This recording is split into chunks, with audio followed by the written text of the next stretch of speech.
sports-mad Australians. Snakes alive. Is that the time? Yes, green and gold freaks, it certainly is. It's time for the Sporting Probe. With two diamond pythons twirled around the tree of knowledge across the nation. Boys and girls. Well, a young man ain't got nothing in the world these days. The Sporting Probe leading the charge up the eucalypt. With extra chili on the stick is the in-and-out maestro, rampaging Roy Slaven. And coming from behind is the heavy lifter with both feet on the ground, H.G. Nelson. Unleash the grunt and poke HG? Yes, TF Much, gentlemen, Jim Daniels, the golden guy in the TSP Soundproof booth. Jim today is towing the Caravan of Hope, that's the TSP pop-up studio, to Dubbo, hoping to capture just a last little lingering waft of the royal buzz that Meghan and Harry smeared all over the central west of New South Wales earlier in the week. And I'm going on record early in the show, this is the best Royals tour ever. I know I've said that in blogs and other media commitments this week, but I see no reason to alter my original assessment of the tour. It's just been an absolute triumph. I mean, it puts all those other has-beens, those other clowns, those other pretenders, you know, Wills and Kate, have they ever been here? Done what? Well, I can't remember. And then you go back to the previous generation of clowns, hopers, no-hopers, and dare I say it, and I wouldn't say this often about the Royals, part-timers, and I'm talking about Charles. Came here at Timbertop all those years ago, did bugger all. Now he's done bugger all since. And then, of course, the Queen, been here heaps of times, but nothing like the magic, nothing like the excitement, nothing like the absolute class and quality with a capital K and Q, if you like, that Meghan and Harry have smeared all over us this week. It's just been an absolute delight to be here and to be alive. Probe-sters, patriots, pilgrims, punters, H.G. Nelson getting the Sporting Probe away for another set of 7 TF Much. Bruce McAvaney. Bruce, yesterday at Caulfield. Well, look, the club, the Caulfield there at the club at the Heath, they're bent over backwards to include Bruce. Bruce was allowed to bring the Caulfield Cup, that's the 2018 Caulfield Cup, to the course in the boot of his car. That's how much they wanted him involved in this. It was special. He was standing there with all the jockeys, as they said. I thought, hello, Bruce is going to have a ride.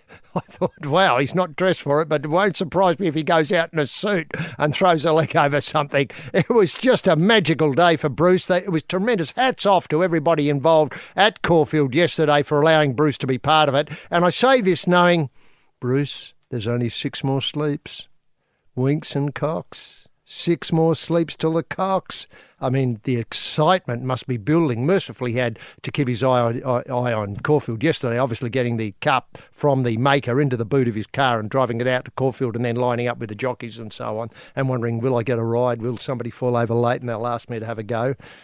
He wouldn't let him down, I'm telling you that. What a week. What an incredible week. A week when too much borders barely enough. Now, residents 457 visa holders, it's tremendous to have you with us as we prod forward again through the solidly backed up stallage of the week's sporting action. A week again of massive, massive collects. None more so than in the Caulfield Cup yesterday, which was a terrific result for international raiders who have made the Caulfield Cup their own over the years, and of course an Irish jockey. And in Everest, $1 Million Chase and Caulfield Cup fallout, the Blinkered Knights of Balaclava have had their busiest week ever. The numbers are in and they don't lie.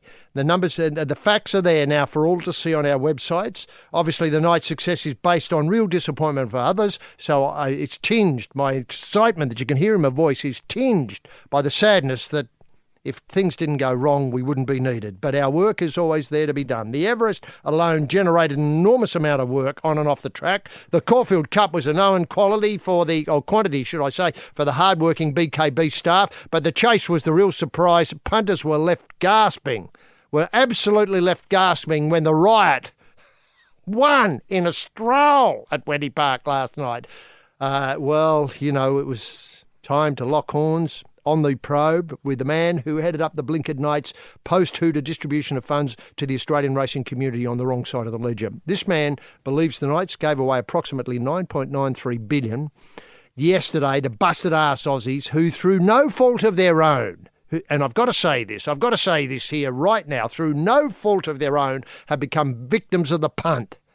It's a sad tale, often repeated at this time of year, but to see the smiles on the dials of mum, dad and the whole family when this outstanding young Aussie dug into his kick and pulled out, say, 30 or 40,000 to see the family through to the next race day, well, it was as though a slim, fit, attractive, recently married royal had blown into dry town and the rain had started falling. It was that much fun.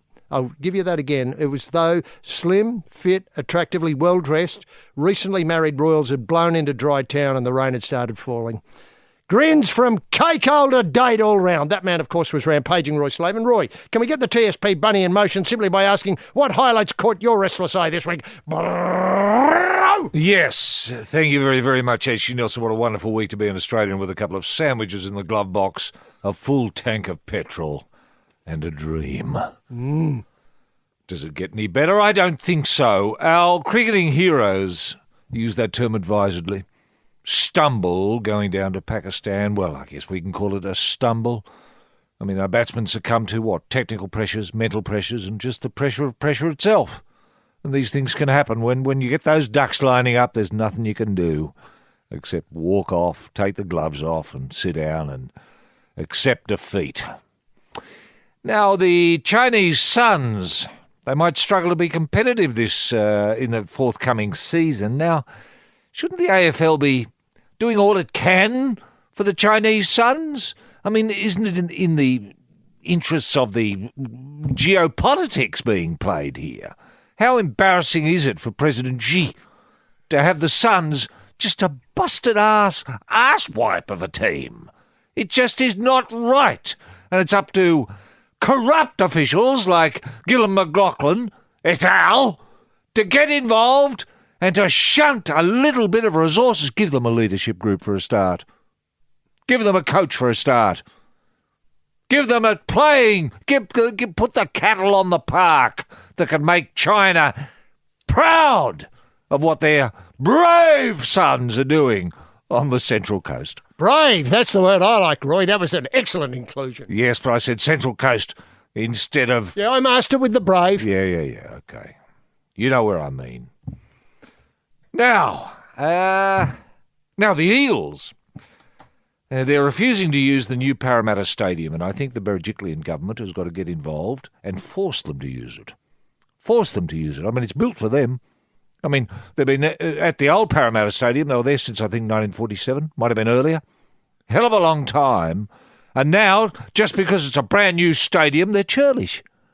They've decided, oh, no, we're not going to play there. Where are you playing, Eels? We don't know. We don't care, but it's not going to be there. How embarrassing is this? I mean, it's not often Eels are un-Australian, but I think we're seeing the Eels as un-Australian at the moment. They've got to support these new stadia. I mean, God almighty, what are they being built for if no one's going to use them? Mercifully, the New South Wales Waratahs, what about them Tars, eh? Those Tars have said, yes, we'll play there. 3 games. 3 games next year. So, Parramatta people, don't be disappointed. There'll be something happening at your stadium, at your brand new stadium, of which you justifiably should be enormously proud. Turn up, watch your Tars, support them, and enjoy the facilities. And put pressure if you see any of those Parramatta Eel scum. Then let them know. Gob on them until they say, yes, we're going to play at our stadium, because it is your stadium, Eels. Built for you, not for anyone else, not for the Tars. I mean, the Tars are just helping you out. Now, is Father Time catching up with the Fed Express? God almighty, I hope not. Hope not. Hope not. I know all Aussies want to see the Fed just keep going on forever. Now, is South Australian leg spinning prodigy, and that's not a phrase, not a collection of words we hear all that often anymore, sadly. That is, Australian leg spinning prodigy. When was the last time you heard that? Anyway, Lloyd Pope, this is the South Australian leg spinning prodigy. Lloyd Pope is being touted as the new Stuart McGill. Whoa! The new Stuart, I certainly hope so. Did you know we were looking for a new Stuart McGill? No, I didn't know, but I'm glad we've found one, because we need one. If ever the cricket world was looking for someone, they're looking for a new Stuart McGill, and maybe Lloyd Pope was the man. And isn't it good to have the name Lloyd as a Christian name bobbing up in the public arena once more? I haven't thought of Lloyd since maybe Lloyd Bridges of Sea Hunt. Gee, that's And that is going back. That's the last Lloyd I can think of. Yeah, and Pope, too. And Pope. I can't remember a cricketer named Pope. No. Have we ever had a Pope stroll out, wearing a box, hoping to get a few runs, late in the order? I don't think so. And to have Lloyd Pope, those two words joined for the first time ever in the context of the cream. Gawler cream. The Gawler cream. And no one's going to wear that Gawler cream more proudly than Lloyd Pope. Let me tell you now, he's a prodigy, a leg-spinning prodigy. South Australian. Outstanding, Roy. Outstanding young Australian. Good. Thank you. Good. Now, Usain Bolt, well, he's turned down an offer to play in Malta, probably foolishly. He's yet to sign with the Mariners, and I think the Mariners have a game this afternoon at about 5 o'clock. I think he'll be sitting on the bench, so if people want to have a look at Usain, you might see the back of his head, depending where you're sitting, or if you're sitting on the other side, he's going to be a hell of a long way away. Take binoculars if you're interested in having a look at the man who could be a mighty mariner. If the ducks fall into line. Now, the Diamonds secured the Constellation Cup for the 6th straight year. I mean, we just expect this now, doesn't it? The excellence from these outstanding young Australians. The Diamonds. Now, the fighting primary school teacher is furious that Chock has disappeared. Well, he's gone to the United States, I think, to have a bit of training there. But he's leaving all the publicity, heavy lifting, to the fighting primary school teacher. And the fighting primary school teacher doesn't think this is fair. He thinks the heavy lifting should be shared between the pair of them, and I think that's a fair call. Yeah, he's looking at the contract. To see if there's any clauses in the contract suggesting that Chock should be, on the blow. Held accountable. Perfect. Now, Special K, you might recall last week, I think it might have been Todd Woodbridge that was suggesting Special K was succumbing to burnout. Burnout. A lot of people are wondering what burnout is. Well, apparently burnout is an elbow injury. He succumbed to an elbow injury. So, make of that what you will.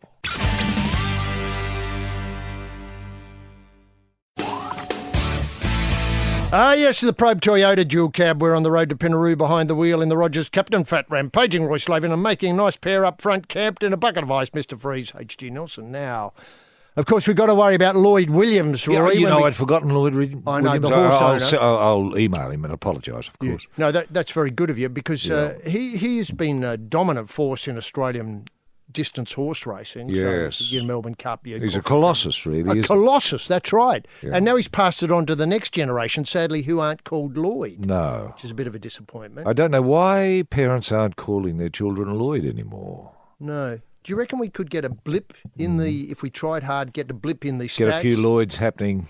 I tell you why I raised that, because the first item on the agenda today is Matthew Lloyd. Wow. Well, Now see, Lloyd as a surname is not uncommon. But as a Christian name, I mean, it's just gone, hasn't it? You see, you and I tried to prosecute the cause of calling kids Cedric and Cyril a while ago. That's right. Yeah, well, they've gone, haven't they? Yeah, a timely return to Cedric and Cyril could be just the ticket for a youngster who's looking for a bit of tude. Sure. Imagine walking in and saying, "What's your name?" "Well, my name's Cyril." "What's yours?" What's yours? Yeah, what are you looking at? Maybe there's an opportunity too, actually, if any youngsters are listening who would prefer to be called Lloyd than the dull name they've been given by their like parents. Brian. Yes. Or Trevor. Something like that. Yeah, Lloyd. sure. Yeah, just say, start. Mum, Dad, I've changed my mind. Do you mind calling me Lloyd from now on? Sure, Lloyd.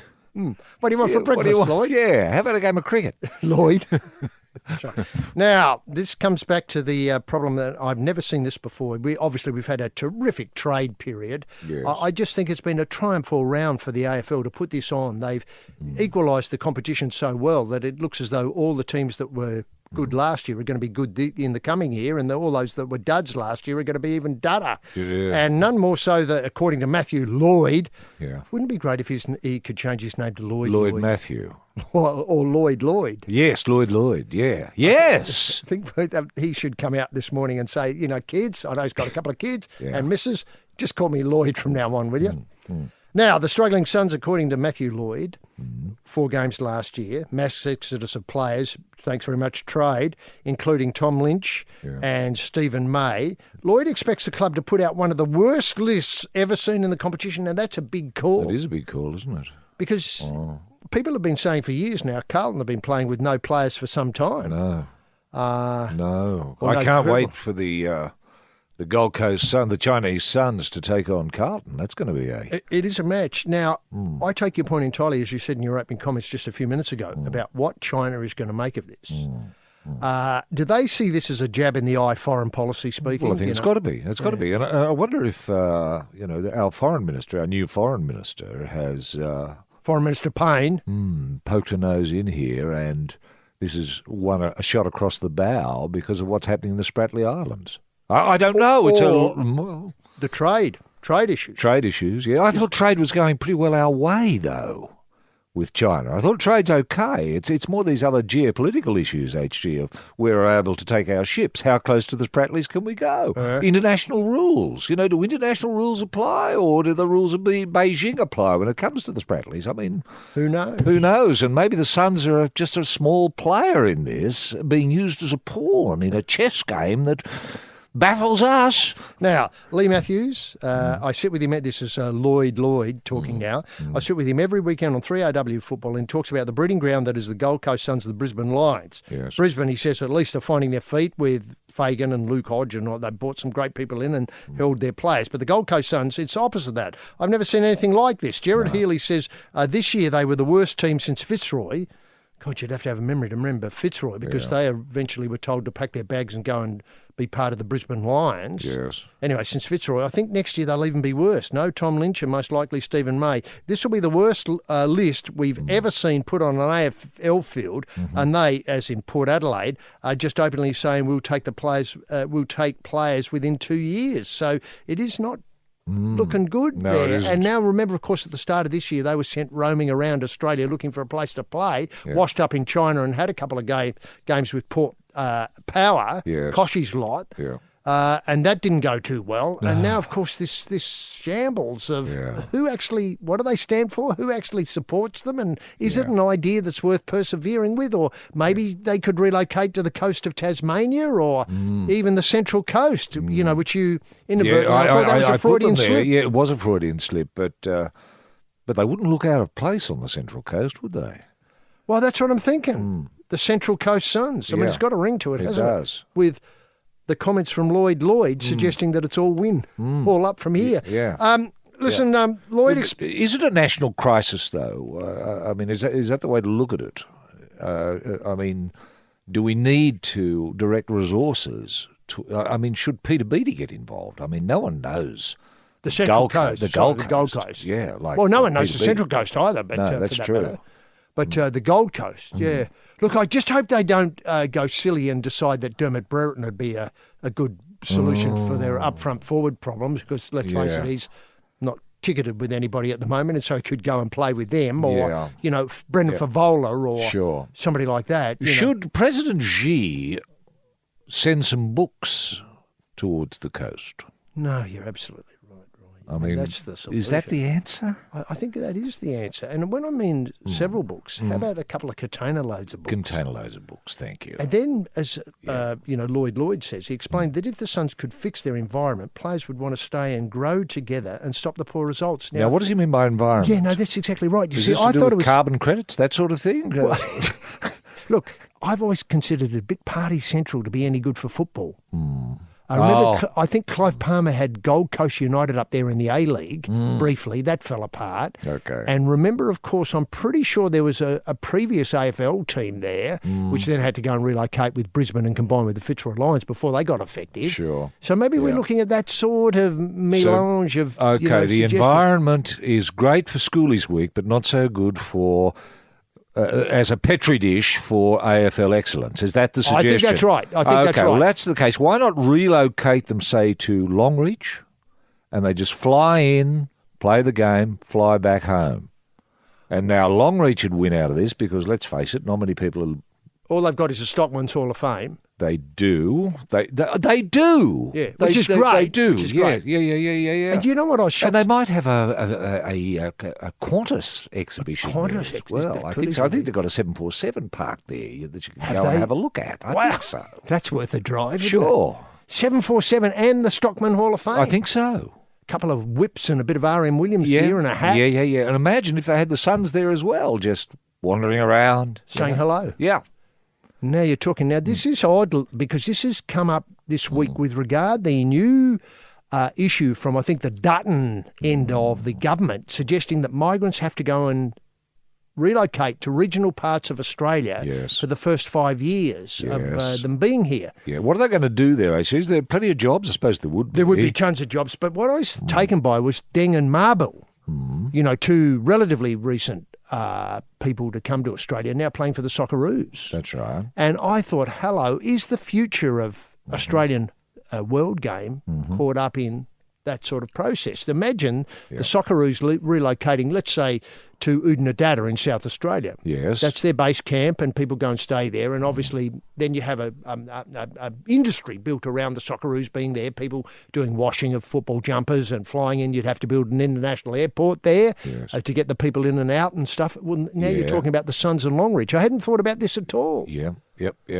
But well, we can Longreach see has things an coming airport. together here. Now, has Dutton said anything specifically about the relocation of the Suns to Longreach, for example, HG, and maybe taking on board a lot of Chinese players that are going to be coming with the view to just being imagine. the leadership group, I assume, For in the these Suns. Well, that gets where it gets complicated because they'd all be in on 457 visas. Yes. You would think. What I'm thinking of more is regular migration producing a crowd in the Longreach area that would support the home games of the Suns when they played in Longreach. I'm looking at maybe 60,000, maybe 100,000 Now, does migrants into the Longreach have Longreach. the infrastructure to deal with such an influx of not only the 60,000, but indeed the Suns themselves? Yeah, no, that's a very There good might question. be. I don't know surely- how big. Let's say there's 100 people associated with the Suns because you've got the staff, you've got all staff, of that. and somebody to look after the ground, put up the Sure. goalposts, paints the goal square, Sure. all that sort of stuff. But the thing is, isn't that how it works? That the government would have to invest. All of a sudden, isn't it all about jobs and growth, Roy? You've got jobs there, so people come, and then they've got people who support the people with the jobs, so building houses, building a racetrack, obviously, so they can have the Longreach Cup. They can have other events, maybe a local television industry based on outback themes. Yeah, Or, well, outback, maybe that's unfair. Rural Well, regional look, there's themes. something to build on. There's the Qantas exhibition and there's the Stockman's Hall of Fame. Lots of stories. An enormous amount of stories. Now, obviously, you'd have to build a new suburb to house The influx of Suns supporters the players. Yes. So you're saying 60,000. I think that's a conservative number, 60,000 people. Now, you'd have to talk to the mayor of Longreach and say, look, are you ready for 60,000 people? To which I can tell you now the answer is going to be no.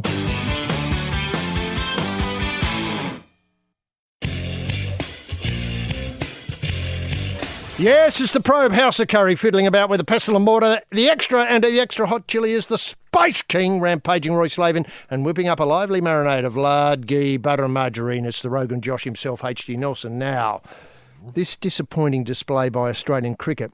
Oh, yes. Now, Warnie's come out. No surprises, really, because Warnie's, I think, got a book out.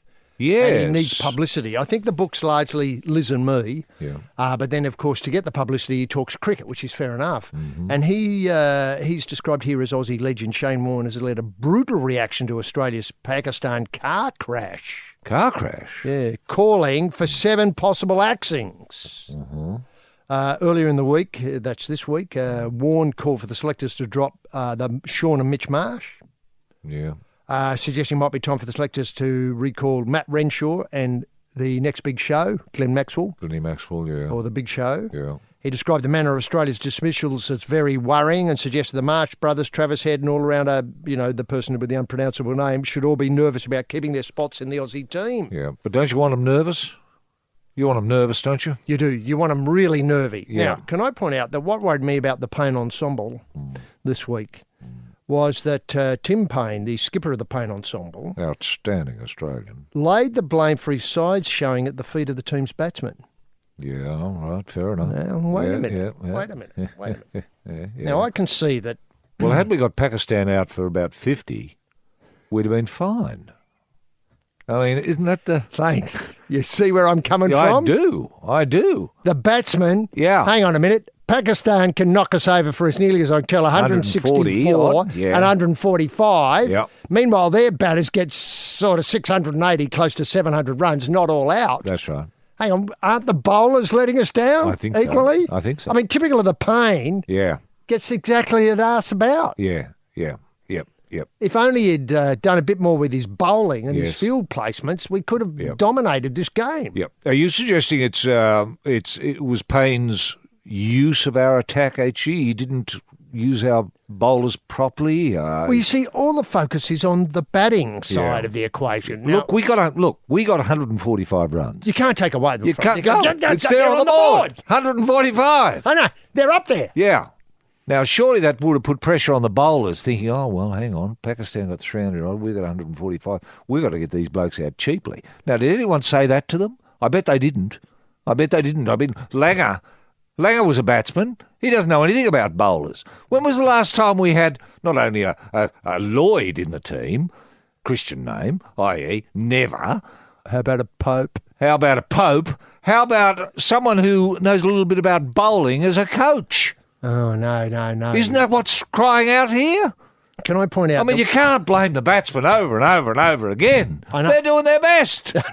I mean, sure, the Marshes might have run out. I mean, one of them averaged, I think, about 3.3. Yeah, that's not a bad score in the Well. conditions. But what disappoints me also is these pitches are made for batting. Yeah. These are tailor-made pitches for batting. They're, roads. Literally, you and I could get runs on them. Sure. The difficulty is when you look at the numbers, the Pakistanis seem to be able to get millions of runs on them. Yeah. Our batters don't get very many. But their bowlers must be world beaters. Imagine them on, say, the Wacker Yeah. Yes. Yes. in the old days. Yes. I mean, how good are... I mean, nobody's talking how Exactly, great how- these Pakistani bowlers are. But they've got to be outstanding. I mean, we've never... What's that This has word got to again, be Roy? outstanding. This has got to be the greatest bowling attack, arguably, in Test history. It would have to be close. Now, that beggars belief, doesn't it? And it beggars belief. Let's not forget that I mean, Pakistan... each of our... forget the batsmen. All of our bowlers, you're right, should be brought in and asked to explain. There should be... I don't know about a Royal Commission. That's going a little bit too far. But how about a probe? into our bowling stocks. Yes. And let's not forget that outstanding Peter Siddle. He heads up our bowling. Yes, he He's the does. one who sets the template. He's the one who's been there in the... has. let's face it, he's been around for a while, Peter Siddle. He has. And Stark, why does Stark keep breaking down all the time? Well, there's the Royal Commission topic. Eh? See, I just don't get it. I mean, maybe he's not meant to bowl. Maybe Stark's not a bowler. Well, I mean, bowlers got to bowl. You can't just, a bit like special K style, oh, sorry, my arm's buggered. Well, if your arm's buggered, you're not a tennis player. If you keep breaking down, you're not a bowler. You've got to be reliable. I mean, Tomo never broke down. no, I can't remember. Lilly, when he broke down, did his... He busted his back. I know, and then got it repaired. And then got it repaired and came kept back bowling. better than ever. I know. Now, who were the great two Pakistani bowlers who bowled in town a while ago? Waqar Yunus. Waqar Yunus, yes. And who was the other one who bowled? The short run-up bowlers. Yeah. Could swing the ball, reverse swing, great number of wickets. Not forgetting the Rawalpindi Express. Oh, no, the Shoaib Akhtar. Yeah. The man who pushed off from the That's side right. screen. That's right. Came out Toot, toot. loomed out of the dressing room. Now, the difficulty here is the first test at home against India, them again, Yes. begins on December the 6th. Right. And poor old Uzi Khawaja. Yeah, he looks as won't though be there. He won't be there. He'll have his leg in plaster. And this there. happened in training. How did that happen? How does a batsman bugger his knee in training? I know, and to think that... Was it deliberate? Did someone go up and bash him on the knee? Well, I don't know. Do we need an inquiry? Were the police involved? Well, you see, the thing that distorts this, we come back to the basic issue of why aren't our bowlers any good? Yeah. Do you know what I mean? The bowling stocks are just desperate. What's happening in the cricket? I mean, well, hang on. We've got this Pope kitty. You got Pope, yeah. There's this prodigy. There's this leg-spinning South Outstanding. Australian prodigy. Yeah. Yeah. With the great name. Yeah, with the great name. Now, do we put him in now? Do we Unleash him now. Do we build a team around Pope, around Lloyd Pope? I mean, because I tell you now, the Indians haven't heard of him. Now, can I ask, just before, and that was a good point to leave on, but can I ask, Yes. are you completely convinced of the Langer polish? No, not when it comes to bowlers. I mean, the batsmen are fine. I haven't got any problem with the batsmen.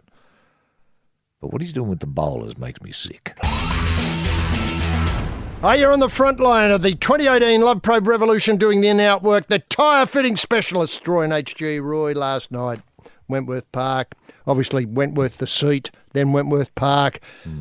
Dreams, Roy, dreams. Yeah. When Cosmic Riot, or Mystic Riot. Mystic Riot, yeah. Cosmic Riot wasn't a bad dog. No, Mystic Riot, incredible. Mystic Riot. You know, $1 million win. Yeah. Hard to imagine, isn't it? Yeah. $1 million in a dog race. It was just tremendous. And stars. There were so many stars there last night. And people had obviously, you know, they did the right thing.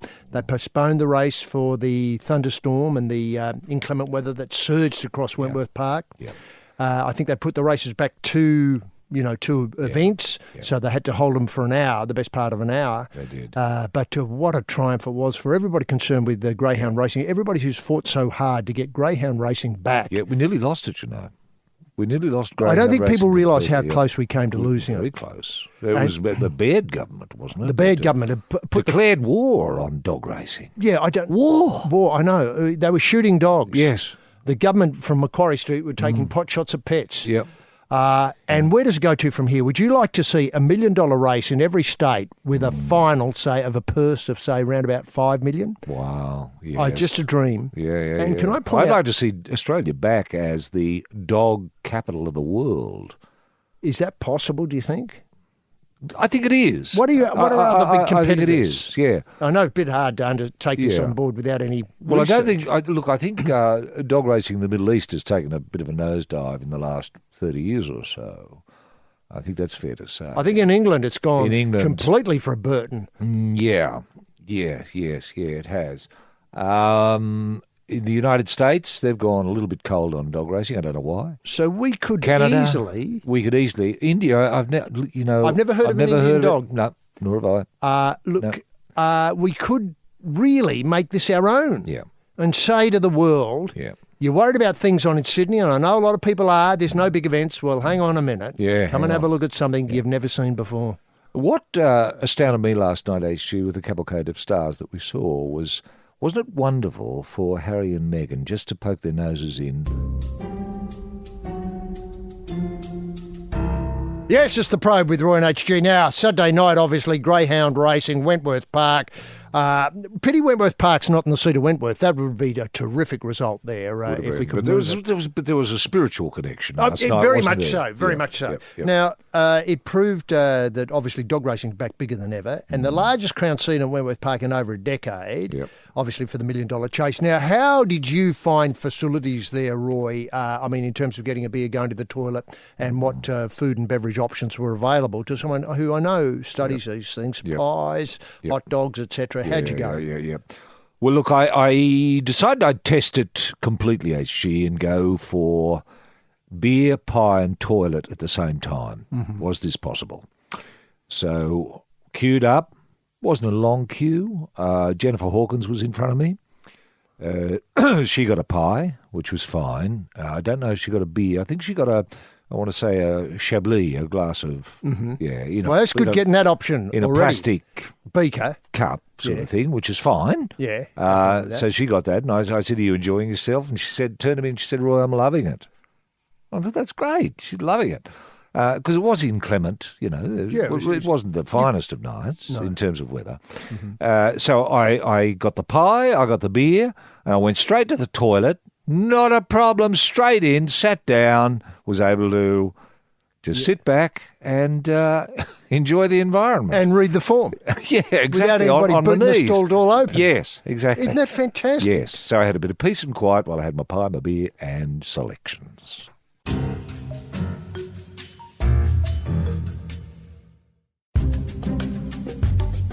It's the Probe International School of Art at the easel, working on a life-side nude. In the HB in hand is the Italian maestro Ronaldo Slaven, and working up something made entirely from human waste is the humble environmentalist artist with next to no ideas, H.G. Nelson. Now, As you recall, Roy, they tried to shut Wentworth Park down. They did. That was Mike Baird, when he was at the helm, tried to shut it down. Yep. But now, of course, it's kind of gone completely the other way round, and Wentworth Park has now been earmarked for an upgrade to improve dog safety and facilities. What would you like to see improved at Wentworth Park? I'd like to see doors on the cubicles in the toilets.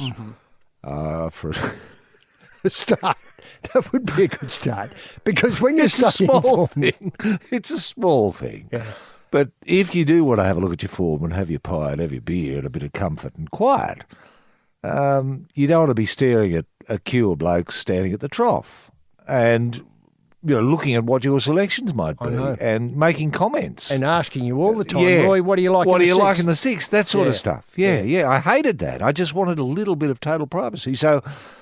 Upgrade, sure. Doors, that's where I'd start. Okay, now they're talking about They more... don't need to be, they've just got to be hinged nicely just so that... And hang, and don't swing open. Don't swing open. Yeah. Oh, I know. We can do that. We're Australians. Now, the introduction of more straight-track racing and construction of multi-purpose centres of excellence will underpin an overhaul of the safety standards across the state. With Wentworth Park, a two-turn circuit will obviously host the chase last night. Yep. It's identified as one track needing remodelling to provide a safer racing. Now, last night, it worried me that we weren't racing indoors, and now this is something I'd love to see a roof. You'd like to see a roof, for Wentworth Park, because last night the storm that blew over Sydney meant races, as I said earlier, had to be delayed. Yep. Now, international audiences they don't go like blank. They when do. That happens. You lose them. You lose them.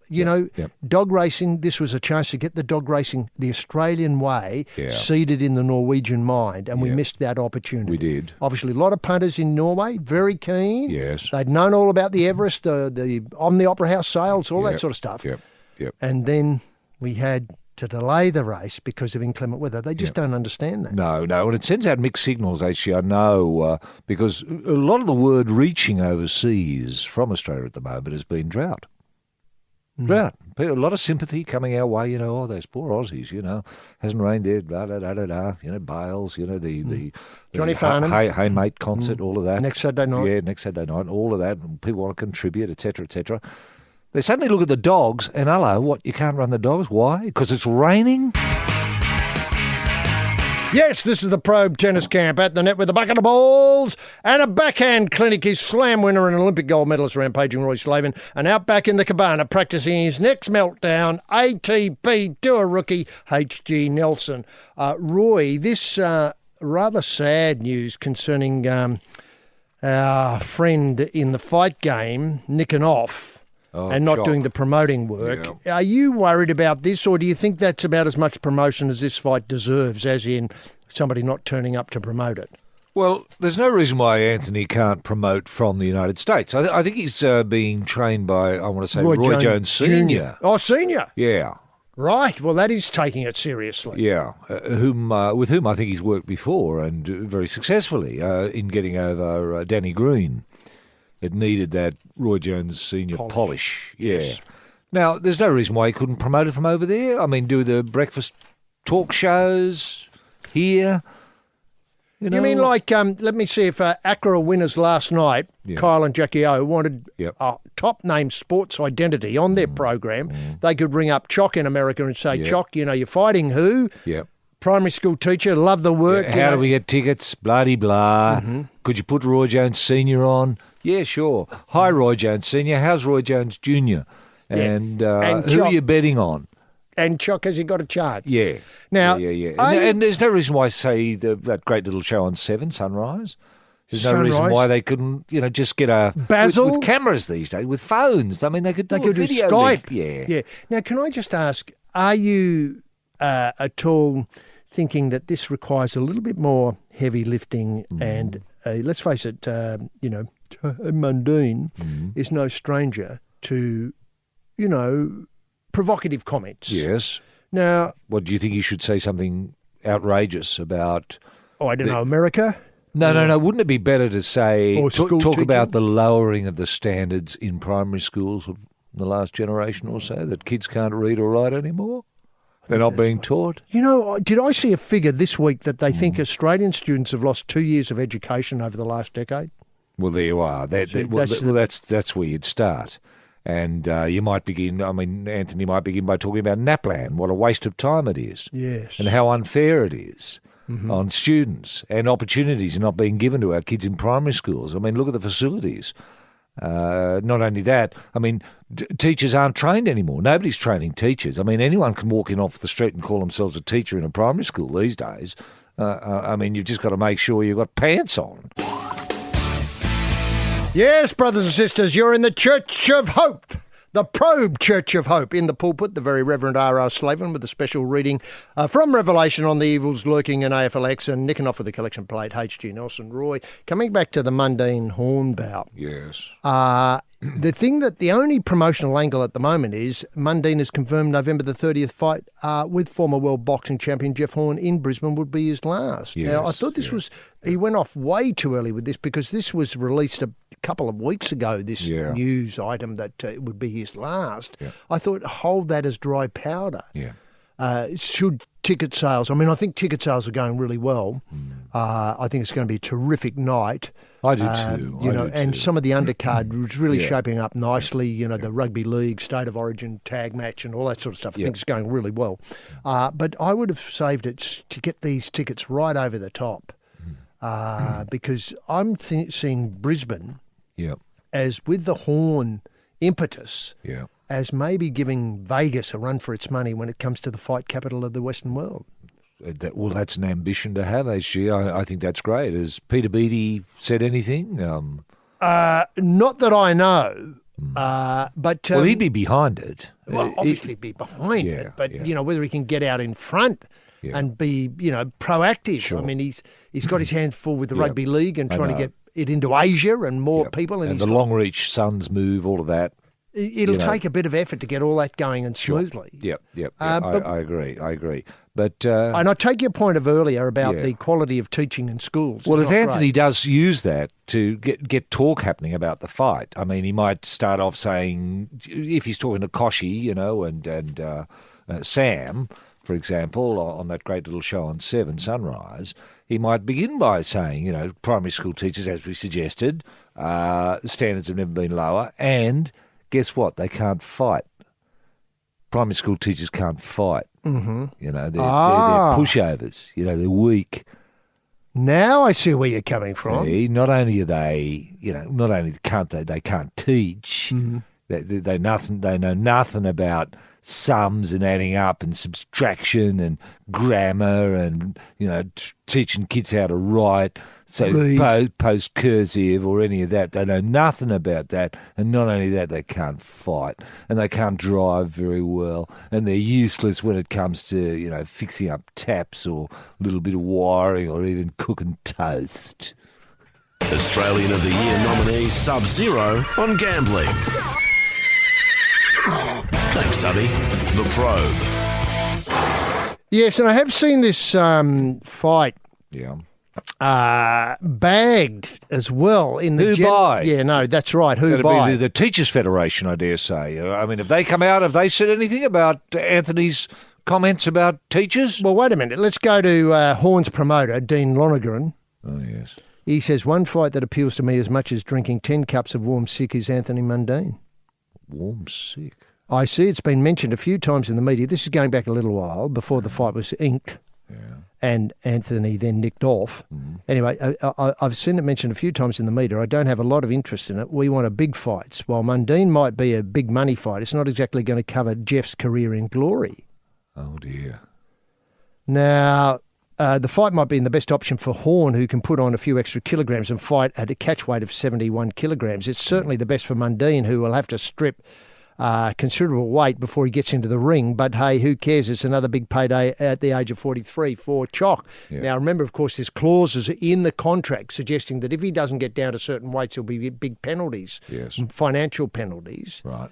Now, where does it go? It wasn't supposed to be like this. The Hornet, according to this article in the Fairfax paper, you were going to be better than this. You were going to be different. You were going to be an unassuming Brisbane school teacher who took up boxing because you were bullied as a kid. You didn't speak trash. You just, just the unaffected truth. You fought Manny, pound for pound, one of the best fighters on. Yeah.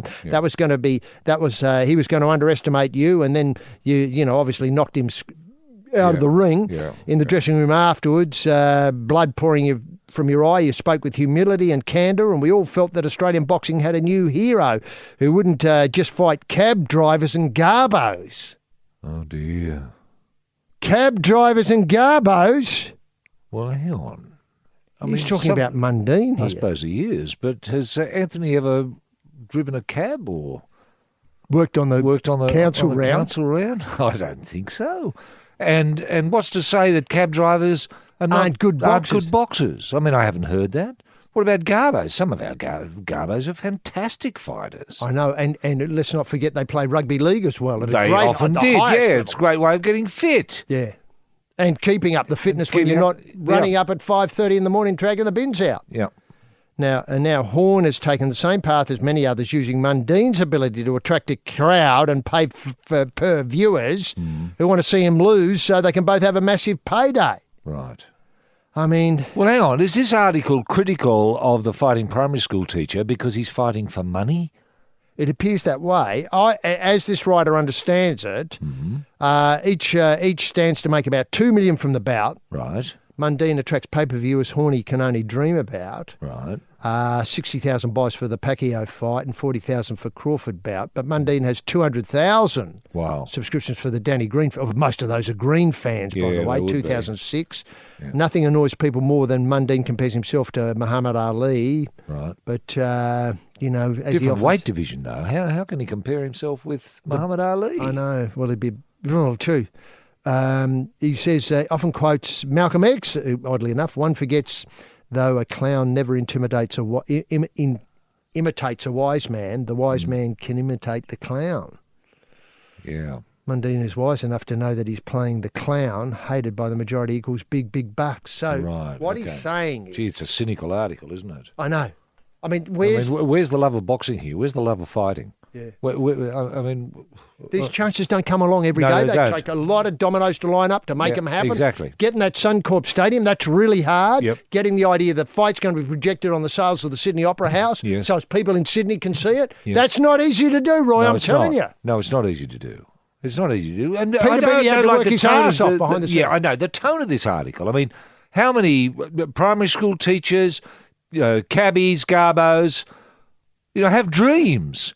Have dreams of, lacing on a glove and getting involved and getting a reasonable pay packet of a couple of million for punching someone's head in. I mean, isn't that the dream? Isn't that the dream we should be encouraging? We go to last night at Wentworth Park. Mystic Riot's owner, Colin Camden Berringman, a plumber from Schofields in the Western Sydney, he and his wife bought Ready to Riot, the dam of Mystic Riot, for $5,000. Yeah, what an investment that was. And the dream, Roy, of one day winning $1 million. Yes. With a progeny. Yeah. I mean, it's incredible. It's just a great story. It is a great story. About, for instance... I thought he was a painter, HG. Well, he wasn't a painter. Hang on. I'm confusing the trainer with the owner. Correct. 7 years ago, Peter Lagone, if I could say his name correctly, took the bold step of quitting his occupation as a house painter to pursue his lifelong ambition of being a professional greyhound trainer. There's a film in this. There is a film in that. Russell Crowe. Yeah. As a dog trainer, it's a part he's never played. It's something that he's always wanted to do. He's played a gladiator and a maths professor and all that sort of stuff. Yep. But a dog trainer... Yep.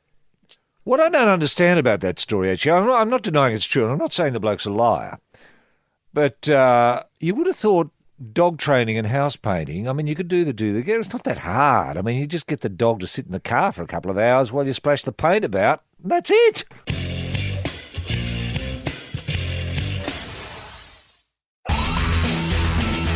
It's the Sporting Probe, all right, and people do like to get in touch with us from time to time, and you can do so at royanhg@thesportingprobe.com.au. That's royanhg@thesportingprobe.com.au. And Roy, is there anything that's caught your fancy on the Mojo Wire this week? Yes, Mitchell's been in touch, HG, and Mitchell says...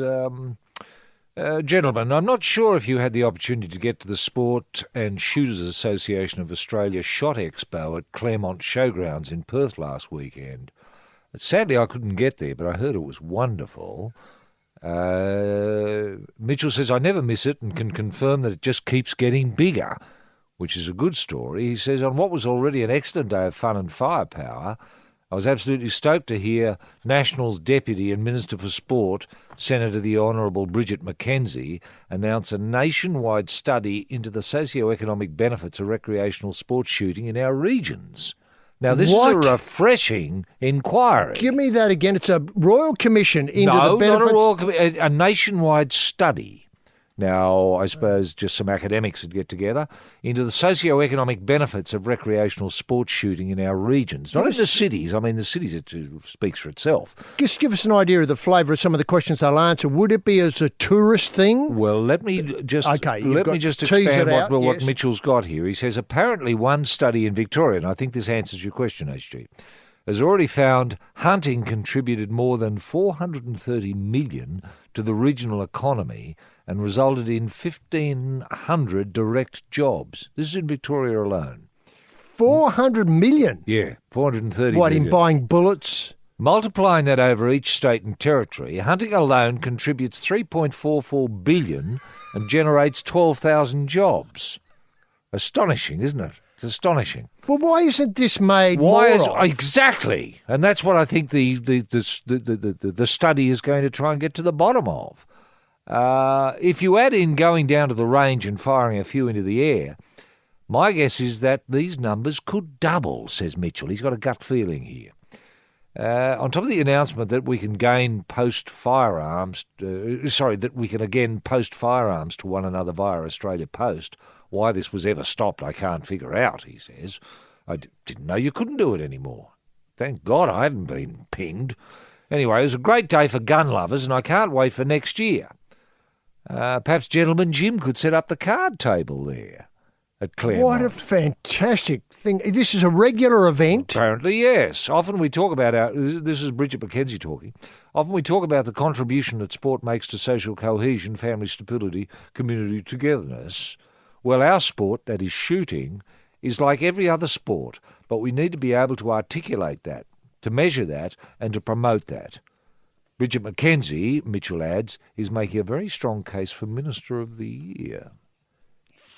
Now, there's so much to unpack here. It reminds me of the person who represented Australia at Rio, who was, I think, a high school student from the Corowa area, yes, where shotgun shooting was taught as part of the school sporting syllabus. Oh, right. And remember, some teachers are getting it right, aren't they? They are. They are. And this youngster had built a shotgun range in his backyard. That's right. And I think you pointed out that the problem was the shotgun range was about 50 metres from the back door. That's right. And you thought that he spent a lot of his time walking to and fro. Yeah. And if the dad had the sense to build it 10 metres from the back door, it would have helped him a lot because he would have had more time to practice shooting. Well, you could just open up the window over the kitchen sink and blast from there. That was my thinking at the time. And I still... I still maintain that, yeah. Have you considered this issue before, that the 400 million in Western Australia alone and the 12,000 jobs, I mean, that is staggering. I mean, it is. Well, when you think about it, gun shops, if you get a bent barrel, where do you take it to? You've got to have, there's barrel straightening, there's bore cleaning.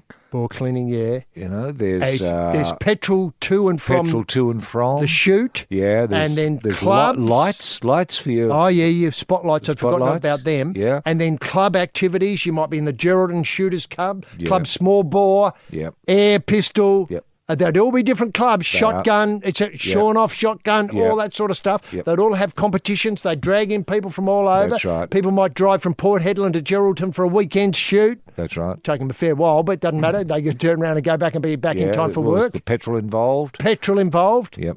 I mean, these are the things you don't think of. There's the cafes, the restaurants. You've come here for a shoot. Where are you going to eat? You go to your local IGA, I suppose, or a store like that, and get your bits and pieces that you're going to have for dinner that night around the campfire while you talk about shooting. And let's not forget, in a lot of those places, and I know this for a fact, there's an excellent cup of coffee in the BP in Kalgoorlie, so people would pull in there for petrol, obviously, and a nice cup of coffee on their way to a shoot, say, south of Perth. Yes, not a problem. Then you go out and you have your shoot. And prizes, people making trophies. I suppose that. And there's the clean up afterwards, because you've got to have teams go through and make sure all the bullets are picked up, the casings. Well, no, everything's been put down tickety-boo. You know what I mean? I know. You've just got to make sure. You're live shooting stuff. Nobody likes seeing something winged. Hobbling away. Yeah, hobbling about. You've got to get rid of that. Yeah. And let's not forget, if you're not shooting live, and why wouldn't you be? You've got the person pulling the clay pigeons. Yes. Stuff like that. That's not easy. That's a real skill. You'd have to go to a TAFE to learn that. You would. And targets, where do you buy your targets? Everyone thinks, you just get a target. Well, where is it? It's the Probe, all right. It's with Roy and HG, and people want to get in touch with the show. Roy and HG at thesportingprobe.com.au. Now, Mossy has said us a bit of a issue here, Roy, concerning... Bruce commentates football by asking questions, so he suggests that was a special goal, wasn't it? Bucks has got the team going well, hasn't he? You usually ask BT and Lingy these questions, but they rarely answer because Bruce is always asking questions. So he's wondering if this could be turned into something, as in a Bruceometer or a Bruceometer. Oh, yes. Ranging, which would be a separate stat, ranging questions per quarter per game. Your research had have to go through the 2018 season and establish Bruce's average questions per quarter per game, say an average of 15 questions, therefore 60 per game, and see if he was on target, above, season record, personal record, etc. Now... They could work it out, and then there'd be a weekly segment. Each week on your show, you could give the results. People could get involved maybe and bet on it. That's what an extension to Mossy's idea. Roy, the other thing is, I'd like to see that included, but word repetition as well. I'd put that there. And remember, of course, it's a big week for Bruce with Winks coming along. Well, he's not going to get any sleep this week, Bruce. I know. I assume he's going to be camped nearby. At the Cox. Yeah, to keep an eye on... Winks, make sure everything's going tickety-boo for Winks and there's no interference. And he's brought the sleeping bag along? I assume so, yes. I assume so. Now, with these questions of Bruce's, HG, there'd be two types of questions. There'd be questions that he'd want answers to and questions that are rhetorical. Is that the way it works? I think that's right. I think that's right. So the examples here is that was a special goal, wasn't it? Well, Lingy can't be blown. Chiming in. Does he expect Lingy to say, yes, Bruce, that was a special goal? Was that what he's... Well, they're questions with... He's inviting that response, though, isn't he? But the other commentators are a bit beyond that. Yes. Right, okay. And then the other question, the example, Bucks has got his team going well, hasn't he? Well, again, the only answer is yes or no. Yeah. But usually when he says it, it means yes. Yes, I suppose so. It's a sort of a question that concludes with, do I really have to answer this, Bruce? You ask me So this these every questions are generally speaking met with silence. Silence. Okay. Now, speaking of questions, and this is leaving the emails aside for another week, I noticed that... I'll tell you what, we haven't heard from Esme for a while. I hope she's okay. In America? Yeah. Well, it's a very busy time in America with your midterms. I know, everything's going on. I know. Midterms coming up and this problem with the embassy. Yes. Journalists go missing and all this sort of stuff. It's very disturbing. Why did it take 18 people to put this bloke away? I mean, how strong was he?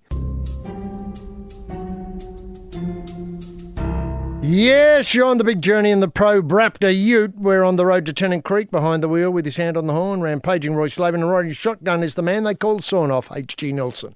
Now, our Wallabies, Roy, after their incredible success in Salta only a few short days ago, are on the plane again. They're flying to Yokohama. I think they set off yesterday. They play New Zealand next Saturday in yet another Bledisloe Cup. Great. Then on the 3rd of November, they fly from Tokyo to Cardiff. Yes. And then Saturday the 10th of November, they play Wales in Cardiff. Then they're from Cardiff to Padua, and they play Italy on the 17th, and then from Padua to London they play the English side on the 24th, and then they're back home on obviously November the 25th. So it's a very busy time, isn't it ever? I noticed Michael Checker presented a plan to the rugby officialdom this week in Australia, in Sydney. Yep.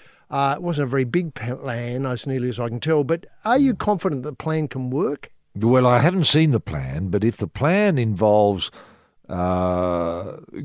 straightening up our attack, being more creative in Holding attack, onto the ball. holding onto the ball, Line out. respecting the ball, and working Composure. on the set pieces and composure in defence. And comfort zone? And comfort zone. If these issues are addressed, I'm all for the plan. For sure. Right. Yes. And I noticed the John Eales medal might have been concluded last night. I think David Pocock has won the John Eales. He's won it back-to-back, I think. Is that right? I think that's right. It's a tremendous night, the John Eales, and you and I can speak from experience at that. It's a terrific night where the whole rugby community That's gets together. Right. And a lot of stars. Good to see Jennifer Hawkins there. Stars and a lot of people you don't connect with rugby. For instance, I saw Matthew Lloyd there from the AFL, and obviously Gillum McLaughlin was there representing the AFL. Yeah, a lot of stars. Peter Beattie was there. It was a terrific night. And speeches. I remember, was the Minister of Sport the shotgun I didn't person? see Bridget the McKenzie. Minister for Shotguns there. No, I didn't see her. But then again, it was a bit odd for me last night, actually, because I was obviously at Wentworth Park. I had to duck over. And you had Invictus Games commitments and so on. Exactly. So I was a bit frantic last night. I spent a lot of time in the car. But still got a terrific feel of what was happening at Wentworth Park, terrific feel of what was happening, with the John Eales, etc., and with the Invictus Games, and, of course, with the Sher concert. I mean, it was just, where do you... Exactly. Yes, it's the Blood Probe Revolution of 2018. You're doing the in-out work with a specialist, Roy and HG now. Finally, Usain Bolt. Obviously trying out with the Mariners after he got a brace last week against the no-hopers part-timers. Yeah. But gee, he showed them up, didn't he? He did. He showed them up. How slow were they? I know. I mean, it was just, it was just stupid. But one great thing is that he's hooked up with Penrith star James Maloney. Oh, yeah. And, of course, James is one of the great Central Coast sporting success stories and would be giving Usain Bolt tips on where to go and what to do on the Central Coast. On the Central Coast, yeah. Now, I just thought this would be a terrific meeting of minds there because, you'd think, they could maybe go to Kilcare Beach and get a nice cup of coffee on the beach there. Yeah. And then they could go up to Avoca Beach. Yeah. We are pretty sure you can get a good cup of coffee on the beach somewhere there. There's Avoid Copacabana. I don't think you can get a coffee there. No, there's the Avoca Cinema would be good Avoca to go Cinema, it's a wonderful old cinema. It's an old cinema, but they have a terrific range of films, often showing 3 or 4 different films in the day, so you could while away a whole day. Central Coast Leagues Club, HG. I mean, you can all you can eat for $5. Is that right? That's most nights of the week. Yep. Central Coast Leagues. Yep. And then I think is Doyleson RSL, would you consider that still the Central Coast? Yeah, that's Central Coast. That's huge. You could live in there. Yep. Wyong RSL, you've got the entrance. I mean, you could just... The amount of fun you could have at the entrance is... It's Holiday Central, isn't it? It is. It's the Gold Coast on the Central Coast. It is. I love that. Yes, so there's plenty to do there. He'll never tire of things to do on the Central Coast. That's great. Do you think he should get a run with the Mariners? Yeah, for sure. I mean, he showed himself to be an outstanding player last week. True. And so that more or less takes us out for the week. Thanks to Roy Felix, the Fickle Fingers of Felix. He's moved up another 6 slots on the big one. And great helmsman guiding us through those choppy waters ahead. Join us next week when we're going to probe on. Punters, be with us.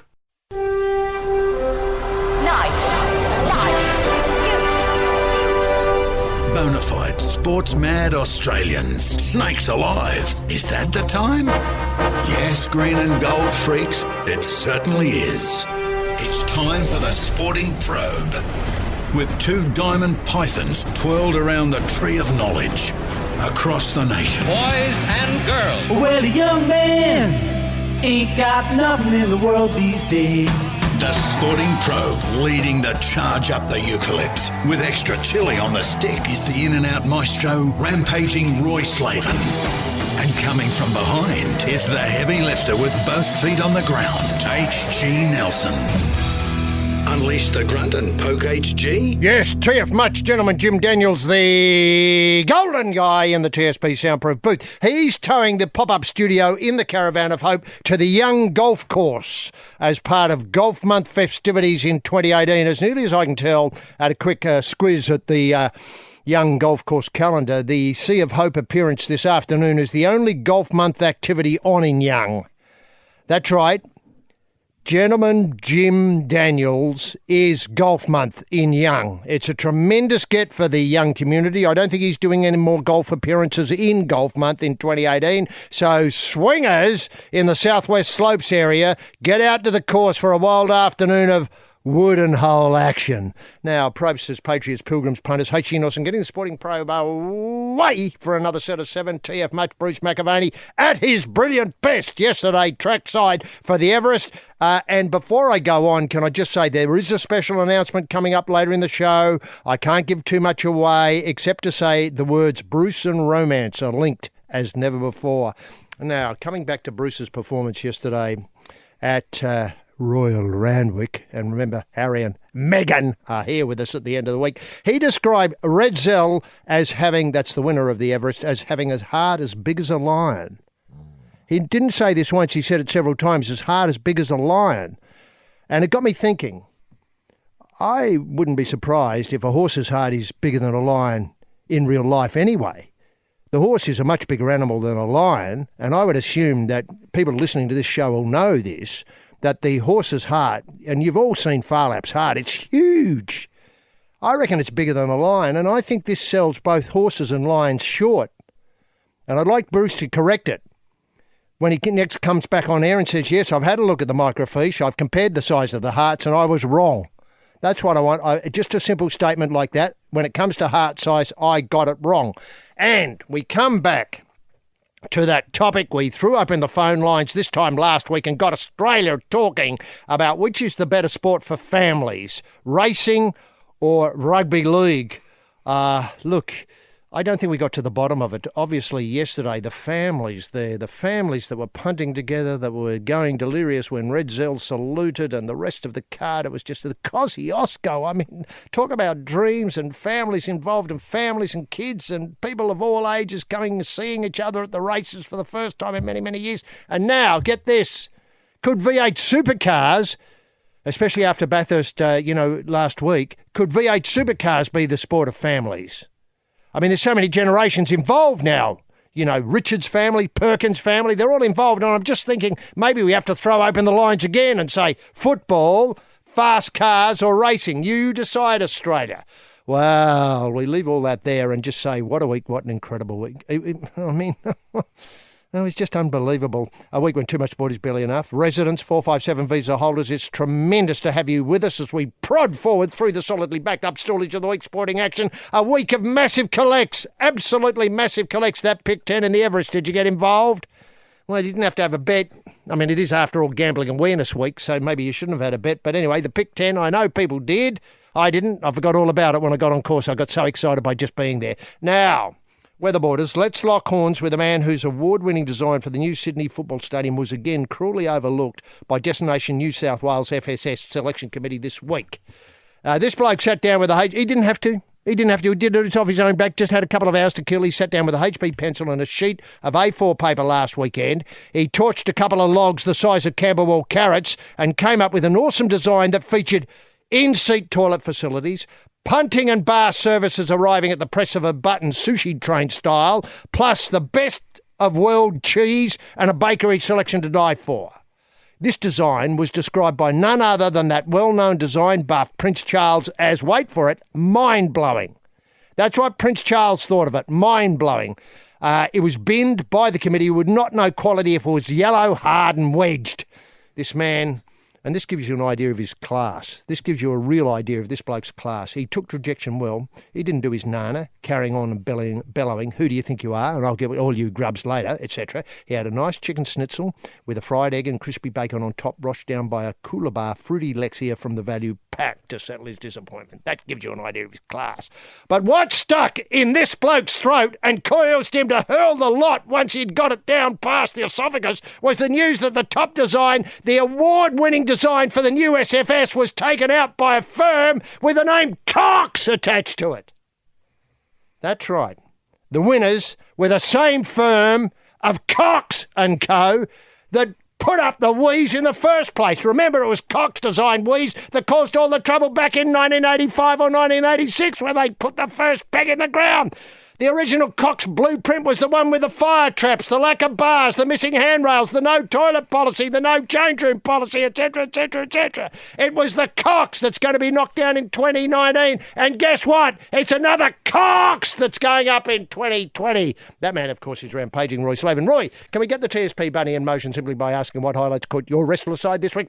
Yes, thank you very, very much, H.G. Nelson, and what a wonderful, wonderful week to be an Australian. Who wants a bigger car and more freeways?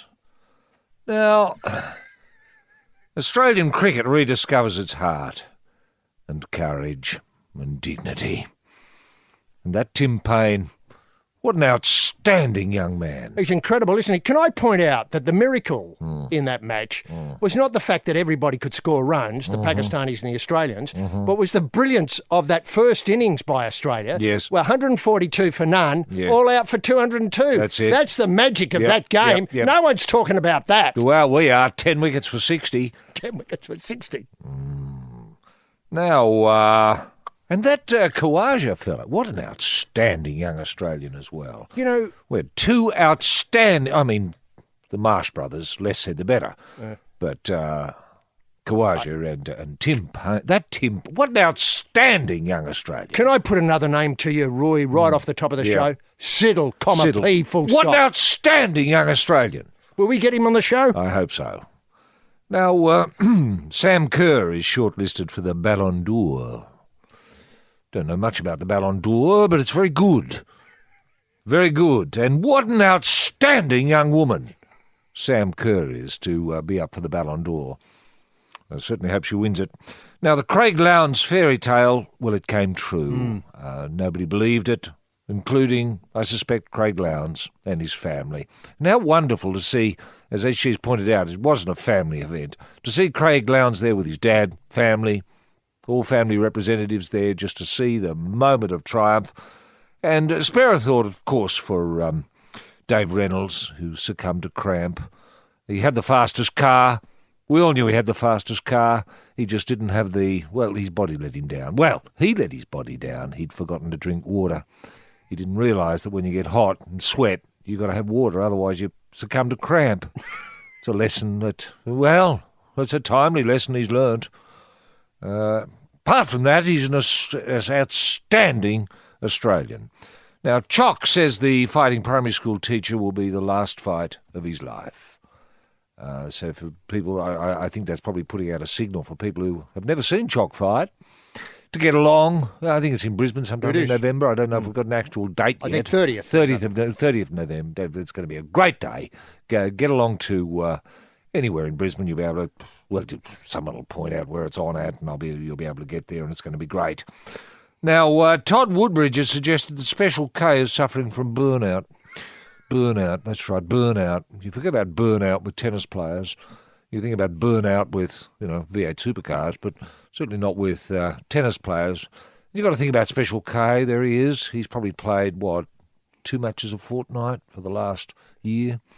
That can wear you out. I can exhaust you. I'd suggest he should have a bit of a holiday, put the feet up, and recharge the batteries for a tilt at the Australian Open. That'd be my recommendation there. Now, Wimbledon is to crack down on ball kid abuse. Ball kid abuse, that's right, it's been going on. Professional tennis players bagging ball kids for not... Look, they're ball kids. They're not water bottle kids. They're not towel kids. I mean, the brief for kids these days, at any of tennis tournaments, it's out of control. Go back to basics. I want to crack down on this, that kids are in charge of balls, nothing else. So when a player turns around and points at his, brushes his face like I want my towel, tell him to get nicked. Get your own towel. Get your own towel. I'm not a towel kid. I'm a ball kid. Do you want to wipe your face with a ball? I've got it for you, bro. Now, Bruce, HG has alluded to this. Bruce, that's Bruce McAvaney, he talks about his special love for Winks. We might try and tease this out a little later on in the program, because I think it could lead somewhere nice. Make of that what you will.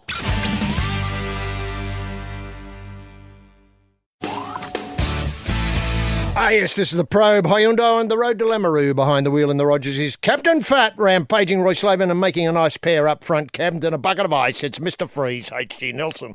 Roy, look, this week a new version of the franchise of The Bachelorette started. Yes. And I think surprised a lot of people with, seeing a familiar face there, a face that has appeared already on the This is Ali. Ali, The Bachelor and The Bachelor in Paradise. So people knew what they were going to get, class and fantastic work in relationship to the 32 blokes. Yep. The one thing I wanted to tease out from you is whether you see Bruce's admission of his fondness for Winks as leading to somewhere on a televisual event. For sure.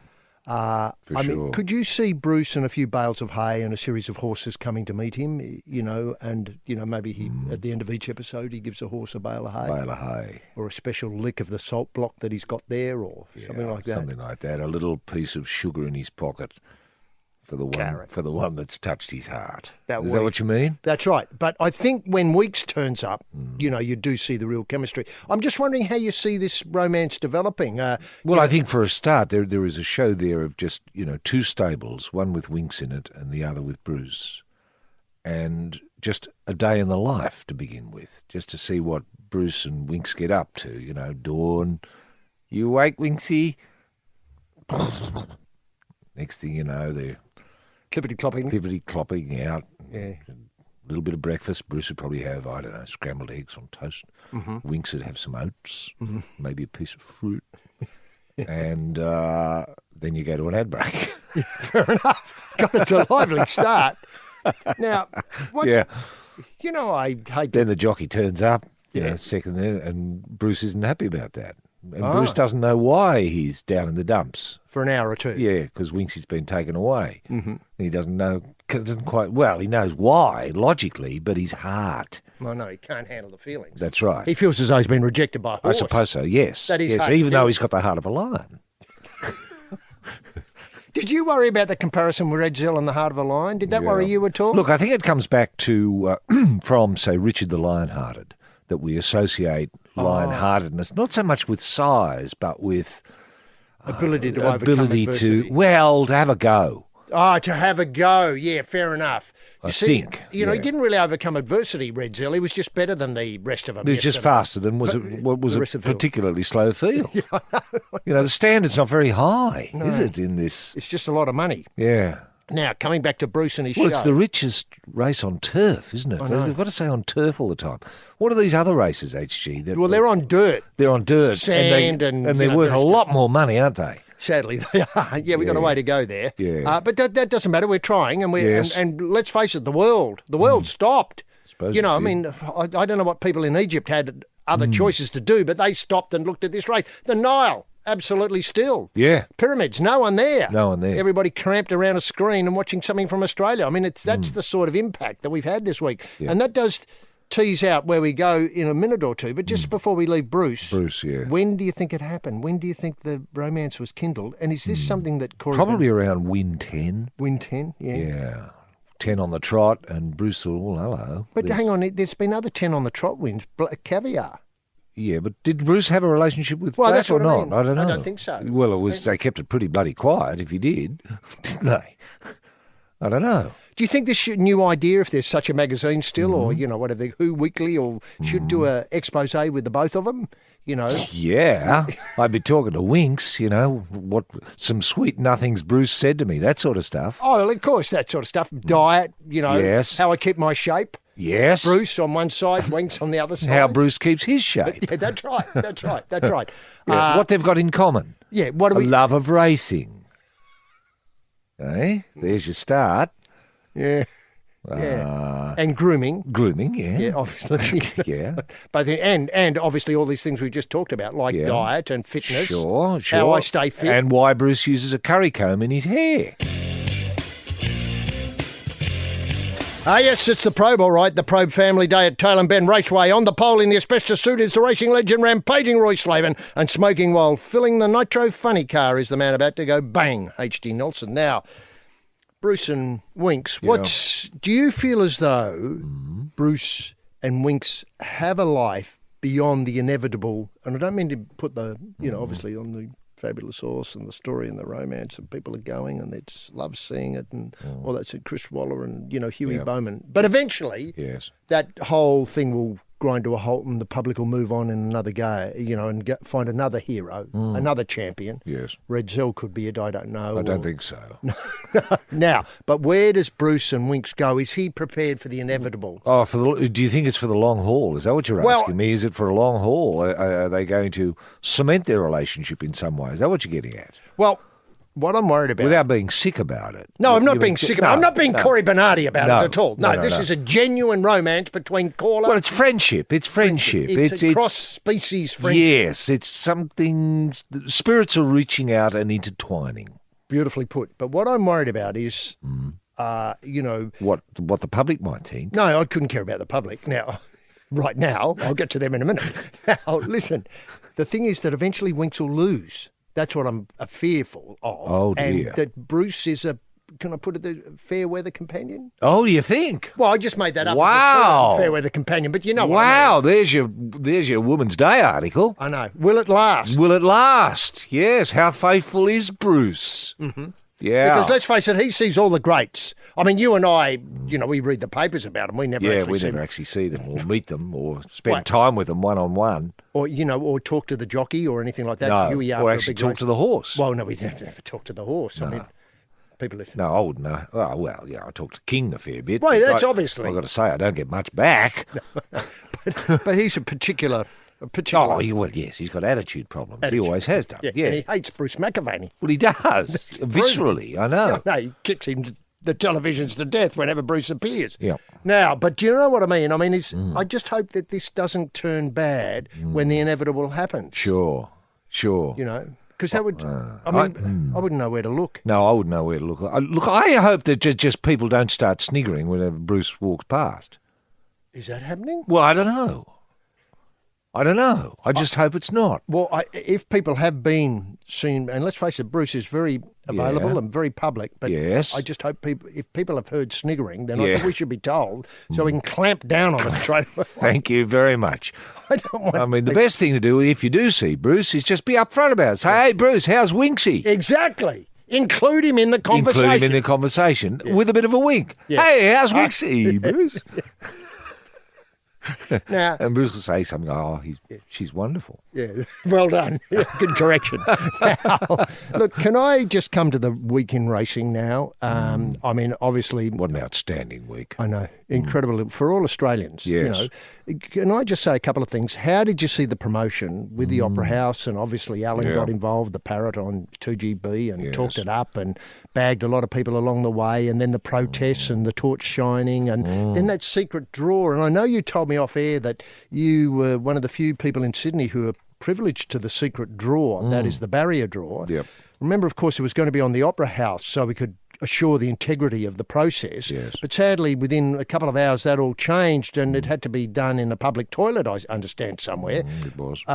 With, very straitened circumstances to protect the integrity of racing. And when it came to the straitened circumstances, there were 12 horses running, but they only had 6 balls. And you had to duck out and buy a couple of cans of, Slazengers at the local Rebel sports store and mark them up with Texticolour to indicate which horses go where. Did you feel... Well, it was a bit half-cocked, wasn't it? It was a bit unthought. Yeah. I felt sorry for Peter Vlanders, actually, because he was organising it, and the organisation was, left a lot to be desired, He didn't realise 12 horses, you needed 12 balls. Once that was pointed out, it held things up for a little while, and that's when the embargo was put on because... We couldn't get a result. No, because people, when I was buying the ball, said, what are you buying these for? You're not playing tennis today, eh? I said, no, I'm not. What are you doing with them balls? putting numbers on them. Hey, why? And, All of a sudden there was a queue out in front of the toilet pretending everybody was that's busting. right. Yeah. Now, I wonder if that could be part of the story of the Everest from now on, you know. that What, tennis balls in a toilet Exactly. as promotion. Well, I wasn't thinking that, but what I was thinking of more, let's face it, the mystique of the Melbourne Cup is largely because, you know, in the old days, horses walked all the way from Nowra to the course and ran and all that sort of stuff. And, you know, in 1980, I think it was Belldale Ball, they always think was, you know, somehow won it on, you know, not fairly, if I can put it that way, and so on. And then there was What a Nuisance, you know, I think it might have been 1987 one in the wet and all this sort of stuff, you know, great stories. And romances, of course, you know. What was his name? The guy who was the strapper for Far Lap. Woodcock, I think his name might have been. You know, slept in the stall with him so people wouldn't nobble him and, you know, all that sort of stuff. Is that how Bruce sees his role with Winx, perhaps? Well, as a sort of guard. Strapper sort of thing. Strapper, guard, confidant, friend. Confident, obviously. And Winx must... Buddy, mate. Would Winx have doubts? Do you think she has doubts? Yes, I'm sure Winx has doubts, and I'm sure Bruce is aware of these doubts. And Bruce is responding to these doubts as only Bruce can by offering as much support as possible, and so is prepared to, you know, bring the sleeping bag and hop in the stall.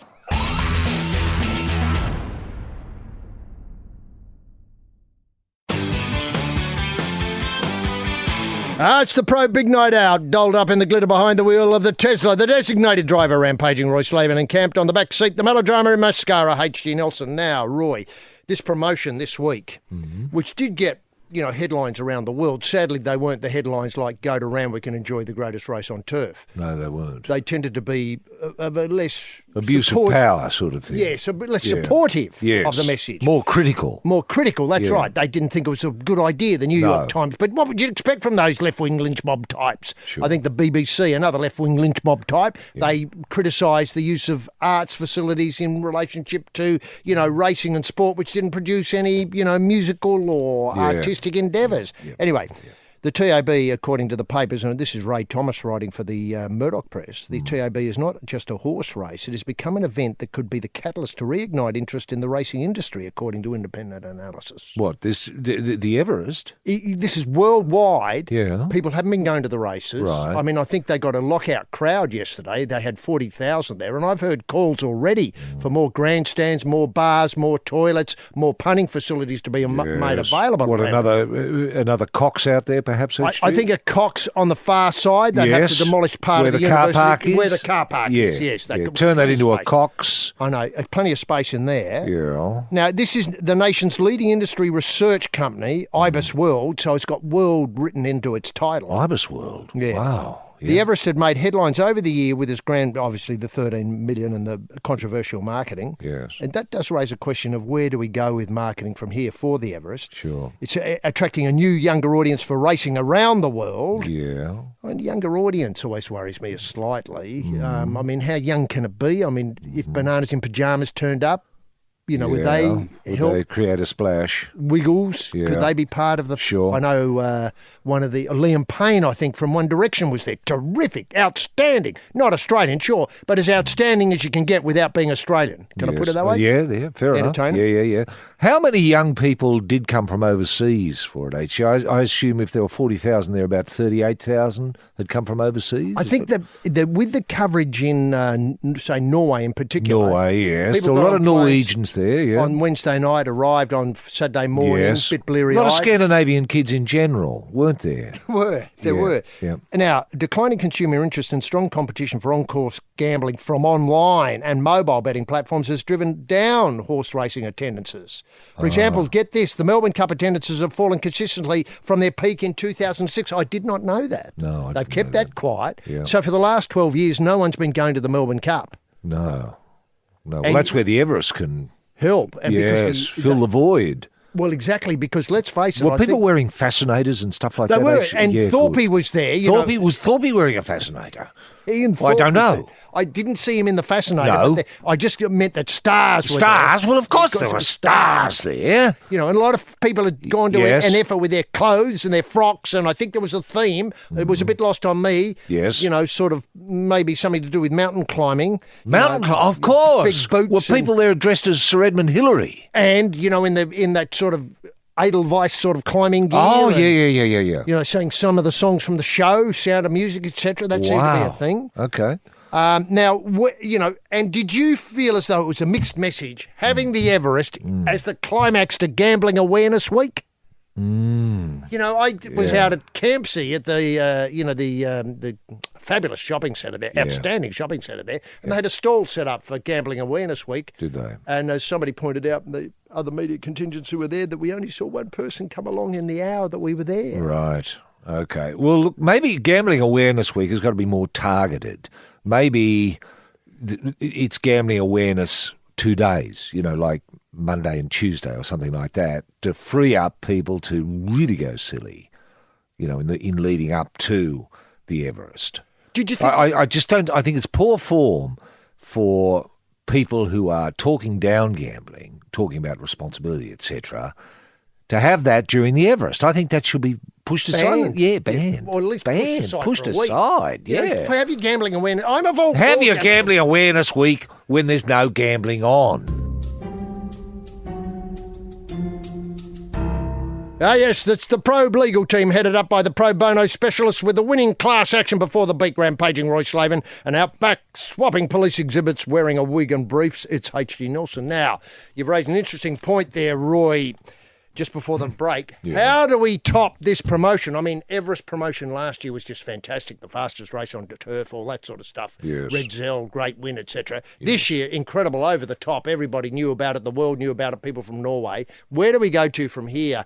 And I'm just wondering if if we went off too early with the Opera House. Oh, I see. You know, if we should have had that as dry powder. Yeah. I think it all worked really well. You know, the drawer in the toilet and, you know, you having to go out and get the tennis balls and mark them All up of with the that. numbers. Yep. All that was great. But do we have to get now maybe... Well, I think we've got to think outside the box now, HG. Now we've got to involve, I think, the Sydney Harbour Bridge for a start. How about Donald Trump? Really? Well, What, the White House? How about on the White House we project the draw? Yes. Now, don't tell me that Peter Volandis, he'd have international pull. Yes, the boss he of would. all this. He- He could he go to would. America He and would. say, you know, can I speak? Why not you have Red Zell sitting in the Oval Office, right, with the phone, with a phone. laying some Yes, talking to a whatever. bookie, And then camera pans out and there's the White House covered in the draw. the draw. I mean, that is fantastic. That's not bad, is it? No, that would let the world really know. It would. And what a positive, powerful message Yes. as the climax to Gambling Awareness Week. Yes. And what about the White House in Moscow? Link on. that in as well. What are we talking about? The headquarters, the Lubyanka, which Yes. is the headquarters of the Foreign Service there. I forget what it's called these days. The FSB, I think. That might be wrong. But Yep. where the Yep. Novichok comes from. Yes. That. Yes, The that. draw on there. Yes. Ho-ho. What about that, eh? What about the Eiffel Tower? Yeah. Well, I know it's been used. Yeah, it I know. has, it no, has. no. And every time Yeah. something happens, it's always on the Eiffel Tower That's now. true. But That's that true. Lubyanka or whatever the building's called. Yes. Well, I know Peter Volandis was talking about organising some sort of slide that would go from the top of the Harbour Bridge down to the sails of the Opera House, and Red Zell could slide down. How about this? What? On, you know, string a wire String of wire. and slide the numbers of the draw down there. So let's say, I don't know, horse number one, let's say it was Shoals next year, might get Yes. another run. Or Yep. Red Zell gets another run. Yep. Okay, the first one, Red Zell, Yes. slides down with its barrier draw. Obviously, a Yep. picture of the horse, everybody knows the horse. Yep. A picture of the horse and a number. Yes. And that number is the barrier gate it's coming from. Well, that's fantastic. I like that. I Plus, like that. plus the White House, Would it plus be? the Russian. And you make it a show. A show. You've got to make it a show. You've got to make it a show. And people have to be able to punt on the numbers. We broke that story last week. They got a very big thumbs up from the TAB. Yep. They couldn't get it up and running in time. They didn't know where the toilet was. They wanted integrity issues. Okay. You didn't know you were involved. Otherwise, they would have been involved. And the tennis balls, etc. Sure. How about a show that's hosted by Bruce and Winks? Right. Now you're talking. Bruce and Winks. Yeah. What do you think, Winks? Yeah, exactly. That sort of stuff. Yeah. And wait for it. How about this? Charles, this is Bruce talking. Charles, what barrier? Hey, there's a show.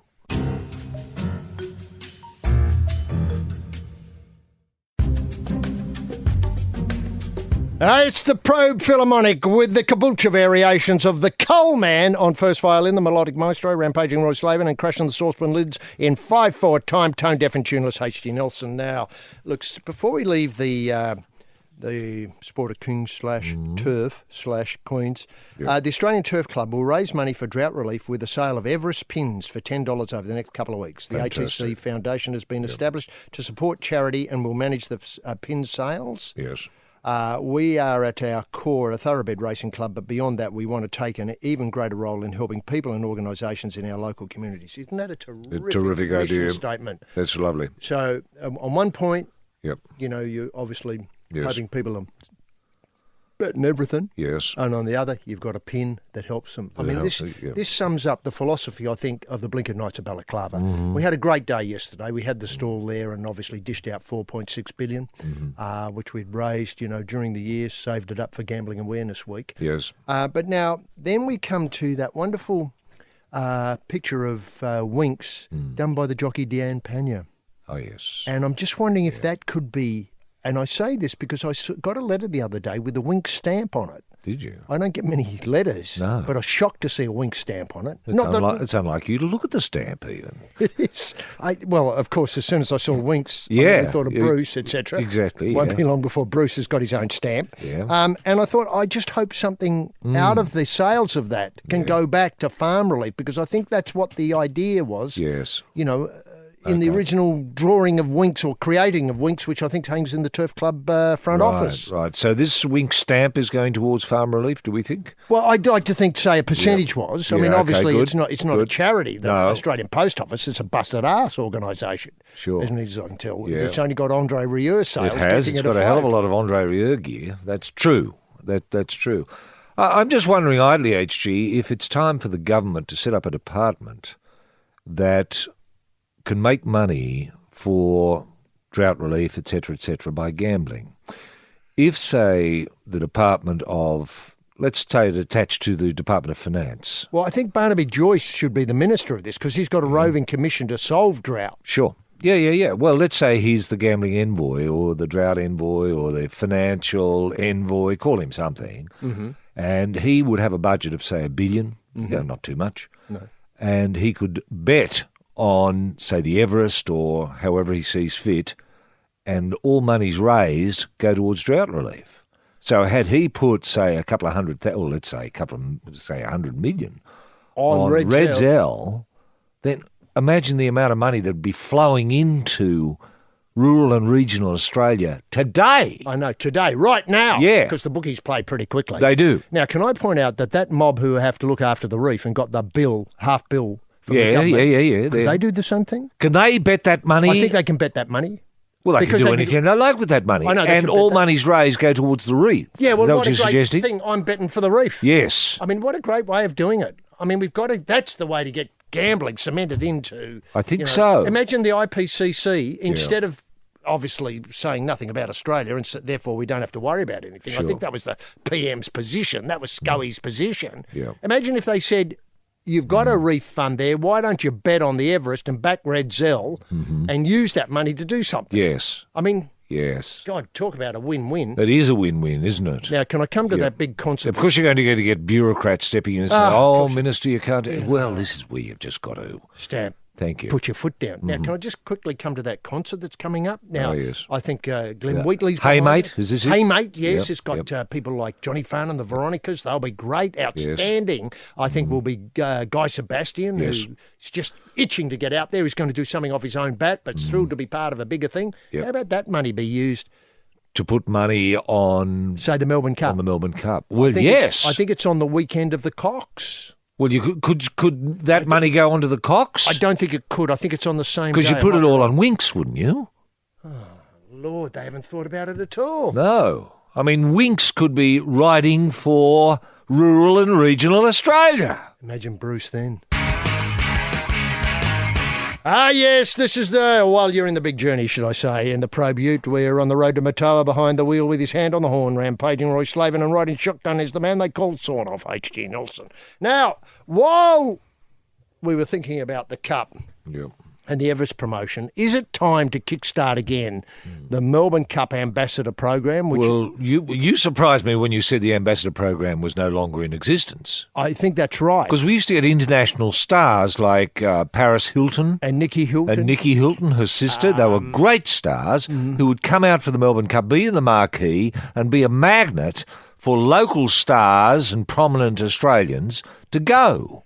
That's right. It was a simple idea. Yes. I'm going to say Heather Moore, but that might be the wrong person's name. Right. Heather Graham. Heather Graham, international star, Yes. to come out and then just lurk about, be seen, photographed, obviously Yes. in the paper, I'm coming. Yes. Often they didn't have a clue where they were going. That didn't matter. Didn't matter at all. No, in fact, it was sometimes better because they Yeah. just make an idiot of themselves saying, well, here I am for the Everest. Well, dead wrong. You're there, etc.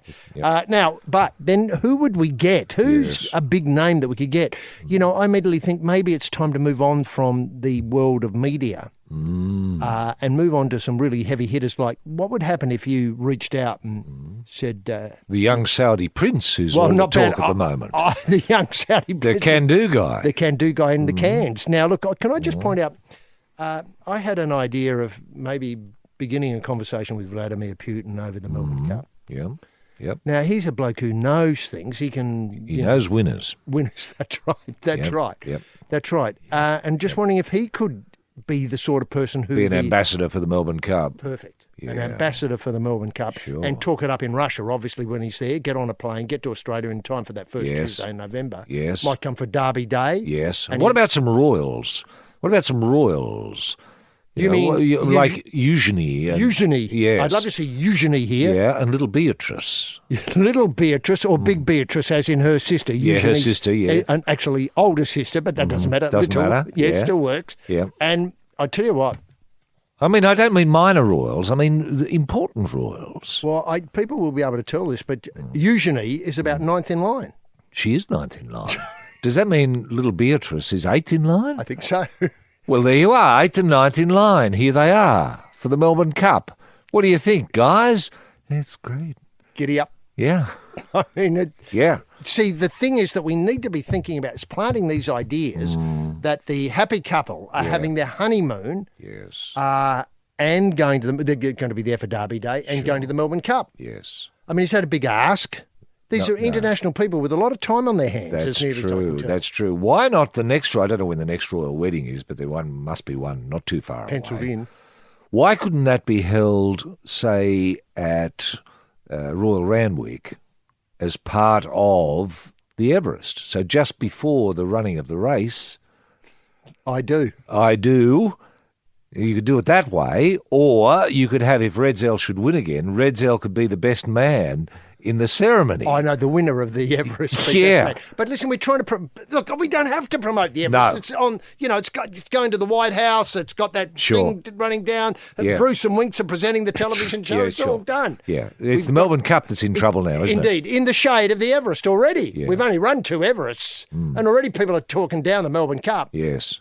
Yeah, That's yeah. a big problem, isn't it? Yeah, well, if people aren't turning up, wasn't Jennifer Hawkins associated with it? I mean, she's a star. Yeah. I know she's an ambassador for Myers, but is there a fit between Myers and the Melbourne Cup? They used to be connected with fashion and fashion on the field. On the and, field. You know, all that sort of stuff and Yeah, prizes. and that's gone now.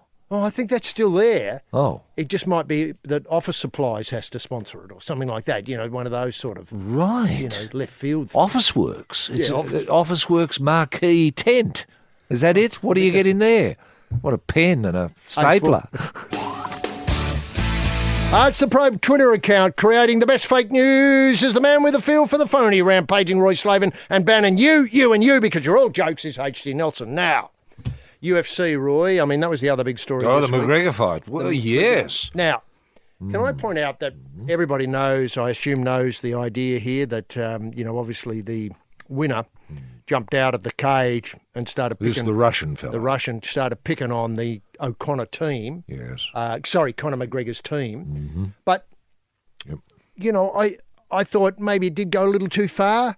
Maybe I thought this is the future of all of this, involving everybody there. Now, when I was younger, you used to be able to go to the SCG and the MCG and say after a nice game of AFL, you could run on and have a kick and do all the things you saw the stars doing while the match was on. Yep. Taking high grabs over mates and, flattening them while you, obviously got the ball. Yep. Now, I just saw this as an an extension. Yep. The bout was terrific between the unbeaten and obviously the loser, as it turned out. So the unbeaten remained unbeaten in the UFC bout. And I just thought an opportunity for a second siren to sound and everybody could get in the ring and have a swing rather than taking the bout outside the confines of the cage. Yeah, I saw it as just old-fashioned publicity, HG. And it's a very old idea. I can remember in the days of World Championship Wrestling, which might have been on Channel 9 with Sam Manica and that lot. This is going Andre right the back. Giant, Andre Haystacks Calhoun. Hulk Hogan. Yep. Great names. Yep. Larry O'Day. Your mate, Jimmy the Snooker Fly. Jimmy the Snooker. Yeah, oh, he's much later. Yes, that's true. But he That's picked you, much didn't later. He did. But often you'd see in those bouts, HG, when, say, Mark Lewin would come out and put on the sleeper hold and someone would be lying there seemingly dead because they'd been put to sleep. And you'd have the interview while the bloke still lay there. And sometimes people would get upset and hurl chairs at Mark Lewin. And he'd get involved with a couple of people in the studio, pushing them around, and people would get knocked over and stuff like that, and you'd have to hastily go to a commercial because things had gotten out of control. It was great publicity. Mm-hmm. Now, I didn't see this being any different. I just see it as a reworking of an old-fashioned idea that works, which was later encouraged by, it might have been Vladimir Putin, who got aside his Russian winner and brought him to the equivalent of the White House in Moscow and congratulated him on his win. With his dad there. Yeah, with his dad. And am I right in thinking he's retired now, the Russian winner? Oh, I wouldn't have thought so. No, I think there's something... Is that right? Yes, well... What, McGregor's can't find... No, the other guy. No, the Russians... what, retired. McGregor can't get... you can't have a return bout. Yeah. No, Wow.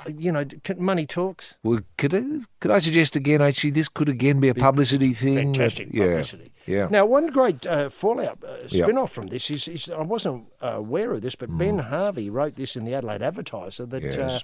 Because the UFC is going to Adelaide. That's right. Yeah. That's right. Two of Australia's best mixed martial artists say people worried about safety at fight events have nothing to fear. Right. Good. As the UFC prepares for its second Adelaide show. Right. Great. Isn't that great news? Nothing to fear. Yep. Nothing to fear. Less than 2 months after the UFC's return to the Entertainment Centre in December, its reputation was tarnished by a wild brawl, Conor and Habib in Las Vegas. Yep. Chaotic scenes marred the bout.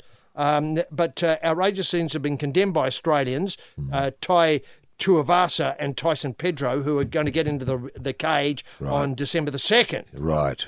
So they're not wild Malay merchants. They're not wild. They're absolutely right. Well, there's a lot of trash talking going on. Trash talk? Well, I like that. Then there was another lovely story in SA News suggesting that, they were rehearsing what happened, which were now well documented. But in the end, the event is being billed as a family-friendly fight. So parents bring the kids. I think that's right.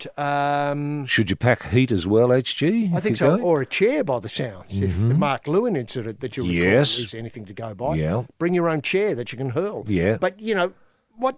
But kids love hurling chairs. I mean, I don't know if you've been in a full-on chair off, But it can be a very entertaining spectacle. Look, can I just point out, look, I love a chair bout, but I prefer a ladder bout with a glass table involved. You know, something where the bag of money's above the ring and they wrestle up the ladder, crash back into the table and shatter the glass. The glass, yeah. Oh, there's plenty to go yet. Terrific idea.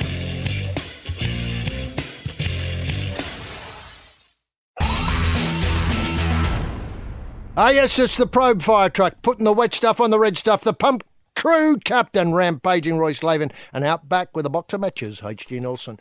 Now, Roy, obviously last Friday week, you and I were lucky enough to get along to the SFS to see the final curtain come down on, 30 years of magic. So early next year, the bulldozers will move in and start flattening the Sydney Football Stadium and, clearing the space for yet another Cox design. Now, it's an award-winning design. It's slated to open in 2022. Which awards has it won each? Is this the new Cox creation? The new Cox, yes. This is the new Cox. Well, the old Cox won awards, didn't it? It did. Yes, that was... Maybe they're pretty easy to win, could I suggest? Because how many people are building stadia? Well, very moment? few, Not many and people. very few are designing them. No. So it's the new design is as a result of an intensive design competition. Senior sources consider this design the most female-friendly stadium in Australia. What, in terms of toilet numbers, I suppose? Toilet facilities and obviously for everyone from athletes to fans with top-class female change rooms, facilities and bathrooms. Right. Now, I'm not sure how many stalls per head they've got, but as I understand it, it's down to a ratio of about 1 to 3. Okay. So that's a terrific improvement on the current rubbish. Yep. In comparison, the current Allianz Stadium was unable to host the NRLW header because it didn't have sufficient change rooms. Right. Now, the cost to knock it down, rebuild it, is about $729 million. Yep. The government faced tough political battle over the pan, which considered critical to driving tourism and making Sydney a world-class city. The trouble is they don't put on many things that appeal to... It's not as though they can run the Everest there, which does appeal to an international audience. People are going to come and be surprised that all they can see there is largely rugby league and A-League soccer. Sure. Or A-League football. Yeah. Unless something's going to change dramatically and AFLX gets up and running, I just don't see what else is going to be What's on going to there. be a magnet to bring people from all around the world to want to come to this award-winning Cox number 2. Is that what you're suggesting? Exactly. Do we need Cox something 2. like public executions? Something like that. Is that what you're suggesting, HG? Something out of the box? I think it's got to be out of the box. I'm not sure that it goes as far as lopping people's heads off.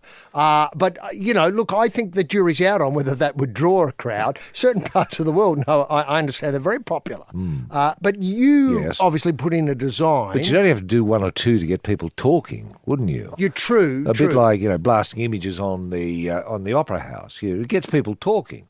You've only got to have one public execution, and suddenly it's all the talk. I'll tell you, it's got to work. It's got to work. You just got to find people willing to put their hand up and say, well, count me in. Now, can I just say that the artist's impression, it looks a bit futuristic for mine. Yeah, and not much change from the old thing. Where's your cheese bar? It could be the old one with just a little bit of timber wrapped around Exactly, it. exactly. And where's your cheese bar and your, boulangerie, if that's what a bakery's called in French? Sure. And if I look at that, I can't see one toilet. No, that's the other thing. What are they talking about? It's stunning, that. And it looks just like the old SFS, just with a bit of fancy wrap around and it. Can I You could save yourself beating just by putting the wrap around the one you've got there. Exactly. And look, this surprises me. The artist's impression suggests that a lot of people are going to go. Oh, yes, it looks to be filled. Who's being executed that day, actually, does it say? Yes, this is the Probe where the champions gather. It's the School of Punting, shouting the odds. The Wizard of Odds, rampaging Roy Slaven, and in the float with a bucket and a tube and a milkshake mix, H.G. Nelson. Just going back to the Cox 2.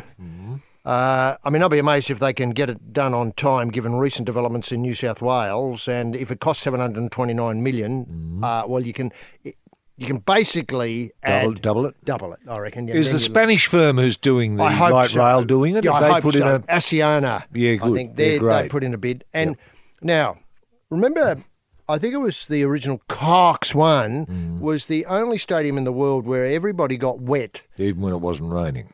Now, Yep. a wag writing in one of the papers on the weekend said, and as for the stadium, will you get wet in the rain? Question. Yeah.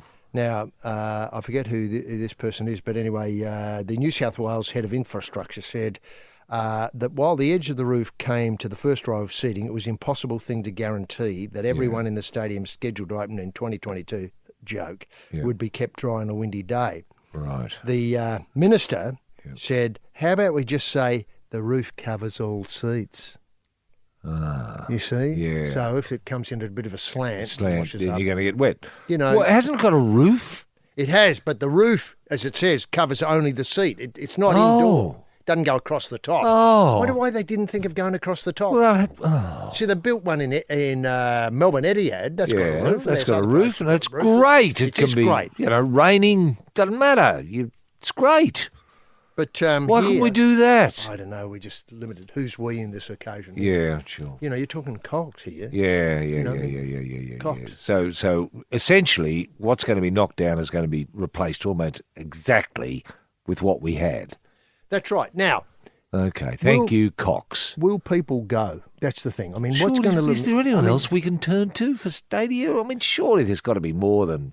Like Ai Weiwei, I think, built one of the ones in China. I would have liked to have seen what he came up with. Right. If I've got the right person's name. Well, I think let's it's a say bird's they have. nest. Yeah. The bird's nest, I yeah. think that's Ai Weiwei. Right. Now, that's fantastic. I can still see that. I Yeah. haven't even thought about it in all the time since the Olympics were in Beijing. Sure. Might have been 2008. Yeah. That's 10 years ago. Yep. But I'm still thinking about it. And to think that we're back with Cox, I mean, how demeaning is that for Australian architecture? That the Rugby League, in their wisdom, the state government, in their wisdom, the A-League, think that Cox is the only person around town who can design. Who can do it, Who's yeah. got a bit of pencil and Well, I suppose, paper yeah. and a rubber. You know, just Well, the interview process must have been interesting, Oh, hello, Mr. Cox. What's your plan? Oh, that looks great. And what have you done for us before? Oh, the one we're pulling down. Great. I mean, I know. could only happen here.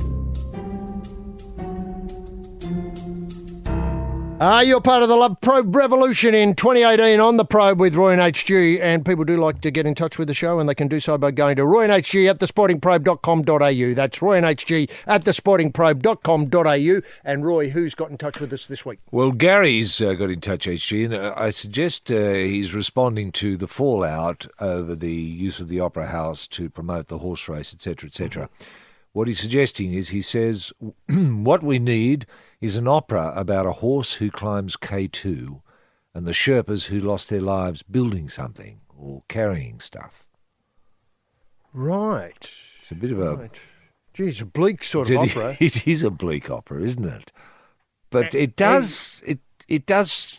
I mean, there is a great idea there. I mean, wouldn't it be lovely to get Redzel to climb Mount Everest? Well, that's the thing that we're all waiting for, I think. Yeah. Now, look, That's a reality that could show, be though, the most extraordinary promotion for next year's for Everest. next year's Everest, yeah. What did you do while you had a bit of a break? Yeah. Well, I climbed Everest. Yeah. I'd like to show you. And as far as I know, HG, I can't think of another horse who's climbed Everest yet. I've got a feeling it may not have happened yet. Hillary didn't take a horse. I know that as a fact. Yeah. But there are Mallory and Irvine, they didn't have horses. No. Nor did they get to the top, presumably. Now, one thing about this, though, is that this is the second week Everest has bobbed up on the show in a row. And that's a first, I think, for all our years of working together. Yes. Last week we talked about the Wim Hof breathing technique. That's true. And the bloke who wanted to climb Everest in his shorts and his volley OCs. That's right. Because he believed, that breath control was the thing you needed more And than in the end, anything his else. feet let him down. That's Exactly. right. Now, yes. are we going to see something weirdly similar here, that the horse's hoof able to climb on Everest? Oh, you'd have to have special crampons and built. shoes. And shoes, special Good. shoes. I thought you were expecting him to go, don't mean this to be a misunderstood au naturel, actually just with himself. Oh, look, I think you'd have to... Kit him out. You'd have to kit him out a little And he'd bit, have to yeah. do it with oxygen, wouldn't he? Well, I suppose he would. Who are we sending up there, Redzel? Redzel, yeah. Now, Yeah. is Is Bruce involved? I don't know. I don't know. But if Winks went as part of support team, maybe just go as far as base camp just to wish them all the best. Bruce would go along with that. now you see, opera came up in my other media commitments this week with the idea of turning the whole week into a sort of comic opera. So you'd have, yes. Obviously people, terrific part to get to play Alan. Oh. A pantomime horse. You know, Yeah, maybe you could yeah. get Alan to double up once he's done his Who Do You Think You Are Yeah. song. He's Yeah. reprises the act as the back half of the horse. Mm-hmm. And then maybe you could get somebody who might be the premier who could be the front part of the horse. In Yeah, New South sure. Wales. Do you know Yeah, what I mean? yeah, And so yeah. all of a sudden you've got protesters there, sort of like the army surging around, Les Yes. Mis style. And, Yeah, no, it's a protesters- great idea. Yeah, It's a starting great to get idea. there, isn't it? Yes. And then, of course... And who would play Alan? Because Pavarotti, I don't think he performs anymore. Well, death does tend to do that to Yeah, you, doesn't it? that's what I mean. Well, but I there must think be others. I think it opens it up for a whole new, a whole new... Yes, a sort whole of new look. generation. A whole new generation, that's what I'm thinking of. The Yes. baton being passed from one to the other. Right. Now, I see some terrific performances, on Australian television. And I think, that person could probably play Alan. Okay. So Yeah. I'm just, because I don't know their names, I can't No, suggest fair any enough. names. No, but there's someone. Look, leave it to Opera Australia. Okay. They know what they do. That's what right. they do. Any other emails there?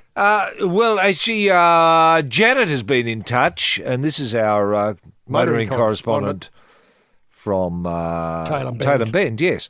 So, did you know there are 2,618 toilets in Wembley Stadium? Well, no, I didn't know that. Is this sort of something you can look up online? Number of suppose. toilets in Wembley Stadium? I suppose. More than any other in the world. Wow. Do you think as Australians... Hang on, is that true? Well, I don't know. Or is that just a statement like, our cheese shop will be the best in a football stadium Yeah. anywhere in the world? Well, let's say it is true. Okay. Do you think as Australians we should see this as a challenge when building the new thing? Punters would be able to throw self-discipline to the wind as well as avoiding the recent queue records. It would also give us the opportunity to host arena spectaculars featuring artists such as Bublé and, dare I say it, Andre Rieu. You were quite right to leave Adelaide out of the mix, by the way, due to the fact that our infrastructure minister, Stephen Knoll, can't even tar the road that runs off a poor 76-year-old woman's street. And she says, P.S. I saw Mayor Neville Jench of the Coorong District Council at a function recently. him. He didn't look me in the eye. He knew I was there.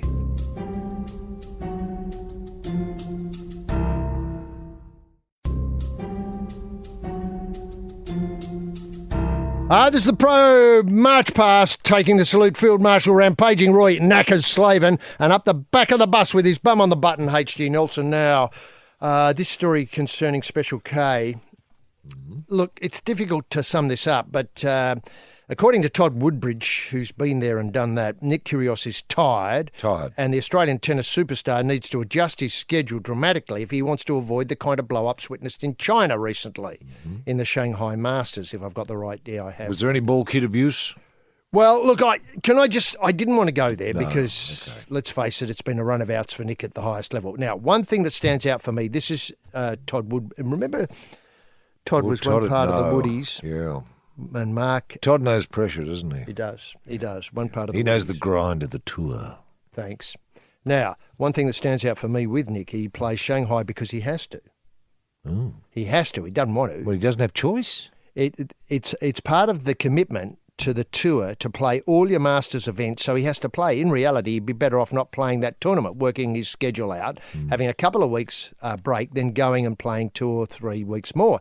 The way it is, he has to play. That's how it is for him. Nick plays his best tennis when he's fresh and enjoying himself and he's engaged. When he has to go somewhere, and that isn't the case, we see him a little jaded and we see him to play the way he did. He's probably going to have to make that decision. Scheduling is huge for him. He gets tired, and then it's, obviously... Well, gee, what happens. Bruce has thought it through, hasn't he? He has. Now, yeah. is this a problem for all tennis players or just Special K? Burnout.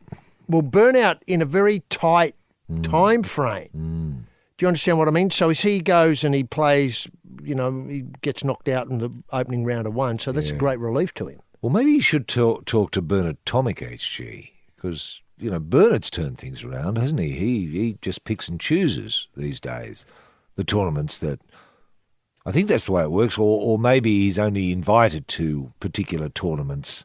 I think he's only invited to a few Yeah. which have the netting up. Which have sort of a busted A feel about them. Is that right? I think that's right. I think that's right, I'm not yeah. sure the Masters, if I've got this right, he has to play all your Masters events. Now, Gee, I thought players had choice. Couldn't he just bung on an injury like, sorry, I've torn my groin or yeah, well, my I think elbow's sore? I think they lose something Points. on points. Yeah, he'd lose points. But- But if he's not enjoying his tennis, I often think with players, if you're not enjoying your tennis, Why do don't play. Yeah.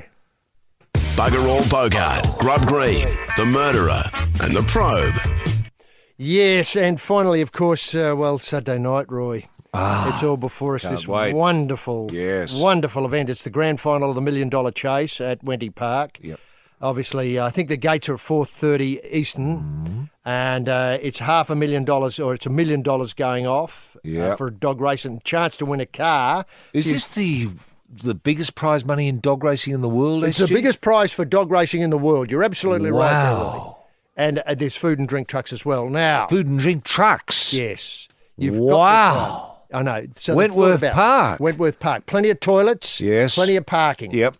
Why haven't there been, people, See, Opera House, all of this? what worries me is it's so This is close the to biggest Everest. event in the world for dogs. I know, and we've got it on the same day as the Caulfield Cup. I think that's Oh, right. that's bad timing, I isn't know, it? bad timing, and at the end of Gambling Awareness Week. I mean, see, it's sort of starting to look, who cares, doesn't it? $1 million up for grabs, and the fastest qualifier is Poke the Bear. Oh, Poke the Bear's running. Yeah, Poke the Bear's in. Drew awkwardly in box 5 for the Box next Saturday, five, right. $1 million over the 520, the golden 520 at Wendy Park. Yeah. Poke the Bear, trained in Victoria by Siona Thompson, has led throughout the semi to win Friday night. Big Butters, one of the 2 qualifiers for South Windsor trainer Andrew Couch, next quickest. And then Azkaban, a kennel mate of Poke the Bear, shared 3rd fastest. So Siona Thompson's got 1 and 3 on pole. Is Poke the Bear the favourite at this stage, HG? Poke the Bear is in favouritism at this stage. Right, okay, good. Poor box, though. Now, we Yeah, go box to, 5, yeah. Well, no one wins from box 5 yes. at Wendy, do they? I know, unless you're really good. Yeah. And I'm not sure that Poke the Bear isn't really good. Now, Crouch, the trainer, he works the night shift at the Liverpool Hospital. He revealed the remarkable tale how he came to be training another a dog that's accepted in the event, Jamila Jet. Jamila Jet's running. Yeah, there's a lot of jet freaks will be going. A lot of jet freaks will be going. Now, Wasn't Jamila Jet a Victorian dog? I think that's right. Now, wait a minute. Let's try and get this in order here. So we've got Poke the Bear, unquestionably the quickest. Midnight Starlet, box 1. Skyway, box 2. Mystic Riot, 7. Jamila Jet, 8. 8. So a lot of people bet 1, 2, 7, 8. They do. Now, so we've got Crouch, rather. He used to train paces, and earlier this year, a friend, a leading harness trainer, asked me to buy him a greyhound. Why wouldn't you? Yeah, of course. Conversation comes up. Yeah. Pacer. Hey, listen, mate, could you buy me a greyhound? Exactly. Can't do it myself. There's son- nowhere to look. The Sporting Probe is the only show actively promoting Chinese AFL. And so Andrew got his son Adam. He discovered Jamila Jet was off for sale, 15,000.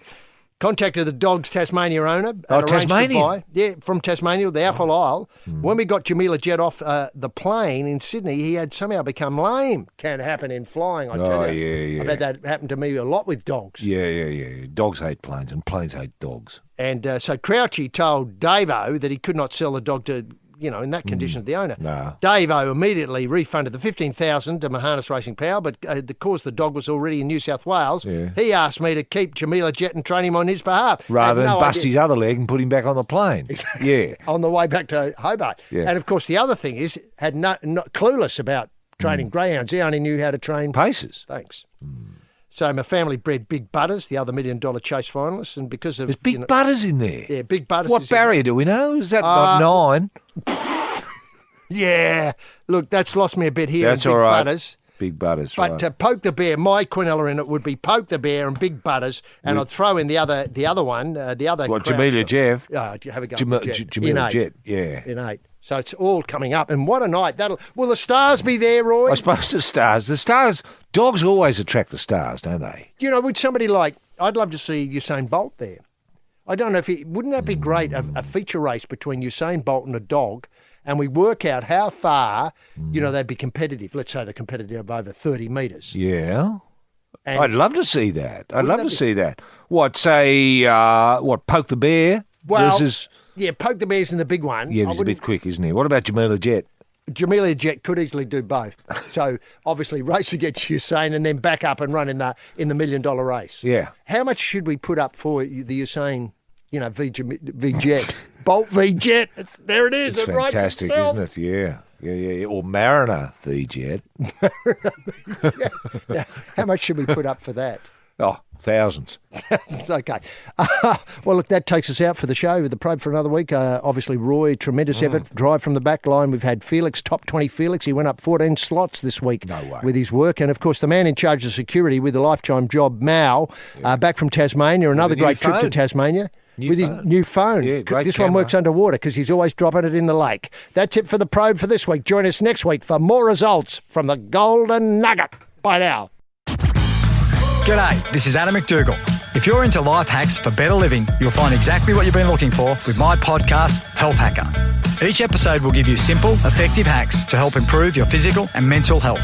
These tips, tools and techniques will change your life. Live better, feel better and get more time in your life with Health Hacker on Podcast One. Download the app now or listen at podcastone.com.au. No matter what you're into, there's one for everyone. Podcast One.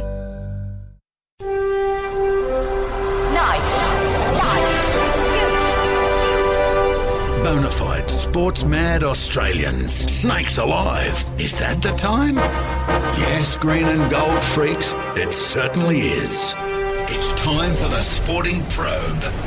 With 2 diamond pythons twirled around the tree of knowledge across the nation. Boys and girls. Well, a young man ain't got nothing in the world these days. The Sporting Probe leading the charge up the eucalypt. With extra chili on the stick is the in-and-out maestro, rampaging Roy Slaven. And coming from behind is the heavy lifter with both feet on the ground, H.G. Nelson. Unleash the grunt and poke HG. Yes, TF Much, gentleman Jim Daniels, the golden guy in the TSP Soundproof booth. He's towing the Caravan of Hope, that's the TSP pop-up studio, to the Queen Bee and Race Club in McCrae Street for this afternoon's Queen Bee and Cup.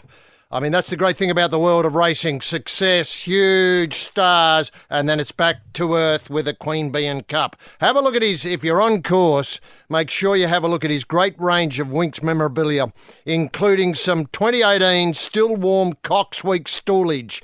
That is very, very collectible. Great prices on eBay. If you can get a bit off Jim, stick it on eBay and you'll be able to buy a house. It's that valuable at the moment. Now, Probe-sters, Patriots, Pilgrims, Punters, H.G. Nelson getting the Sporting Probe away for another set of 7. TF Much, Bruce McAvaney at his brilliant best yesterday. Look, when you're sure the horse is great, but how bloody great is Bruce? I mean, Bruce is Winx. Can I put it that way? I thought I'd never say that about Bruce, but Bruce is Winx. You know, I was at St Arnaud, obviously. St Arnaud Cup lured me down there. I knew there'd be a big crowd. I hate big crowds. I thought St Arnaud, there'd be room for me to stand and just take it all on board from a distance. And Bruce, when he came on and at the end he said, the Moonee Valley has found its Mona Lisa. I mean, tears. Splashing the boots, sure. I mean, I was nude, obviously, for the run. You've got to do something to help Winx. I mean, it can't do it all by itself. You've got to contribute. But when he just brought it all home to thousands upon, no, more than that, to billions of people around the world who have no idea of what it means to be a horse, like Bruce does, who has no idea of the majesty of the occasion, the 4 on the trot. That's 4 cocks on the trot. I mean, think about it for a minute. Not 1, not 2, not... Obviously, you can do the maths yourself. When does it start? It starts several years ago. 4 years ago, in fact. I mean, and to think that Bruce... I mean, is it the pinnacle of his career? Somehow I'd like to think so, that Bruce, as I say, is Winx. There's no other way around it. And, you know, he brought it home to people who had no idea it was on. You know, that's the thing you've got to understand about Bruce and the Winx relationship, is that he talks to people who had no, or just simply forgot that it was Cox Plate Day. I mean, and people who had no idea in Egypt. I got phone calls from people not a million miles from the Giza pyramids last night saying, we understand what you've been talking about all these years, HG, and they'd heard, obviously, Roy talk about the King, and is there any relationship between what the King's done and Winks? And I had to say, yes, well, Bruce is the common theme. Oh, and what a day for families. Families, that's what I thought about all the time, all the way through, Bruce's call, the families. Huey's family, obviously the jockey, but the owner's family, the trainer's family, the whole family of punting, the punting fraternity, the families around the world who have nothing more about, they have nothing in their lives except the hope that Winks can win. Oh, it's just incredible. I mean, talk about sparkling form. I just don't know where the bloke goes from here. I mean, is he having to do Derby Day, or does he get a day off next week? I mean, we'll tease these thoughts out about how great Winks was and the Cox and what it means to people, what it means to the future of Australia now. In the past, it's always been far lap, yeah, sure, far lap. What a joke. What a joke. Waddle around, did bugger all, had the hand out, got the big raps. No. We've got to get things into perspective now. Let's stop talking about far lap and that bloody heart and that stupid museum down there in Melbourne where they put him in a glass cage. I mean, that's all in the past. I mean, every community across Australia should be this morning discussing with their local council where the Winks statue goes. I don't care what it's made out of. It can be made out of cardboard for all I care. It doesn't have to look like Winks. It's just got to have Winks on the bottom and the 4 runs, and the Cox and all that sort of stuff. And maybe a sonnet lumiere with Bruce talking about what Winks means to him, how much he's in love with the horse. And sadly, one thing that disappoints a little bit is that in the coverage, Bruce lists all the other horses he's fallen in love with. I mean, talk about cheapening a great day. Cheapening a great occasion, cheapening a great Cox. To have Bruce there rabbiting on about how much he loved Rising Fast or Far Lap or some of those things that Bart put out all those years ago. Oh, no, it was cheapened the whole day for me. Anyway, what a week! What an incredible week. A week when too much sport is barely enough. Residents and 457 visa holders, it's tremendous to have you with us as we prod forward through the Sology backed up. Oh, I can't go on of week stoolage this week. A week of massive collects, obviously, St Arnaud Cup notwithstanding. But let's rock on with a man who this week put together a package that will not only guarantee the future of 3 great racing codes in Australia, that's horses, harness and hounds, but will make a serious dent in this nation's ongoing battle with obesity. This week he launched the Rooting King Reverberation at the National Press Club, which will create apparently 75,000 training positions and scholarships for fit Australians of all ages who want to share in the excitement of the most go-ahead sporting code in the world. And remember, it's the code that is Winks. Now, he's teamed up with Bruce, Hamish, The Big Show, Twiggy, Forrest, The Parrot, Winks, John Farnham, Warney, Darryl, Gus, Rabbits, BT, Daisy, Lingy, the Federal Minister of Sport, Bang Bang, the Kemp Brothers, Corowa High School, Geelong Grammar, St Peter's College, Russell, Carl and Koshy. That's the lot who are up behind this bloke in this. Concerned and dedicated cross-section of the Australian sporting community has pledged to find the talent that will take Australian racing. And remember, of course, it was Cox yesterday. It's Derby Day. What timing? Anyway, take Australian racing into the 22nd century and beyond. The Rooting King Reverberation is an ambitious 27-point plan that solves this nation's current employment, education, health, sporting, housing, punting and shooting needs for the next 4 generations. The brains behind the wheeze, no surprises, rampaging Roy Slaven. Roy, can we get the Winks bunny in motion simply by asking what highlights caught your restless eye this week? Yes, thank you very, very, very, very, very, very, very much, H.G. Nelson. What a wonderful week. To be an Australian who's prepared to climb every mountain, to ford every stream, to follow every rainbow, till we find our dream. Brisbane is to bid for the Olympic Games. What a refreshing idea this is. This is an idea that's been waiting to happen, lying dormant there. It just hasn't got that, what I'd call, Peter Beattie brush on it yet. But it will, and when it does, I can see this really taking off. Brisbane Olympic Games. And of course it would involve the Gold Coast. Of course it would. Now, Ian Thorpe, disturbingly, and 42 other Olympic greats sign a letter critical of the elite sports funding model. This is the federal sports funding model. Now, I agree with them. It's become a disgrace. And when is the Minister for Sawn-Off Shotguns, that is Bridget McKenzie, when is she going to maybe put a little bit out of the future fund and put it into the future? i.e. put it into our elite sporting talent. It's embarrassing. We have these elite sports people, world champions, absolute outstanding young Australians, who can't get a bob out of the government to help them. It's just not right. Now, speaking of, it's just not right. Usain Bolt wants $3 million to be a Mariner. Fair enough. Fair enough. Now, the Mariners are offering $150,000. Fair enough. He's not very good. Fair enough. Now, surely the New South Wales state government could stump the missing $2.85 million. I mean, it wouldn't hurt. Wouldn't hurt to keep Usain Bolt on the Central Coast. I mean, is it up to the Minister for Sawn-Off Shotguns to step in here as well? Wouldn't surprise me. Wouldn't surprise anyone. And I think it's an idea that must happen somehow. Look, a lottery. How about a lottery? How about the Future Fund? How about a little bit of the future, just a snip? Head it towards Usain Bolt, keep him on the Central Coast. Because I tell you, people are going to flood the Central Coast should Usain Bolt be sitting on the bench for the Mariners. I don't expect him to play, I just expect him to wear the uniform and sit there and nod.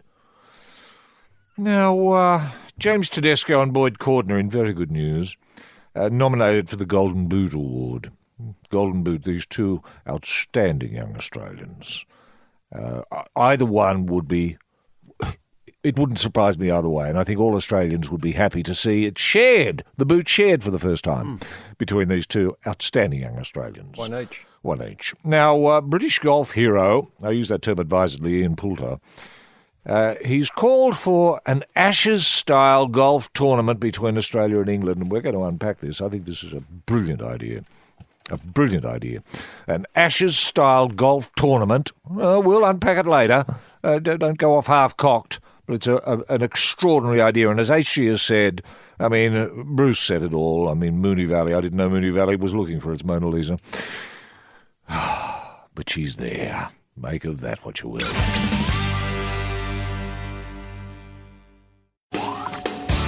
Yes, you're on the Probe, and let's see, we're at the Probe drag strip. The cast of the fast includes a man sniffing the nitro in front of the super quick funny car rampaging Roy Slaven, and behind the wheel of a door slammer with an evil grin and missing teeth, it's H.G. Nelson. Well, Roy, I suppose we have to begin with yesterday and these incredible scenes at Moonee Valley. Yeah.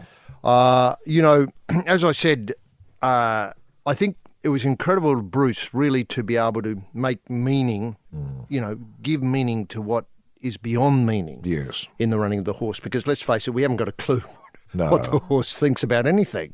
No. We can have a fair stab, though, because I think Winx is one of those unusual horses that really telegraphs what she's thinking all the time. Not through use of language as we understand it, but through some sort of, I don't know, equine... it's almost a language. The body language is there, isn't it? You've just got to tell by the way she looks at you that she's communicating something. And often it's left to us to try and understand what she might be communicating. But can I just say from the start that I agree with Bruce that Winx is an absolute professional. I mean, Winx arrived with her racing head on. Mm-hmm. As she was getting off the float, I don't know if you noticed this, but as she got off the float, she just looked across to me and you and winked, and I winked, and off it went. Off she went, you know.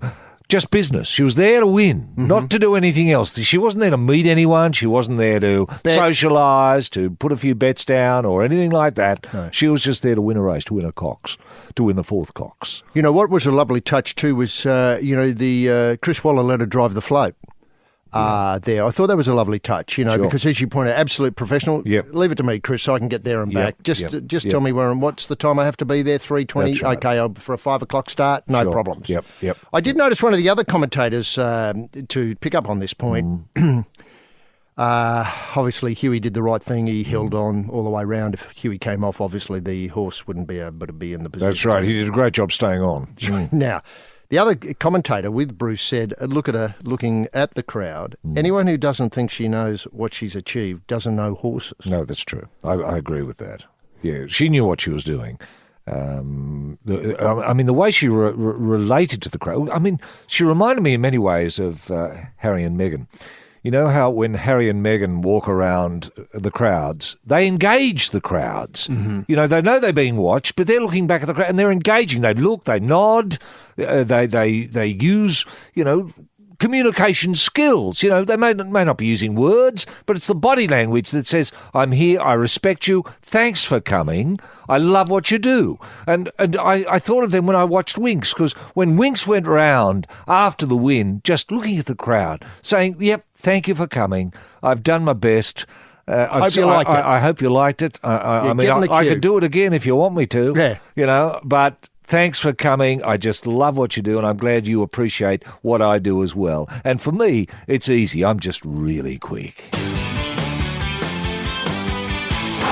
You're on the front line of the 2018 Love Probe Revolution, doing the in-out work with the Country Guild specialist, Roy and HG. Now, just coming to Bruce's post post-race comments, and this is where I really found it hard to accept. Look, I loved everything Winks did yesterday. It was tremendous. I felt more proudly Australian than I have in many, many years. But then he comes out in the paper the next day and he begins, it's not the first time I've fallen in love with a racehorse. That's his opening sentence.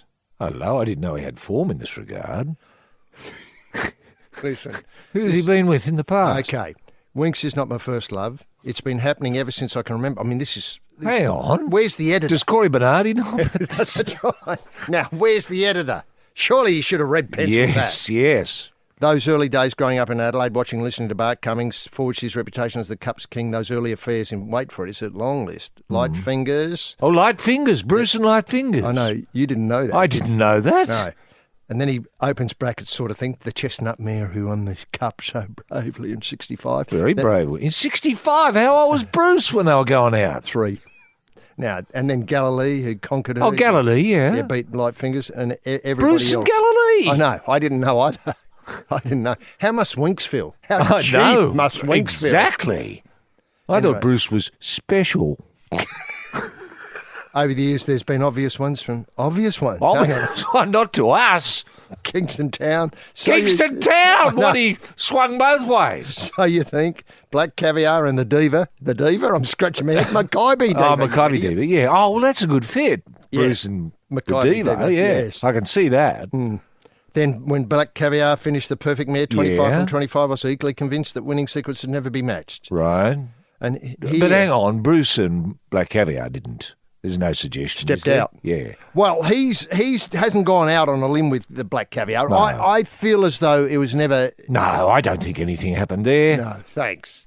Look, can Galilee, though, that's possible. Yeah, Galilee, so you think. I mean, so you think is a big surprise to me. That's a real surprise. So you're thinking Bruce? Yeah. I had no idea. God, absolutely they kept no. that quiet. They did. I don't know how New Idea and Woman's Day and the Weekly didn't sniff that out. Yeah. They must have just missed it, in the avalanche of fun that they were having. I suppose. But, well, I tell you what's great about it in terms of, no one's blabbed. Galilee never went to the press. No. Now, or the strappers. Or the trainers. Yep. Or Bart. Bart must have known a lot. Yeah, Bart went must to his have grave. known. He went to his grave keeping stum. Yes. He must have known. I mean, Bart wasn't. Bart wasn't stupid. He must have known when Bruce was hanging around. What he was after.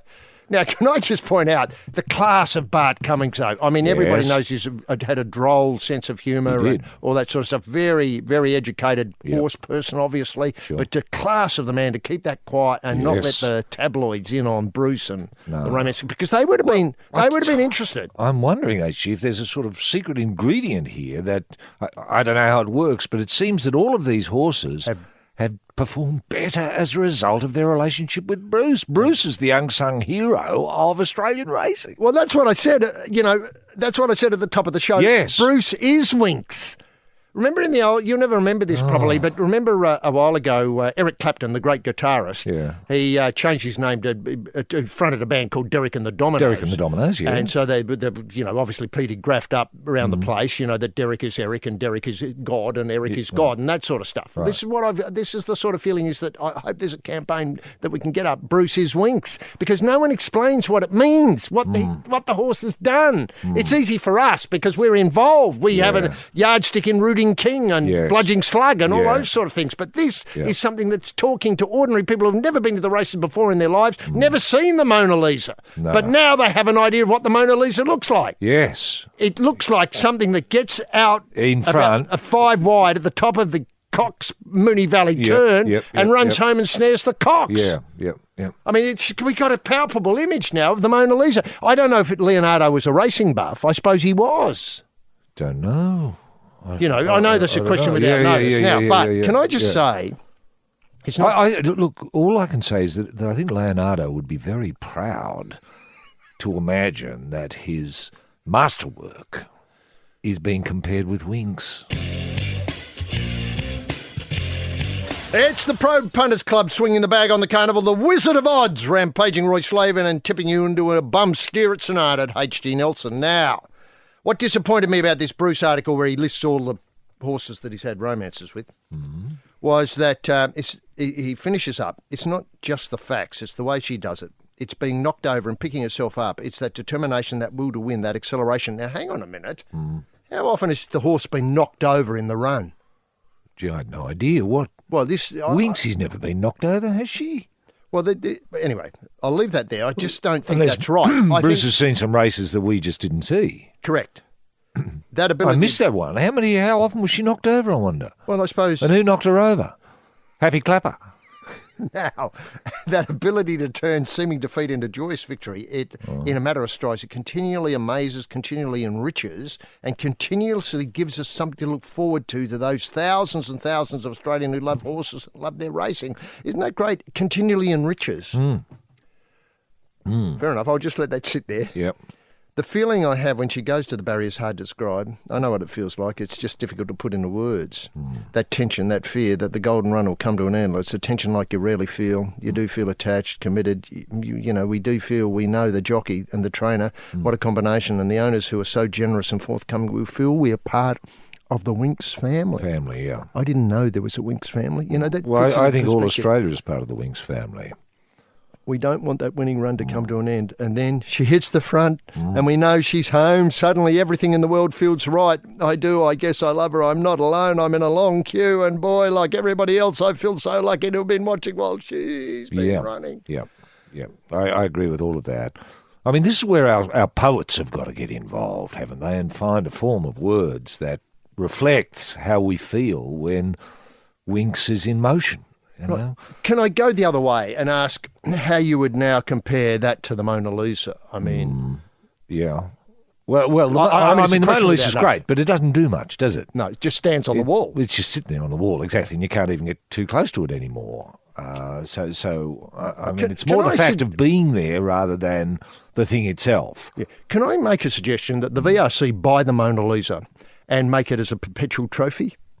To cement this relationship that Bruce has got with Mooney Valley, the Cox and the Mona Lisa, now that we found it. Sure. I mean, is that a meaningful thing to do? Well, I don't know about the Mona Lisa. What about Guernica? Because at least there's a horse in it.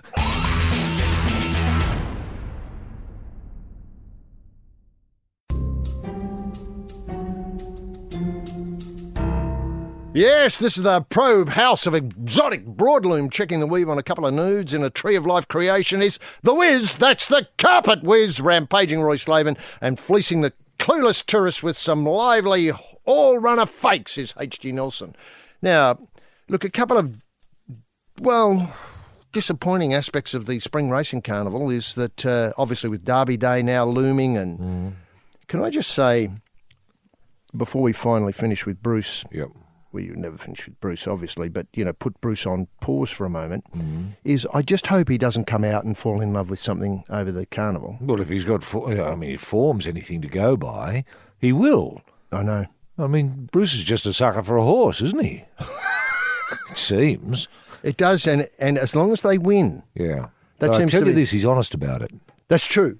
He's honest about it. He doesn't hide it. Yeah. Well, and he did for many years, but he's been honest about it lately. Well, can I point out, it's up to the media to find out about these things. If the media aren't looking for anything, why shouldn't people have their fun? Sure. I mean, that's what Corey Bernardi warned us about all those years ago. He did. That people would keep quiet about it and not fess up. Yeah. But at least, when no one from who or... no one was hurt. Yeah, no No one's been hurt. Yeah, that's right.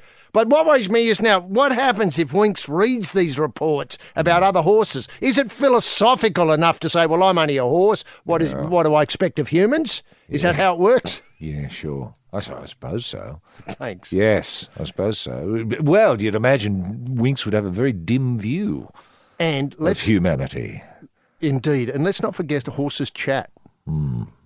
Yeah. You know, that, Yeah, I that know. gear, I know. that's all talk. Yeah. So you think the word of Bruce is going to spread they say. throughout the stables? Well, I mean, avoid this bloke. Exactly. Don't give him your heart.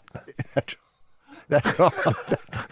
That's right. Sure, a little lively dump of stoolage on his shoes. Now, coming up to the big week, of course, we've got Derby Day, Derby Cup Day. Day, Oaks Day, and Oaks the Day, yeah. every family day. Yep. Three major,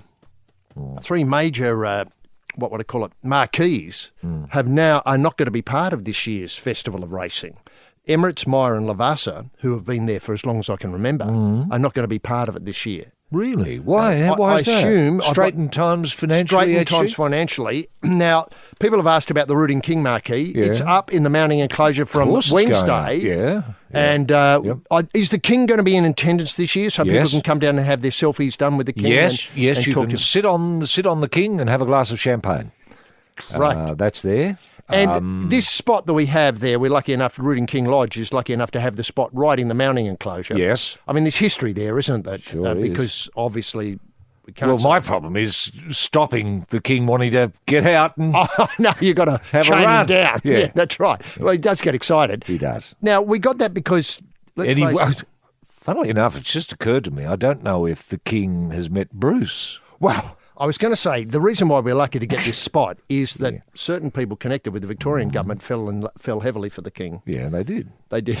And so they said, in homage to this unspoken relationship, they allowed us into a part of the course that's not... That's rarely available for marquees, exactly, and for people. And Jennifer Hawkins is going to be there, HG. She's coming to the Rooting King marquee. Now, the thing about this is that a lot of people are trying to get on lists. For God's sake, if you want to get on a list to come to the mounting enclosure, the marquee, the bird cage and all that, for God's sake, get in touch. We've got plenty of room there. Yep. Sure, Cup Day's not a subscribe. Cup Day, they're losing crowds. I don't know what they're going to do about it. No. Crowd Well, the doesn't- Cox is crowded. over. It's taken over, yeah. Yeah, the Cox. I mean, do you think Winks should maybe put in an appearance? I mean, I don't want to. Well, maybe. I don't want to. Well, but pour petrol on burning embers. I'd rather not have Bruce distracted during the day. Nah. From one star to another. Is the bird cage still up? I heard the bird cage was going. The bird cage marquee. No, what the difficulty is, Because I used to love the bird. God, you had fun there. well, with three major marquees pulling out of Flemington's famed bird cage, the area Oh, right. is where the marquees go. okay. Phew. So I think that's Okay. still there. Good. Phew. But it's just missing three big starters from previous years, Emirates, Meyer and Lavassa, and obviously But the others will Westpac. come in. Oh, I mean, yes, of course. How you about know, that Harvey Norman or someone. that place you buy your cars from, Car City? Car City, I'm they'll pretty come sure in. Marquee. Yeah. Bing Lee, I think, are going to put in something. Great. Yeah, That's there'll fantastic. be always Lionel will someone be to- there. Well, Telstra might get on board. Telstra. The Telstra marquee. Yes. And give away a phone to everybody who came in. Yeah, or Origin Energy, or someone who wants, Publicity. Yeah. Now, Russell Crowe, I didn't realise Russell was involved in the horse caper. And he says when he meets a horse, he says, I actually put my hand under the horse's nostrils first and touch his mouth. Yep. That's what I always do. And that's how they recognise that it's me. Really? Now, what happens if Russell's meeting Winks, who he's Yeah, not for the met first before? time, yeah. How do they know it's Russell? Is that the part of the mystique of horse and star that we don't quite understand as Yeah. ordinary humans? I have no idea. We'd have to ask Bruce. What does Bruce do when he... I'm sure he does a Russell. Touches the nostril and under the, touches the teeth and stuff like that to Does make sure. he? Well, I just made that up. Right. I mean, I would have thought Bruce might have approached from a different angle. I don't know. yes, you're part of the Love Probe Revolution in 2018 with Roy Slaven and H.G. Nelson. Roy, the Rugby League draw has been released, and it certainly makes exciting reading, especially round 9. Now, this is May 9th, this is 2019, May 9th, 10th, 11th and 12th, where all matches, Yep. All the matches will be played at Suncorp Stadium. What a brilliant idea. So it start off so it's first. an old-fashioned rugby league carnival. Indeed, yes, that's right. That's right. A country carnival. Country carnival. So Yep. Thursday, May the 9th, you get Titans Sharks. Friday, May the 10th, you get Tigers, Panthers, Seagulls, Broncos. Saturday, May the 11th, you get Bulldogs, Knights, Warriors, Dragons, Storms, Eels. Sunday, May the 12th, Roosters, Raiders, Cowboys and Rabbits. Now, Wow. they've arranged for sleeping. Yep. So you can take your sleeping bag along and sleep To in your Suncorp, seats. you can sleep at Suncorp. Yeah, sleep in your seats. Wow. I'm just wondering if this is the future of rugby league, though, because obviously this is going to sell out. It will. Every day will sell out. It will. And if people were overseas listening to this and thinking of making Yep. a beeline for Australia, Yes. that would be the time to come. It would, wouldn't it? Now, is this Because- being promoted overseas, HG? This wonderful weekend celebration of all that's great about rugby league. Well, can I just say... Like that- the Americans would love this, wouldn't they? They would. If we promoted this in New York or Los Angeles or... people could get on a plane Yes, on the and Wednesday. 24 hours later, they could be sitting at Suncorp with a sleeping bag. waiting for kick-off. Mm-hmm. Now, look, can I just say a couple of things here? You know the current Prime Minister, Mr. Scott ScoMo, Morrison, yeah. ScoMo, Mr. Scott Morrison, he was in charge of selling Australia. He was. As Where the the bloody t- hell are you? Yeah, as the tourism boss. Yes, he was. Now, I'm just Great job. wondering if this is something that he could raise with. I think he goes to. Let's face it. Let's say, for argument's sake, he goes to Indonesia to start with. Yes. I know he's reaching out to the Pacific people Yeah. Mm-hmm. in the Pacific, and so there's another thing. And then he may be going to see, let's face it, Donald Trump sooner or later, certainly before May the 9th. You'd Now, this imagine. would be the first thing to say to Donald, let's forget the chaff. Rugby league, are you behind it? Are you Well, the right first up thing behind would it? be to take a rugby league football and present it to the president. What a great idea, Steeden. Steeden. And then maybe get them to ink in gold on it, this magic round, as they're calling it. Yes, Call it Suncorp. yes, and get a few golden booters to autograph the ball. You know, your Jonathan Thurstons, your Andrew Billy Johns. Slaters, your Boyd Cordner. Boyd Cordner, yes. Well, Boyd Cordner talks. Yes. Now, Maybe take Boyd Cordner with you. Maybe into the White the House. Prime Minister, and he could introduce, Mr. President, I'd like to introduce our rugby league captain, Boyd Cordner. Eh? And Yeah. then preface it Yeah. with he's not a shark, but he's pretty good. Yeah. And then produce out of the glad bag, Yep. or, travelling bag, a shark's jumper. A Sharks jumper, And yes. embarrass the president by making him put in the shark's jumper. Yeah. Put him in the shark's Put him in jumper. the Sharks jumper, yeah. What a lovely idea. What a lovely idea, yes. And yes. then get the and say president- all open, if it doesn't fit, we could always get a Roosters jumper for you. Couldn't we, Boyd? Boyd, did you bring a Roosters jumper for the president? Sure have. Try this one on. You know what I mean? It could I go know. anywhere. I mean, he could end up a West Tigers fan for all we know. We don't know. Hang on a minute, steady. I A know. West Tigers fan? Maybe.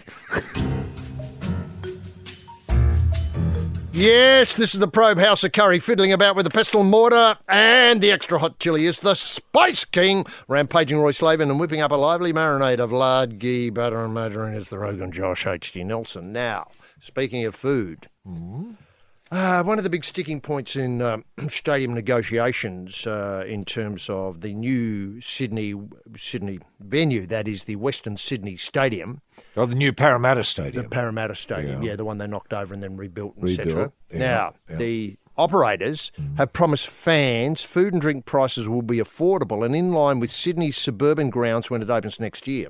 Oh, that's refreshing. Now, I think there was a big standoff because of the problem of Parramatta didn't want to pay the rental on the No, they stadium. didn't, no. And probably there were other things connected with that, as in food prices. But Venues Live, who run it, said punters will also be able to bring their own food and drinks into Parramatta Stadium, which they say will be the most fan-friendly stadium in the country. Wow. Including the new Cox.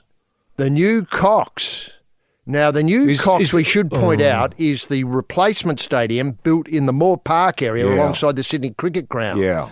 Now, what's But great... we don't know. Its brief isn't to be family friendly, though, is it? No. Necessarily. No, it's to be something that chews up a lot of government money, which they don't Yes. know what to do with. Exactly. Good. And they can't be blowed doing the sensible thing, which is a bit of refurbishment, because it's a great venue to watch rugby league at, or football of any sort, apart from AFL, obviously. Yep. Now, the announcement comes in response to the attack of the Parramatta Eels, who have rejected ... We've just covered that already. Now, there's including a range of issues, including refusal to compromise over food and beverage pricing. So the Parramatta Eels organisation has stood up to Venues Live and said, unless you make, food affordable and let people bring it in, we're not going to play there. Good. Recognising that their supporter base is not that necessarily they're cashed up or don't want to spend as much as, Well, they would have an expectation that a sausage roll is not going to be more than, say, $1.50. Not bad. Now, Venues Live denied yesterday it was looking to jack up prices. It's understood the operator's aim is to make the stadium's offering cheaper than other major grounds. Right. The Murdoch press said the one disturbing thing the Murdoch press got was all revealed that it'll focus on, wait for it, boutique beverages. Boutique beverages. Is that what Eels fans want? I wouldn't have thought so. Exactly.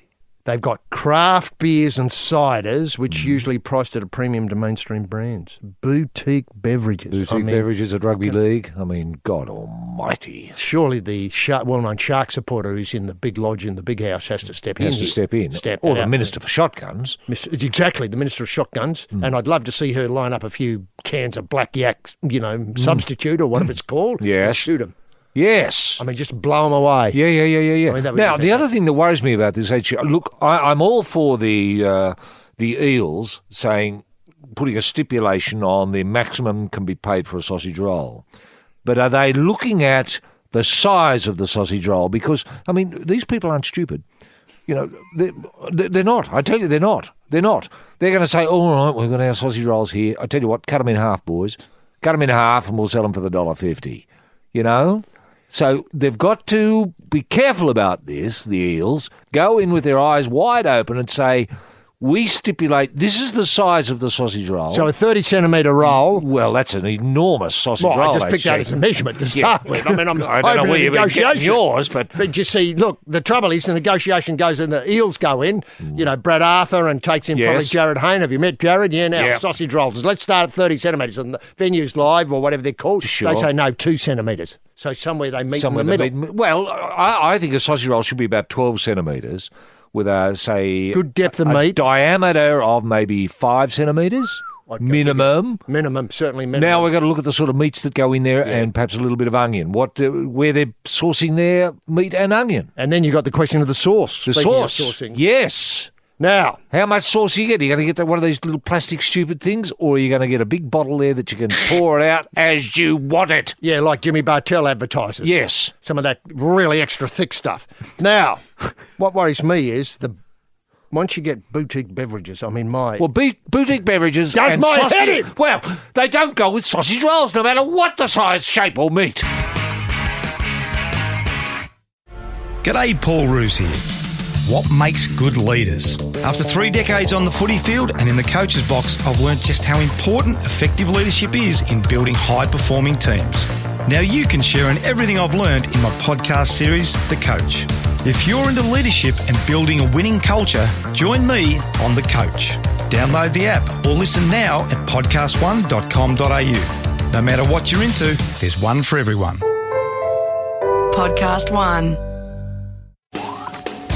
It's the Probe House of Cards holding all the aces. The King of Diamonds rampaging Roy Slaven. On the other side of the card, Dable the Man with the fist of nothing, A.G. Nelson. Now, going back to the problem of these venues and what they're offering, don't get me started on the size of sausage rolls. But I tell you, if they follow up with that 30-centimetre sausage roll idea, HG, that's an absolute winner. If it's just exclusive to the Parramatta Stadium. I think that's what they have to do. They have to make a point of difference. Yes. Come to the Parramatta. Same price. Yeah. That second Cox. $2.50 for a 30-centimetre sausage roll and as much sauce as you want. The queues, they'd start already. I know. And we are not kicking off till I think about, sometime I can probably work this out, somebody about round 10 next year. After the bumper round. Now, they're going to have the Venues Live. The Stadium Burger is going to be $9.40 $9.40 for a stadium burger. Yeah, I'm not sure what's in it, so I'm not okay. sure whether you get your beetroot and your pineapple and your lettuce and your wilted lettuce and your bit of cheese Onion. and etc. Yeah. I'm not sure what your $9.40. That's got to be negotiated. It's got to be negotiated. And what sort of bun? Is it a soft bun or is it a crispy bun? Is it sourdough? Is it? Now, while your 425 ml of mid-strength black yak is $8.20, that seems a bit. What, for one can of beer? Well, that seems a bit exy, but anyway, 600 ml bottle of soft drink costs $5.80. No way. Well, the good news is you can probably go and get your litre of Coke. Supermarkets or your IGA. You can get, usually pay about $3. Now, what the difficulty here is, I just hope this doesn't get out and people go to their local supermarket to watch rugby league because they know they can get refreshments there for a lot cheaper than Yeah. But can't we bring our own food and drink? You can. Okay, Now, can we bring enough, let's say... A slab? Well, yeah, and sell them yourself? Can you... To mates nearby, Yeah. regular ticket holders. Yes. And they might be able to have a roster of people, like we'll see you next week or in a fortnight's time. Who have we got? Oh, we've got St George. Okay, well, you're in charge of the drinks and you're in charge of the food. Yep. See how you go at that. Yep. And you might be able to take along, say, a little barbecue and... a bit of mince and stuff, and you could... do your own hamburgers. And sell them for, let's say they're selling for, what did you say they're selling them for there? $9.40, that's stadium burger. Let's stadium do burger. $7. You could do your own burger for $7, and I tell you, you'd still make a profit. Now, I bet they're better than the stadium burgers because they'd be fresh, made in front of you. Yeah, with that personal Eels touch, or if you're a fan of the other opposing and teams. you could say to the bloke who's making it, oh, mate, just a little bit more onion, or, nah, hold the onion, thanks, mate, or, you know what I mean? They wouldn't be standard, they'd be boutique, bespoke is the thing I'm looking. Yes. Now, the Venues Live Chief Executive Officer said it'd be a series of game-changing initiatives that will also be available that'll make it very affordable for families. Quote, fans will have the opportunity to purchase affordable food and drinks with pricing more in line with suburban grounds. They'll be able to bring their own food, repeats itself there. Yeah, right. Now, look. Well, I like the sound of all of this. I like the sound. And this has only happened because the Eels decided they wanted a better deal. Yeah. Now, speaking of the Eels, in a moment of, I think, of honesty from the head eel, Brad Arthur, he said, obviously, leading into the first game at the new stadium in round 6, that's next year, I had that wrong, rather, right. For those who are following this, round 6 is April the 18th starts. Yep. The match out there at whatever it's called, the new stadium, will be on Monday the 22nd of April, Eels v Tigers. Right. Now, leading into that first game at the new stadium in round 6, we need to get excitement up so as people want to come and watch us, i.e. they need to win their first 5 matches. Sure. Now, this will be no mean ask. I haven't looked at the draw. I can if you want me to. But anyway. When was the last time the Eels won 5 in the trot? Man. Big call. Yeah. But you'd have to go back to a time just before Bruce met Galilee. And Peter Sterling was playing. Now, we've got to earn the right to drag fans there, not just because it's a brand new stadium, open brackets, and it's family friendly and they get great deals on food, implied. Yep. And now, we get the opportunity with the footy. We want to try and play and generate interest in our team to get the fans there. This, how do I put this? This means the real reason to get fans to rugby league is for the team to win. I mean, I take your point entirely. I mean, this is just extremely difficult for it is, for isn't it? teams. It puts too much pressure on the players. It has. Far too much pressure on the club. You want people turning up for other reasons, for the terrific burgers and those huge sausage rolls you get at such a good price. Yes, it's the Good Ship Probe at the wheel with a knife between the teeth and the pitch on the eye of the boatswain, rampaging Roy Slaven and walking the plank, the peg-legged H.D. Nelson. Now, as Lockie, our hard-working panel op today, has pointed out, this opening round at the Western Sydney Stadium, the new Parramatta Stadium, is climaxes Easter weekend.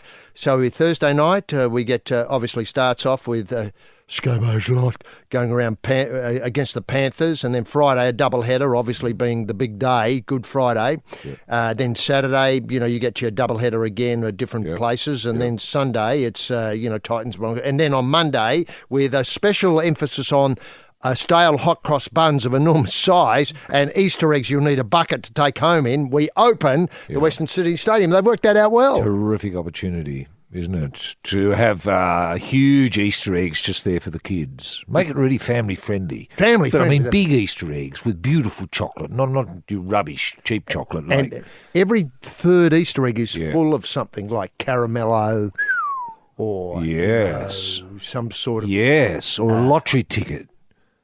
Or a prize for a car. Yes, or a key that might fit a car. That's better. So Easter is the time where we've got to get out there for those sausage rolls, hot cross buns and Easter eggs. Now, and the car's in the car park. ready to go. Ready to go. So you catch the public transport out Yes. there. I think you can get to Parramatta Stadium and walk. Obviously, lots of people will be doing that. Yep. And it's Tigers versus Eels, so traditional rivals. Exactly. And within the Easter eggs, there are 5 keys, all that fit the one car. And people have got to race at the end of the game to the car park to find the car that the key fits to drive home. Eh?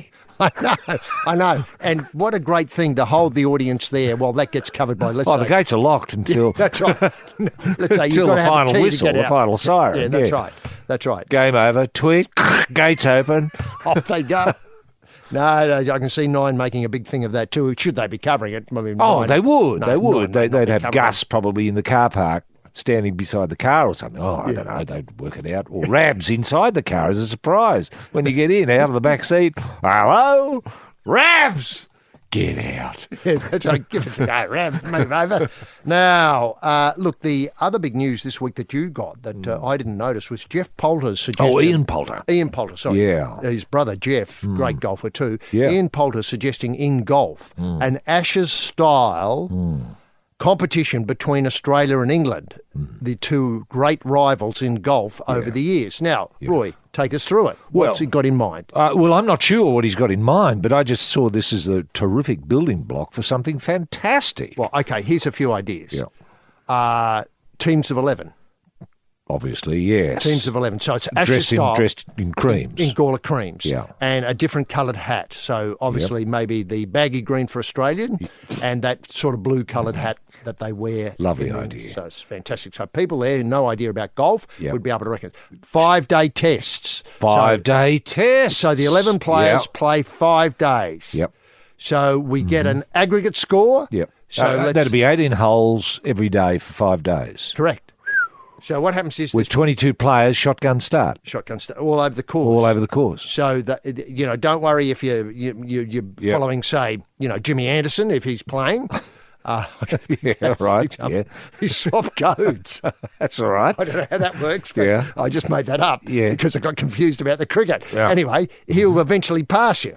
It's not as though you have to be in one spot. Yeah, Essentially, right. You'll be able to see them all the Yes, stars, yeah, all the yeah, stars all the playing. stars, yeah. So you've got 11 from each, 11 golfers from Australia, 11 golfers, Golfers from England. I think that, and there'd be 5 for these And you'd series of start off 5-day 18-holers. I That's reckon a you'd lot start- of golf. Well, Yeah, I know, but it's Ashes. Should we burn some teas? Burn some teas to make a little urn.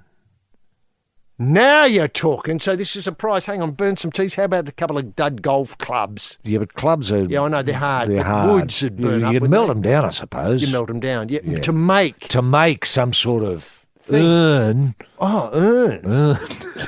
Can I just point out? I think the T20 trophy between Australia and Pakistan at the moment is a beautiful sort of looks like a biscuit, No, a piece of toast or something. piece of toast. doesn't Yeah, it? stuck on a pole. Yeah. Well, we don't want anything stupid like that. We want a lovely urn, classic Greek-shaped urn, Maybe- but miniature. Miniature. You sure you wouldn't go big, like a metre high?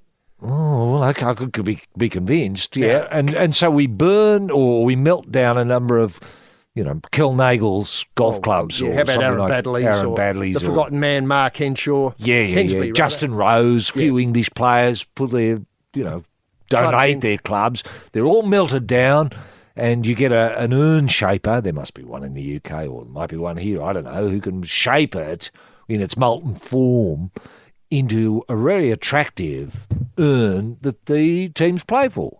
And that Now- becomes the Ashes.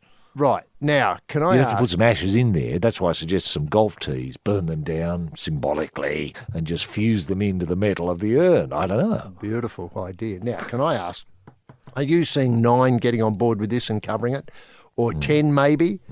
And, Well, we don't have a natural golf channel, do we?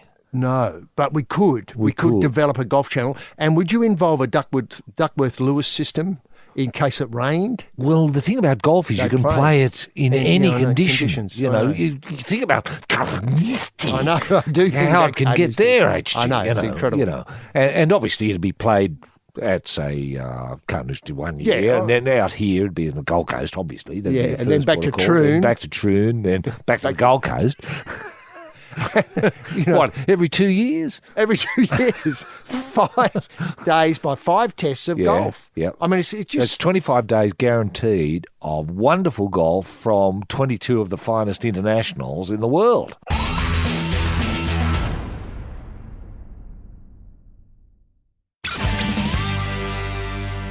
Yes, it's the probe mission to Mars. On the two-way, rabbiting on to ground control is Major Tom rampaging Roy Slaven, and down the back of the barge looking for a place to dump a bucket of human waste, the cosmic dust, H.G. Nelson. Roy, that golfing Asher style, I mean, do you feel as though we need a sponsor? Yes, we do. Of course we do. Who would be able to, franchise off or leverage off the association with the golfing competition, to take it away from the problems golf has now. I know we're coming to the end of golf month and it's been a terrific... Hasn't it been a revelation? It has, and it's got so many young people out and about, swinging the bag, looking for a bit of hole action, or dragging the bag, swinging the club and looking for a bit of hole action. But now if we could get, say maybe... And this is where it gets tricky, because golf sponsors tend to be a bit old school. And I'm just wondering if, I don't know, whether we could find a product that somehow spoke to the future of golf as well as the future of, say, because let's face it. What about the Volkswagen Golf? Could they come in behind it? It seems a reasonable sort of fit, doesn't it? I got stuck on something like, a Weiss bar. The the ice convection. Yeah, that's right. That's right. Well, they're great. Have they come on board? Have they indicated an interest in being associated with test match golf? Well, I think we have to put it out there and see what response we get, because it is a hell of a lot of exposure. Yeah. I mean, you'd have every tee, you'd have golfers eating Weiss bars. Yeah, would, yeah. Or every caddy, Every caddy on it. Carry a little fridge. That's right, and hand one on every hole. Yep. There'd be so many flavours. Yeah, there would. I mean... I just think that's not a bad idea. Are you suggesting that maybe the Weiss Corporation should put their hand up now to get the pre-publicity that we're prepared to come in early? Yeah, prepared to come in early and probably get a bit of a discount on the first 5 years. Yep. Okay. How do we, progress with this? And I do see this very much as a spin-off from Golf Month. And I must say that I think, in international relations between Australia and a Brexit England, we need to think about these things, because it's a new page. They're going to need hands across the water. It is. It's a turning of the page. Trade, all of that. Trade, tourism, all of those things. I mean, I'm not suggesting we're going to get to the situation where we're sending over cans of fat as we did during the war, but it could get close to something like that. As I understand it, there are people who think it will get that close. Yeah. Who are preparing now for the, problem of Brexit, the problems of Brexit, and a sort of putting away maybe the a bit of test golf. Golf could be just exactly the thing. A spirit lifter. A spirit lifter. That's exactly, because they won't have Winks there. No. Because that's what'd be great if we could send Winks over there. Yeah, what, to race? Well, I don't know about racing, because it's obviously reluctant to race against foreign horses. I think your thesis. But to go on a tour and. I don't know what to do, really. I mean, maybe put in appearances at shopping malls, because there'd be bugger all else in there. Yep. Anyway, look, emails. Yes, now... wait a minute. If you want to get in touch with the show, roy@thesportingprobe.com.au. That's roy@thesportingprobe.com.au. And Roy, have you got an email? Well, Esme, remember we wondered how Esme was. She's got in touch, actually. This is Esme from the United States. She says, hello again. Thanks for the shout-out last week. What suggestions do you have for best sporting fixtures to attend in southeast Queensland in February next year? When does the rugby league kick off? Well, I reckon she should delay a trip to, say, the second week of March, because on Thursday, March the 14th, at let's see, where have we got? We've got 13 at the Cowboys play the Dragons on Saturday, March the 16th. That's not bad. Okay, she says, we're currently planning Walter's first trip to Brisbane to meet my family and friends. Well, a trip up to Townsville would be fantastic as part of that. Certainly would. Do you think the Australian government could help us out on the costs as they did for Harry and Meghan? I don't know. You could certainly... I don't know who you'd approach. Well, Foreign Affairs. Foreign Affairs. They'd be Maurice Payne. Yes. You'd write directly to Minister Payne. Yes, Minister and maybe Payne. CC it to the Minister for Shotguns, Bridget McKenzie, see what she can do. And exactly. And how about the man who, where the bloody hell are you, man? The Scott the Prime Minister. The Prime Minister. Yeah. CC it to him. Yeah. And maybe suggest that you've admired Winks from afar. Oh, yes. Or something Winks. like that. Yeah. She's saying here a 0.0000917% of what they paid for them would really go a long way and be a worthwhile investment because we're much more frugal and yet our aesthetic is far superior, she says. Do you understand what she means? Well, not really. She's saying that it's not going to cost much to bring them over. Oh, okay. So the government should chip in. And they're not going to cost the community as much while they're here in terms of police protection and all that sort of stuff, I suppose, motorcades, transport, things of that nature. Security. They'll cover themselves in that, cover their own dead in that regard, I think is what she's suggesting. Yeah, so if they are going to go to Townsville, I'm not suggesting, I don't think she's suggesting that she should be sponsored, she and Walter, to go from Brisbane to Townsville to watch the Cowboys go round. I think that's a bridge too far. No, fair enough. Mind you, she could crowdfund that, perhaps. Oh, she'd certainly get a lot of support there. I mean, Townsville people would love to have that, see that idea of hands across the water, as you point out. Where is she again? Rhode Island and Townsville. Yeah. I don't think that's ever been tried before. No, they could become sister cities. Beautiful. Now, Greg writes, he said, surely it's time for an equine rugby league team of the ages. Of course, it's going to be subjective, and Gus Gould will come up with a better team. But here's mine, he says. Right. So he's got Captain Sub-Zero. Good pick. Controversial. Yep. On one of the wings, he's got Winks. Naturally. Yep. Mackay Diva in the centre. Oh, outside centre. Good. Yeah, and Gunsin on the other centre. I hadn't thought of Gunsin. No. Yeah. Bone Crusher on the other wing. Whoa! Fantastic. Remember, of course, that great our Waverley Star Bone Crusher Cox plate. That when the Cox mattered, Roy. Yeah. Coming down the straight there. And then he's got two interesting suggestions for the halves. He's got Farlap and Kingston Rule. Not bad. Then he goes to his packs, rather controversial. He starts off with Bludging Slug on one side. Really? Yeah. Holding up the scrum. Yeah. Archer and Rogan Josh. Is the front row? That's the front row. Wow. The Slug, Archer and Rogan Josh. And then at 11, he's got the King. King. Vice captain. Whoa. In the second row. In the second row. Good. With a roving commission, I hope. Think big. I might have read this slightly wrong. Anyway, think big. Think big, as the other second rower. And the 13 is Fine Cotton. Fine Cotton. Yeah, so controversial. Plenty of talking points. Yeah. And I think that's excellent work. He suggests the coach, this is where the only thing I've got wrong here is Wayne Bennett's the coach. That's not right. Bruce. Bruce knows them all. Yes, it's the Probe Philharmonic with the Maastricht variations of The Horses. And wasn't Darryl incredible yesterday? I mean... Yes, The Horses. You know, this is going to happen every year now, HG. That Darryl's going to come down. Yeah, he's done it before. He did it last year and it was great. And people thought, oh, well, it was so great, let's do it again.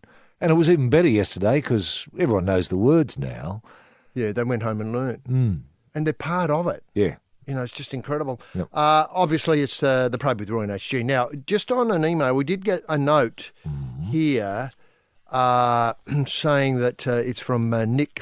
Yeah. He said he's on the alert but not alarmed trail. Right. There's a book being released by Andrew Rule, Winks, the authorised biography, which is fair enough, the horse. The alarming bit is Bruce McAvaney's got what I call the strap underneath Winks. Yeah. Sadly, it's his quote should have been in a bigger type. Yeah, what is the Winks. quote? One of the most remarkable and enjoyable sporting stories in my lifetime. Only one of them?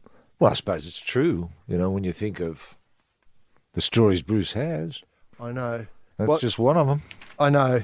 Sadly, it should. I think people should go around with a texter and cut out one of the most remarkable, enjoyable sporting story in my lifetime. That would have been better. I don't know why the editor didn't do that for me. Yeah, but you don't know how close things got with Galilee. No, that's true. See? Or Or whether he took up Winks on the Galilee rebound. yes, You know, exactly. I mean, Exactly. how much baggage was he carrying? Exactly. I mean, he carried a torch for a lot. I know. There was Tobin Bronze. People don't talk about Tobin Bronze, understandably, because it got far too close with Bruce. Yeah. In fact, What about the Diva? yeah, Mackay Diva. Yeah, well, Diva and Bruce. Yeah. I mean, that was... I know. And can I just say, I know one night you prized them apart. Oh, less the better. Now, Gareth's been in touch, HG. He says Ultimo Public School has been founded recently, or moved, abutting Wentworth Dog Track. Is this something that should be done more? I assume the kids get taught about the basics of racing, dog racing.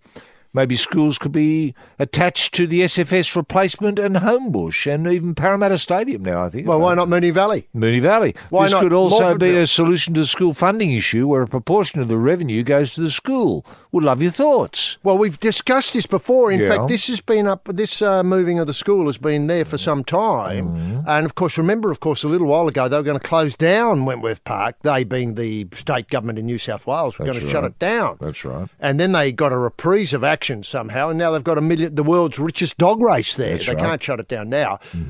Having said that, can I just say, and I think we talked about this before, or if we didn't, we should have, Yep. that registered clubs where there are poker machines Yes. are now open for business as TAFEs Good. because they have rooms there that are not used during the day or very Yes, little during the day. they do, yeah. And so they could teach, say, accountancy 101 Easily.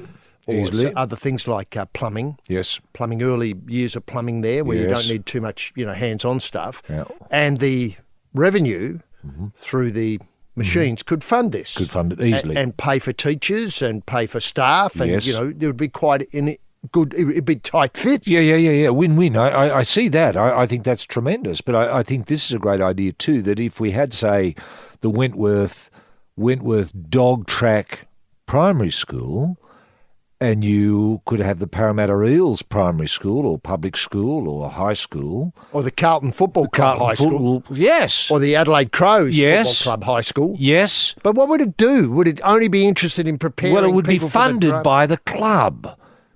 Funded by the club. It would be a private So the institution. Gold Coast Suns High School would specialise obviously in Chinese and teaching and kids bok choy Chinese and trade and cuisine Spratly and- Islands and all that Sure, sort of sure. stuff. International affairs. Yeah. Yep. So you see what I mean? They'd have the flavour of the club and they would support the school, and there'd be people who have been, say, members of the Carlton Football Club for many, many years who would get the inside running, With their kids. Yeah. Or with their Wow. grandkids. Oh, I see. Or So relatives. club kids. membership comes with benefits. Yeah. And not to do with going to matches or thinking No, the team no. might win, but No. educational benefits. Educational benefits. Yeah. I've been a member of the Carlton Club for 20 years. Very good, sir.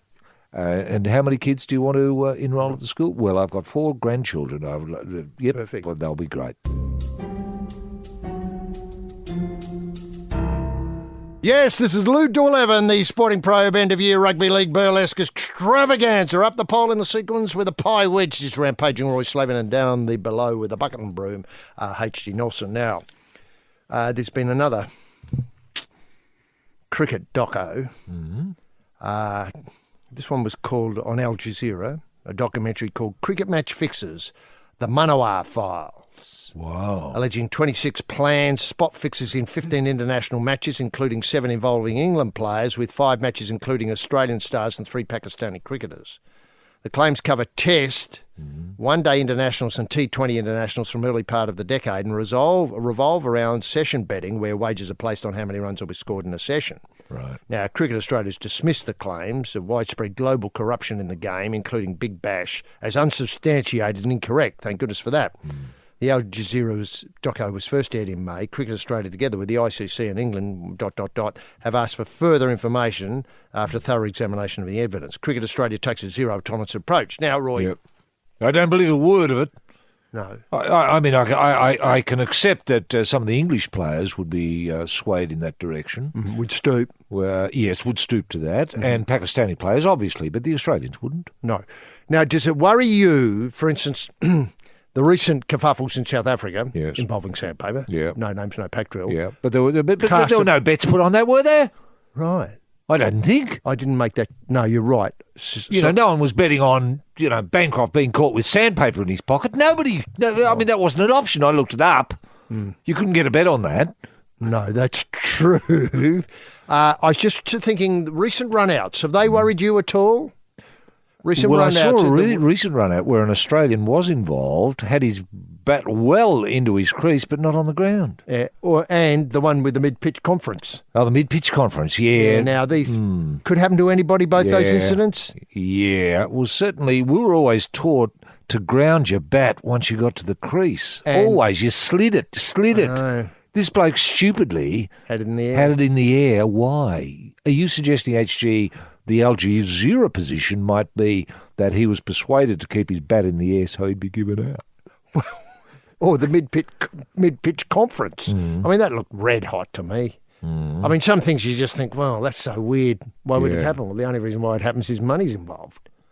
I mean, cricket, I think it might have been Aaron Finch came out afterwards after that and said, these things happen in a game of cricket. Well, I've never seen that happen before in my life. Thanks very much. Did Aaron Finch say he's seen a lot of that happen where players hit the ball, they think it's going to go for a boundary, so they have a mid-wicket conference and ignore the chap fielding the ball, throwing it to the keeper and getting run out? Does Finchy see a lot of that? He must. Look, I've got to say that was the bright spot in that match. It was. Was that dismissal. That was something that you can take home and remember. Talking point, yeah. Talking point, thanks very much. Yeah. See, what worries me about this is that cricket now shoots itself in the foot all the time, and I come to this report, which we probably won't have enough time to discuss today, but there'll be other days where we'll get to it, which is, this cultural review. Isn't that coming out tomorrow? I think it's coming out tomorrow, so maybe I better have some dry powder. But what I like is the idea that Cricket Australia's had its AGM and appointed all the people that were there before to the same positions again before the review's announced. That's right. Now, does that look transparent? All the people who are responsible for the culture that's being examined have been re-elected into their positions that gave us the culture that we've just reviewed. Is that it? And then we join the dots to a couple of clowns not realising the ball hasn't gone for a boundary in a mid-pitch conference and out. I mean, and Finchy says, I've seen a lot of it. Okay. It starts to worry, don't you? Yeah. Yeah. You start to see why people are starting to talk about international series, Ashes series, Australia-England in golf. Yes, because at least you know it's going to be honest. God That's almighty. Right.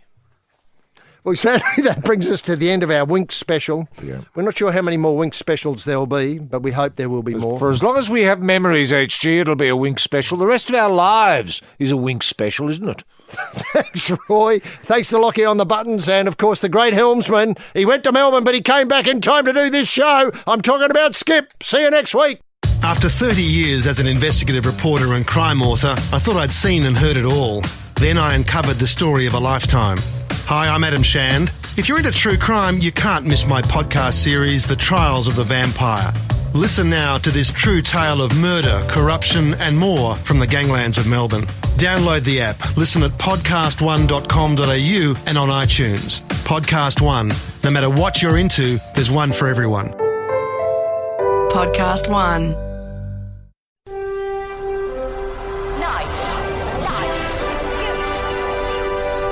Bonafide sports-mad Australians. Snakes alive. Is that the time? Yes, green and gold freaks, it certainly is. It's time for the Sporting Probe. With two diamond pythons twirled around the tree of knowledge across the nation. Boys and girls. Well, a young man ain't got nothing in the world these days. The Sporting Probe, leading the charge up the eucalypt. With extra chili on the stick is the in-and-out maestro, rampaging Roy Slaven. And coming from behind is the heavy lifter with both feet on the ground, H.G. Nelson. Unleash the grunt and poke H.G.? Yes, TF much, gentlemen. Jim Daniels, the golden guy. And when I use gold, you know what I'm talking about? Gold, gold, gold. I'm talking about Gold Coast. He's in the TSP soundproof booth located today, no surprises, out front of the Animeers Velodrome on the coast, on the Gold Coast.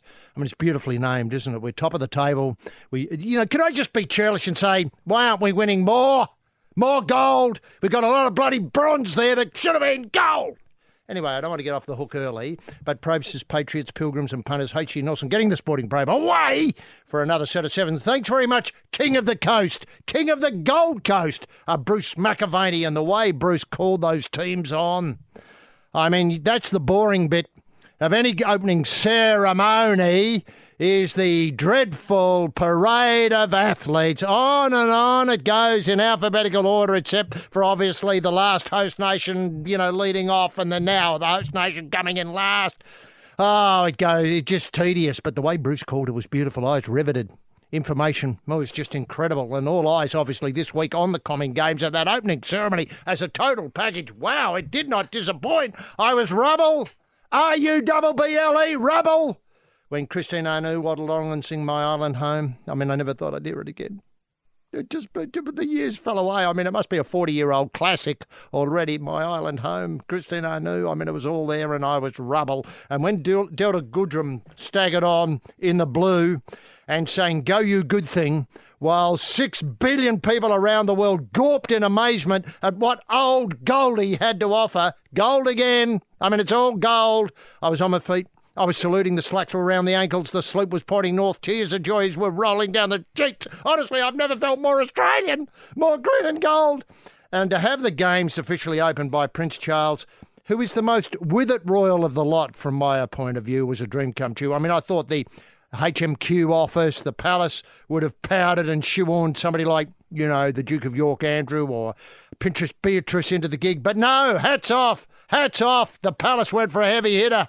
And now I can't wait to see what the Gold Coast, there it is, that word again, gold, does with the Logies in a couple of weeks' time. I mean, I hope they can reprise that whale for the Logies. The whale, it'll live with me forever, a flying whale. I've never thought about it before, but now I can't get that image out of my mind. What a week, what an incredible week. A week when too much sport is barely enough, and residents and 457 visa holders, it's tremendous to have you with us as we prod forward through the solidly backed up golden stoolage of the week.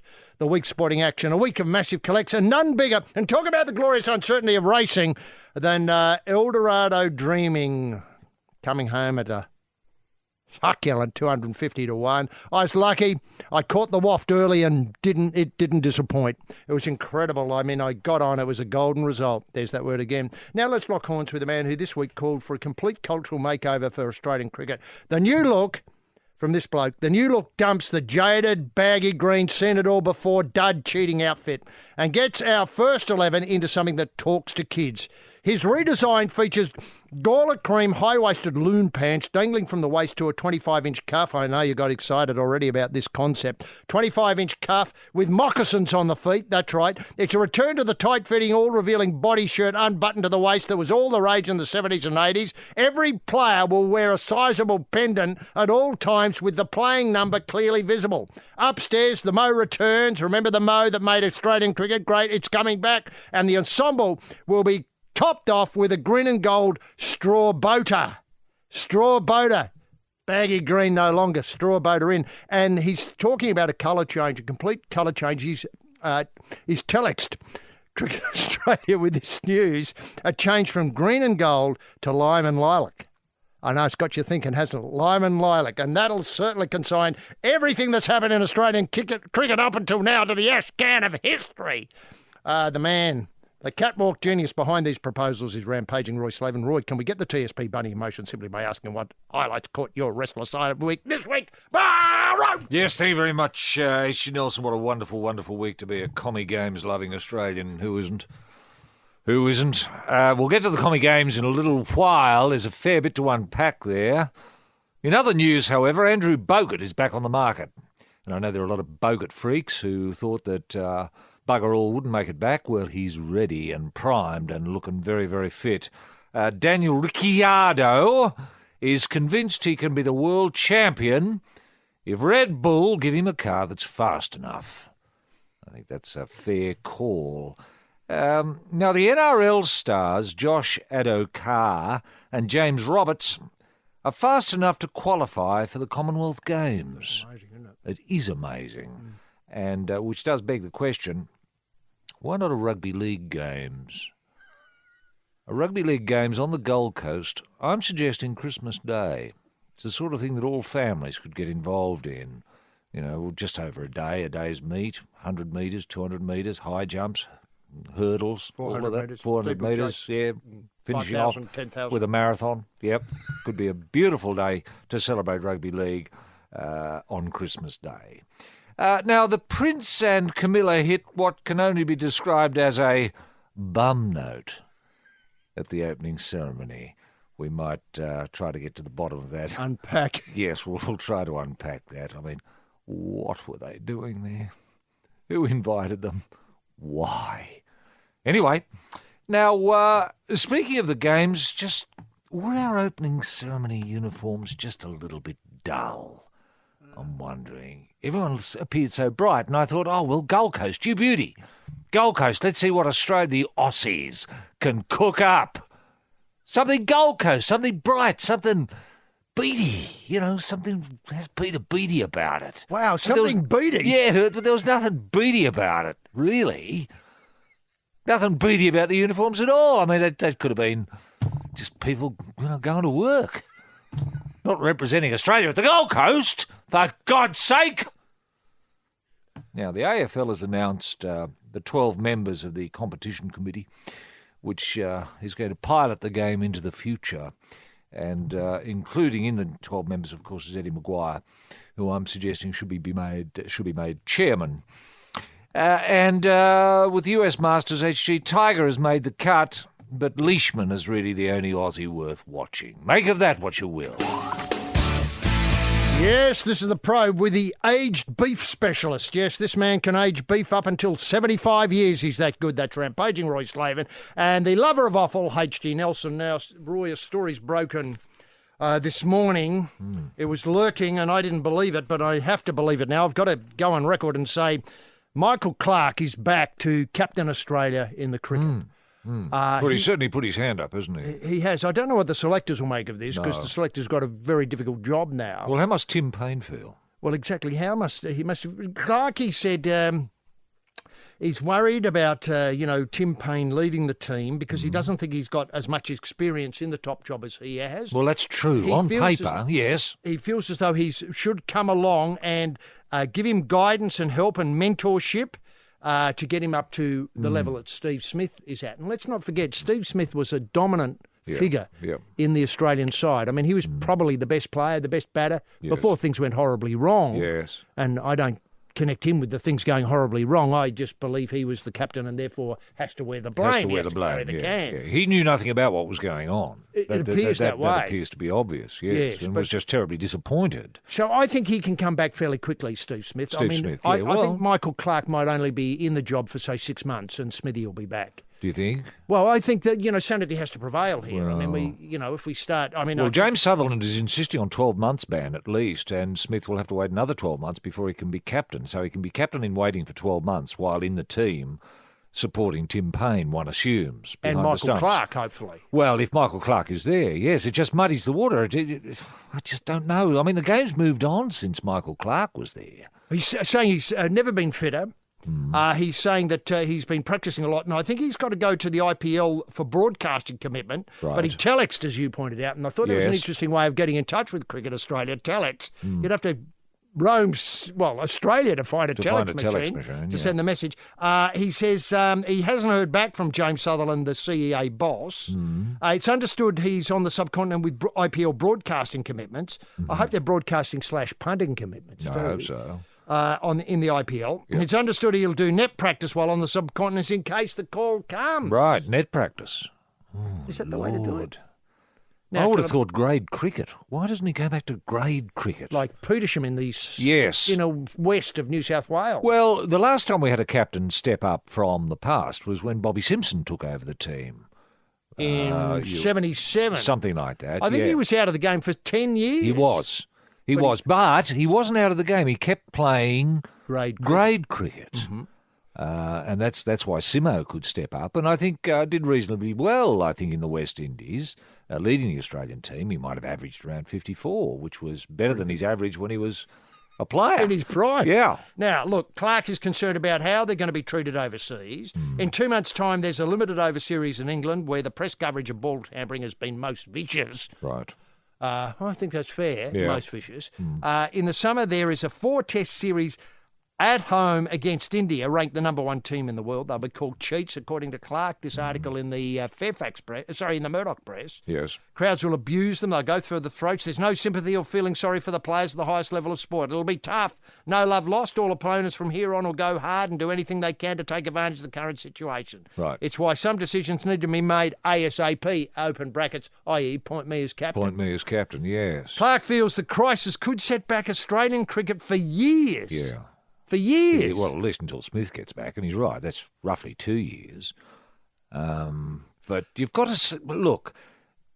Surely, Cricket Australia wants, and this is part of the Rick the Snick McCosker inquiry, is to bring about cultural change. Yeah, I've got no Now, idea. you don't bring about cultural change by getting back the petri dish of the culture, which was Michael Clark.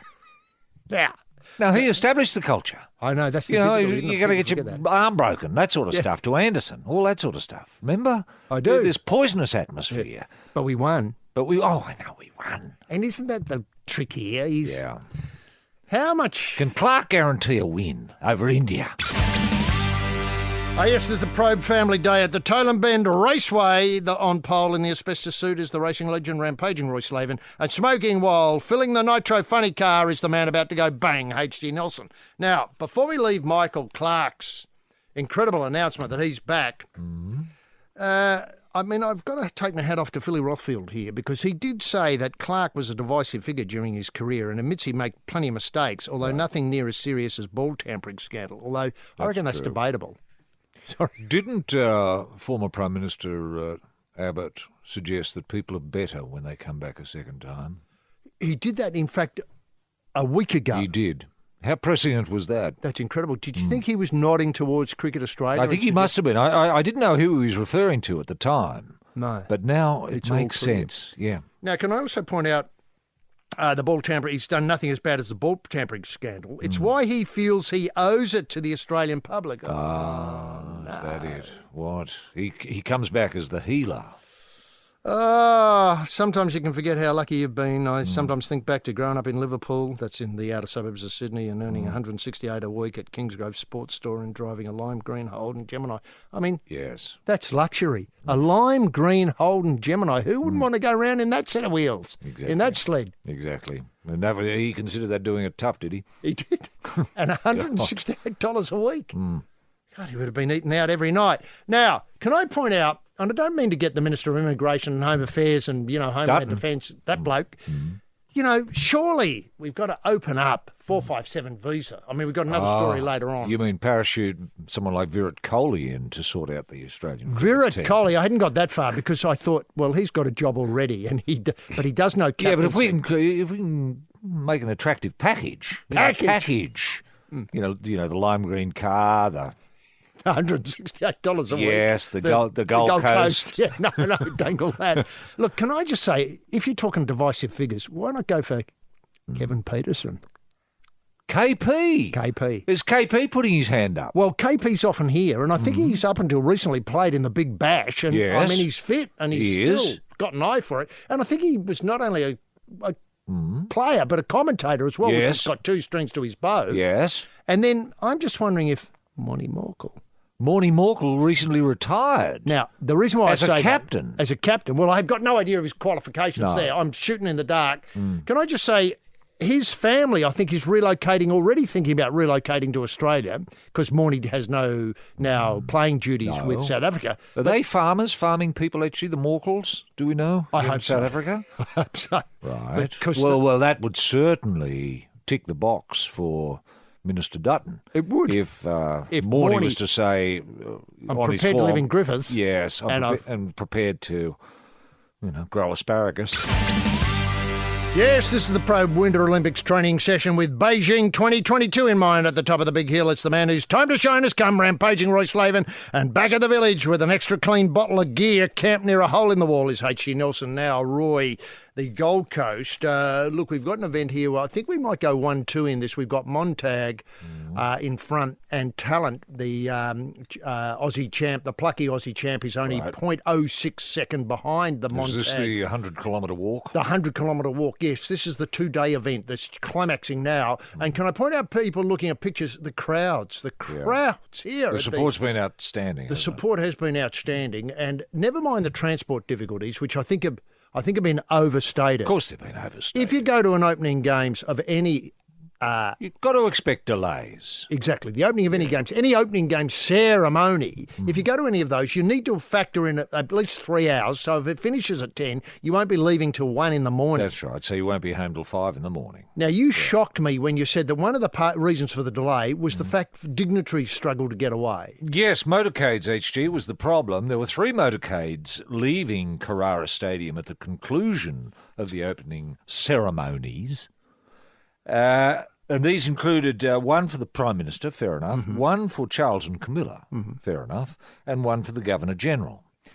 They didn't leave at the same time, so there was a massive delay while the PM weren't. So it held up people 3 or 4, in some instances 5 hours, just waiting for these motorcades to go. Now, I don't know why the motorcades weren't rationalised, why Beattie didn't step in as the voice of reason and common sense and say, Governor-General, would you mind sharing a motorcade with, say, Camilla and Charles? And PM, you could jump in this car as well. PM, do you want to drive? Yeah. Something like that. Yeah. And they could have all gone together and people would have been home 5 hours earlier.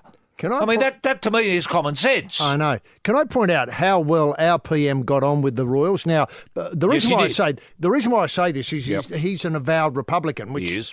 People, have to be a certain age to remember this, but they, maybe in their 50s, people in their 50s listening to this program, I know there's not many of them, but would remember, of course, that Malcolm Turnbull did lead a big charge to make Australia a republic. Yes. But he says he's been speaking with Charles and Di.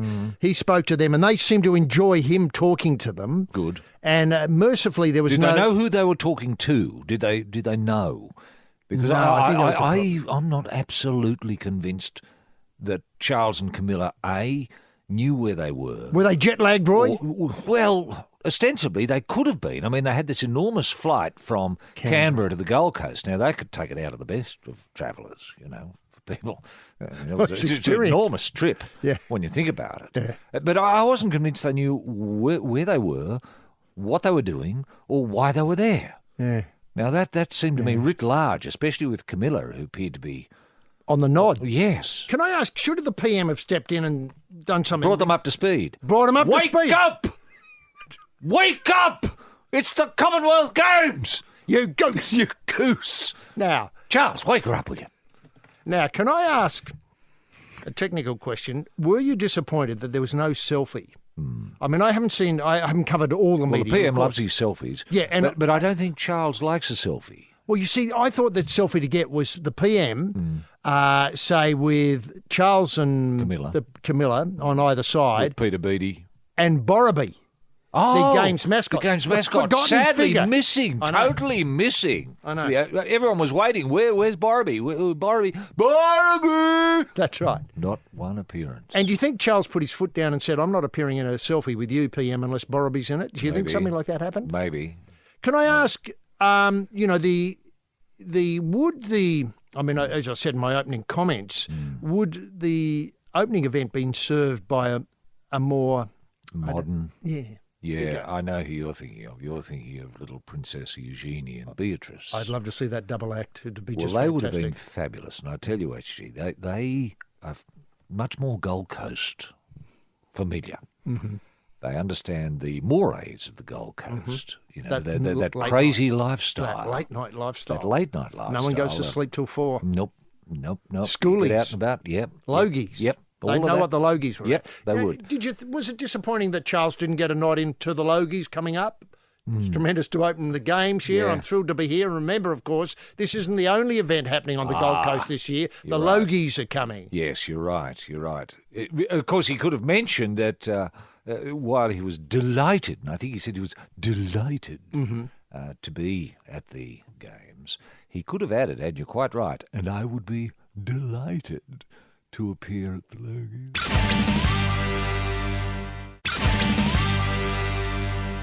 Oh, the probe with Roy and HG. Talent is out.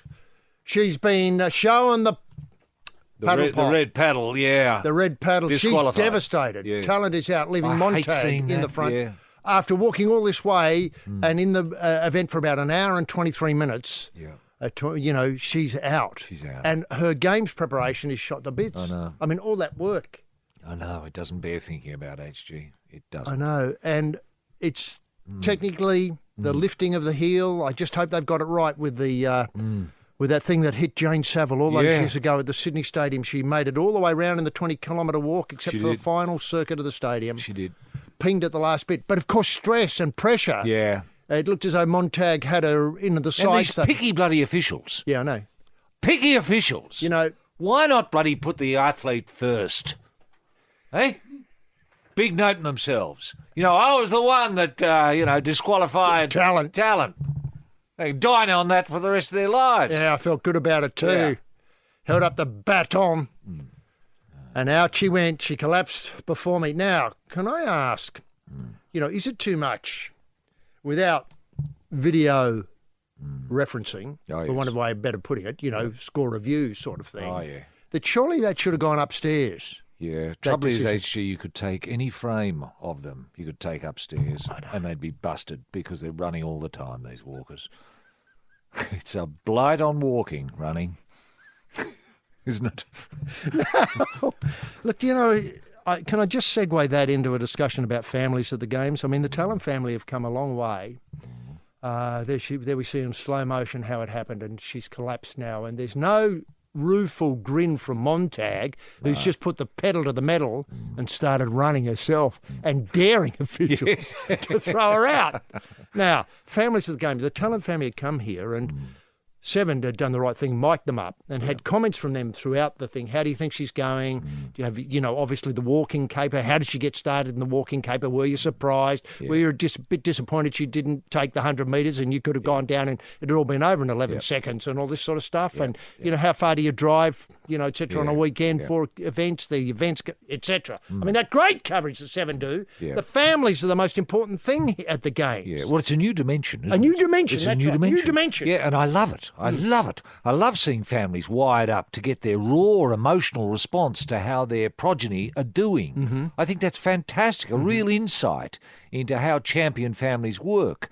Because you can get a champion, but you want to know more. You want to know how this champion became a champion. And obviously, often the champion became a champion because of champion family. I know. So it's a family thing. And then often, as you know, that champions have a genetic, improvement that the rest of us don't have. That's right. I mean, a genetic advantage. Yes. Have you got that genetic advantage? Do you think you could have been a champion, etc.? Well, I would love to see this taken further. I would love to have seen, let's say the Bronte sisters at the moment. Now, you've got Campbell and Kate Bronte, absolute champions. Now, I would love Hamish, for example. Hamish? Or Bruce. Yeah, Bruce. Just to spend a few hours with the family, with the mum and dad. And what are the kids like? When did you know that? When did you know they had the how did you know? Yeah. Did they have, did they have a big lung capacity, for argument's sake, or big feet like Thorpe? Yeah. Did you force them into the pool in the early days? Yeah. Were they reluctant? Yes. How did you punish them if they didn't do very well? Yeah. I mean, what is your secret? Yes, it's the Probe kitchen pulling the trypanophil souffle out of the oven is the man simply known as Manu, rampaging Roy Slaven on the lurk near the Pavlova table. Looking for a large bite is the mature-aged apprentice with a couple of very sharp knives, H.G. Nelson. And Montag is coming in to take the gold for Australia in the 20-kilometre walk. Look at the delirium as now she can stop running and start walking for the first time in the whole 20 kilometres. Well, see, now's where the family should be involved. Now is where Hamish should... How does it feel? Yeah. Well, he's got to be there. Somebody's got to be there from Seven because that was a hell of an achievement. And here the Montag obviously congratulating Talent for getting her through to the, let's say, the 18-kilometre mark before it was revealed as a runner. And, it's just so great. And here the other runners coming in and look at the scenes of relief here. Yeah, who's getting silver? Is it New Zealand, HG? Do we imagine? I wish you hadn't said that, I know. Roy. I know. I mean, it may well be. We'll have to wait and see. Should have It may- been 1-2 Aussie. Oh, should have been. Should have been. We were robbed. We were totally robbed. Yep. Tremendous there, and still no interview with Channel 7. I'm very disappointed by that. You know, I mean, 7 are the masters of getting those early thoughts. Yeah. The how does it feel? Oh no, I can't look. It does appear as though New Zealand is coming second. No, I hate that.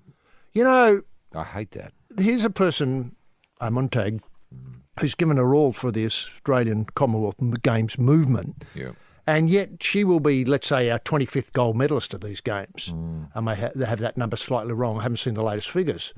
But up until after, say, 11:30 today, no one will remember her. No. It's a cruel, It is a very cruel cruel. event. Look, in days gone by, if you had a gold medal in a Commonwealth Games, you'd have Nabisco at your door. You'd probably have You'd Cadbury's, You'd Schweppes, have any maybe. number of. You'd have Bow Repair tyres. Yes, you would. You would. You know, But if I'm these not days, walking, it's I'd very drive. hard to get sponsorship, to get sponsorship deals, to have your own ad on television that you're being paid for. You know, hello, I just want, you know, I'm such and such. I just won the 20-kilometre walk, and I eat this.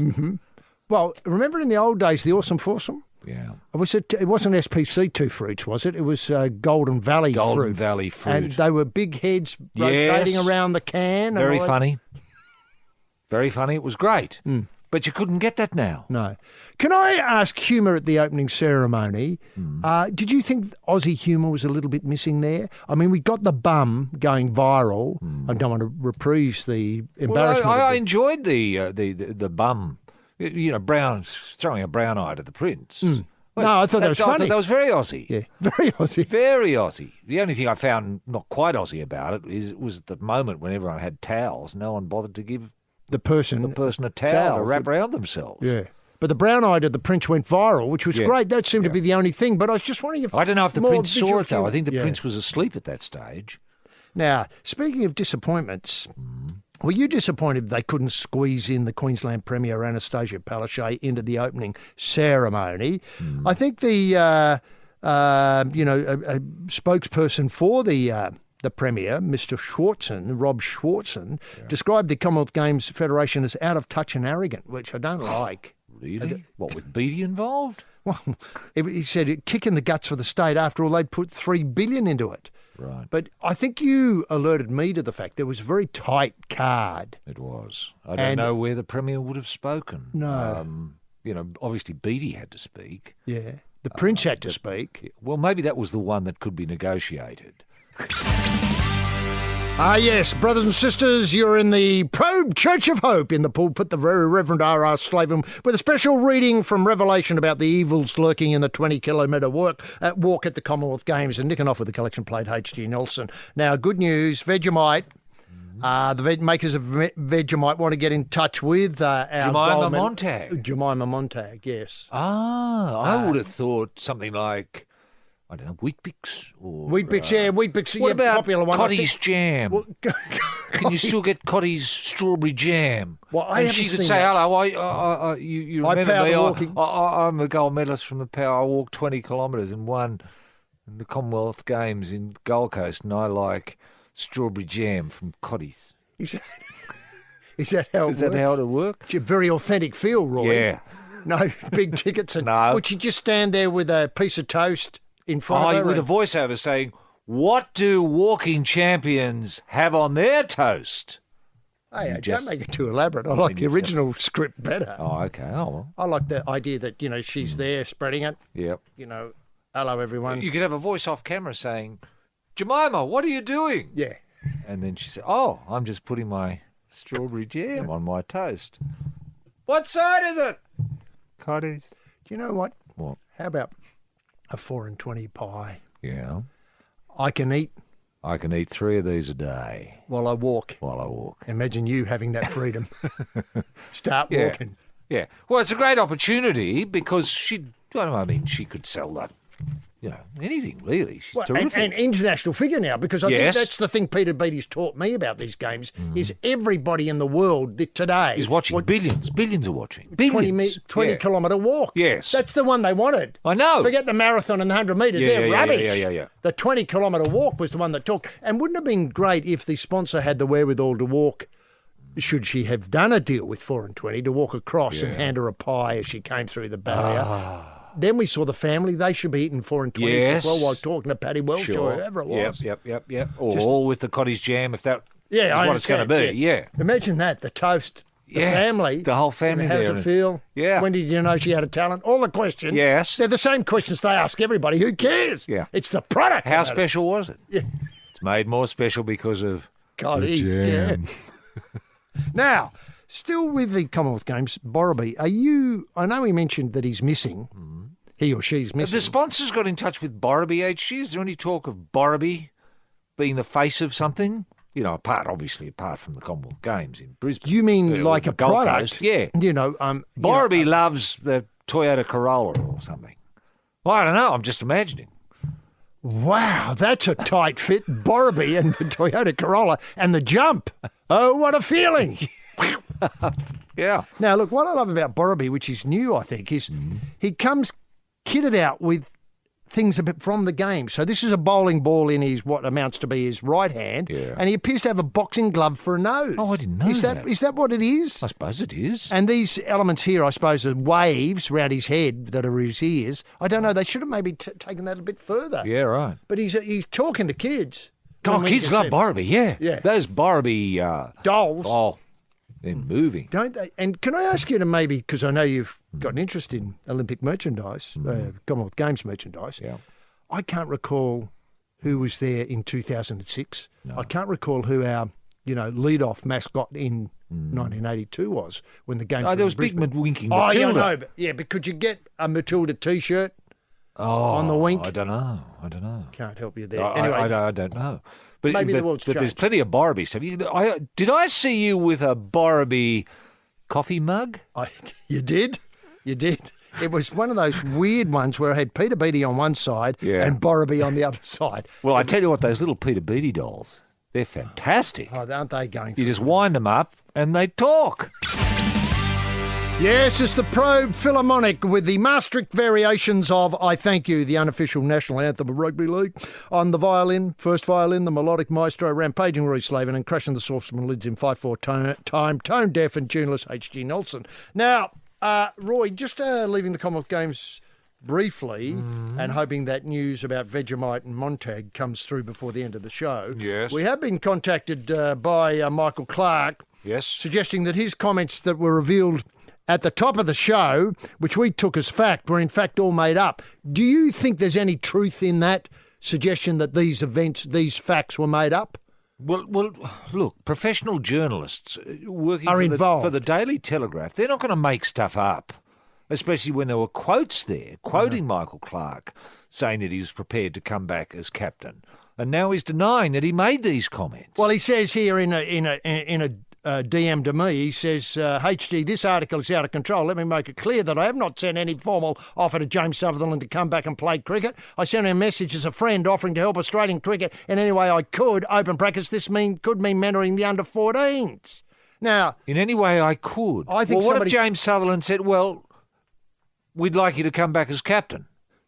Was he saying, no, I'm ruling that out? can I point out, I think someone's hacked his account. Yeah. That strikes me as that doesn't strike me as Michael Clark No, at all. no. And to get a DM from him, I just think is implausible. Yeah. Now, I don't know where this goes. I mean, do we have to send out somebody like I know it's a long trip to get somebody back from the Gold Coast who knows what's going on in Australian sport and sit down with a one-on-one that can be presented on one of those news programs that Seven have normally on night and break into the Commonwealth Games with an hour-long cricket special. Well, that's a great idea. What, hosted by... Well, Hamish to get it. Well, Basil? Basil, yes, Yeah. Basil. Although Basil, it might just be a little bit earnest and wet if Basil does it. Perhaps Bruce. Bruce coming back. But at least, when Bruce is on, you can relax, can't you? You can safely just lie back and doze off.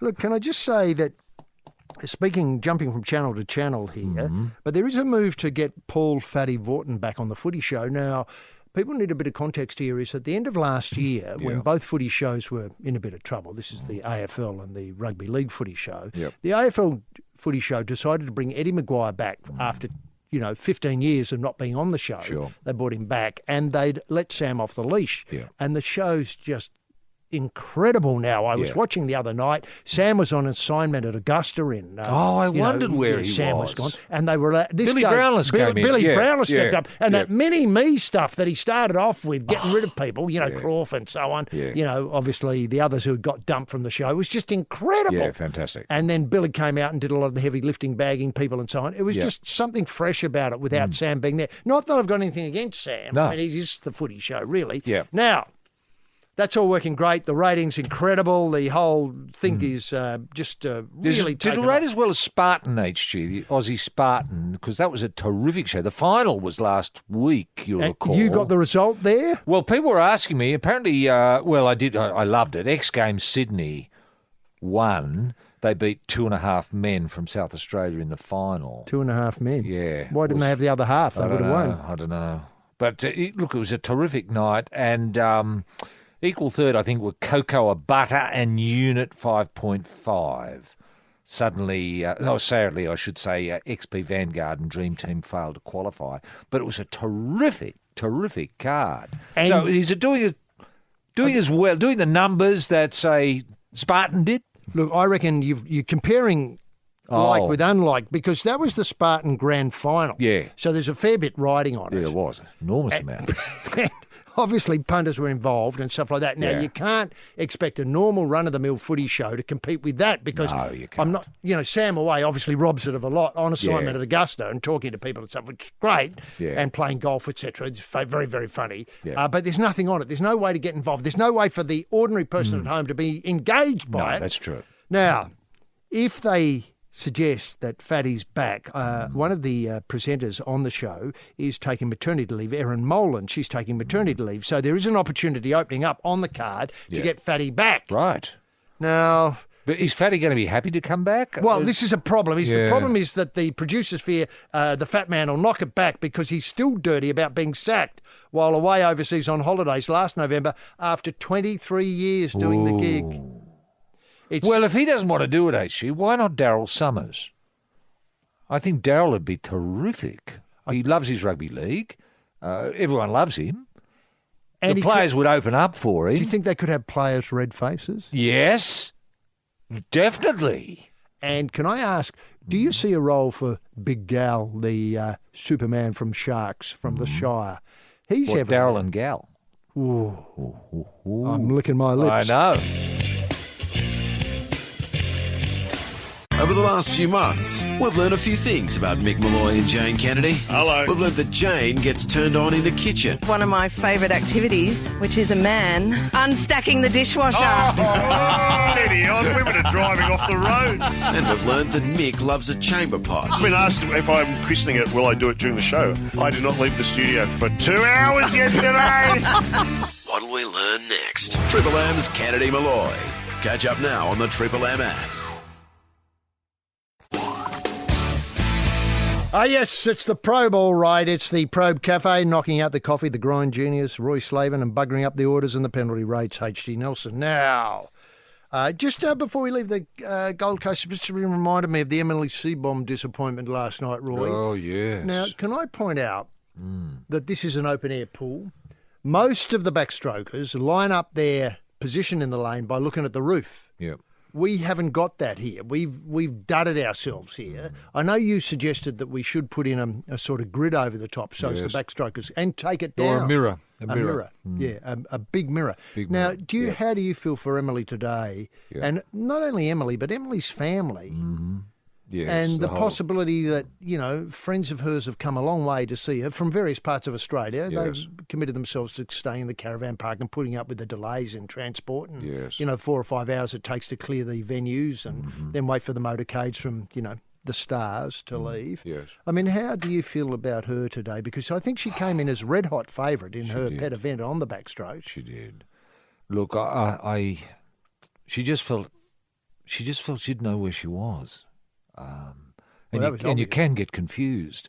And often, a backstroker will focus on the stars, will use the stars as your guide. But it depends on the ambient light. I know. If there's too much ambient light, you can't see the stars, you can't see anything, so you're confused. You don't know where you are. Oh. And if you're not in perfect synchrony between left side, right side, it's a left side, right side divide. You've got to be equally powerful with your left arm as your right arm. I know. And if your right arm's not up to speed with your left, you can get wobbly and end up going into a lane rope. Yeah. Or once you go into a lane rope or lost. career into someone else, you're buggered. You're really gone. So she couldn't time her surge. She couldn't time anything. I felt desperately sorry for her. The surge beat her by the looks from the competitor who that's got right. the gold. That's right. But that gold should have been hers. But it disappointed me, HG. I thought this was a great opportunity to talk to the family. Yes. How do you feel now? Yes. What are you going to say to her? What are you going to say to Emily when you get back into the dressing room? What are you going to say? Well, perfect. Are you going to say, well done, but... Or are you going to say, we're really disappointed? How are you going to handle it? Yeah. Now, can I also point out that... Are you going to have a toasted sandwich tonight before you go to bed or anything? I mean, what are you going to do? Yeah. When you get back to the hotel, are you going to celebrate, or is it going to be mooted celebration, or what are you going to do? You might do a schnitzel with, And when you see Emily, are you going to talk about anything else but swimming? Are you going to talk about the new... I don't know. Subaru. The new cottage jams. That could have been hers, but now Montag's doing that instead. Now, what I was trying to get to also is surely the families have to think of the next generation of swimmers coming through and say, use Emily's experience. Yes. For the younger swimmers. Yes, we have a duty for this never to happen again. I know. Perfect. And I've got to say is that's where families need to be educated. Mm-hmm. It's not, they've got a role to play here. It's not just gushing about, how your offspring's done incredibly well and got the cottage jam and the Vegemite and the new Subaru ad and stuff like that. Forget that. You're there to represent future generations who may never have thought about swimming before in their lives or shot putting or whatever it is. Yes. But now with your kid there, they have an opportunity to get it. So I think too much focus on the here and now, but we need to look beyond that. Now, having said that, do you realise that jockeys are in short supply across Australia? No, that can't be right. Well, is that to do with our obesity crisis, HG? Is that people having too much jam? Pies. Is that it? Now, there's plenty of riders for the elite races, but a dearth of track riders has seen trainers forced to fly in foreigners to ride thoroughbreds during practice. The hoop shortage has prompted state governments to subsidise vocational racing courses at TAFEs. Really? That's hard to imagine that the government is now sponsoring jockeys' courses at TAFEs. I'll just let that cut price qualification for stable hands, riders, apprentice jockeys have been on offer since January at the Australian Racing Equine Academy in Richmond in a bid to give locals a leg up in the industry. Right. Now, Racing NSW Chief Graham Hinton said the shortage was partly as a result of growth in city living in Australia, meaning fewer kids grew up around horses and were ready to jump in the saddle. We're using 457 visas to bring in people from New Zealand, Hong Kong, Japan, Europe, South America, North America, across Russia, and so on. There are less and less people growing up with a horse in the backyard like there would have been 50 years ago. So we've lost the natural flow of people exposed to horses who want a job. Yeah. I hadn't thought I hadn't thought about that either. But when you think about it, I mean, I often go into schools these days, HG, and I'll say, hands up any kids who've got a horse in the backyard. And sometimes there's not one.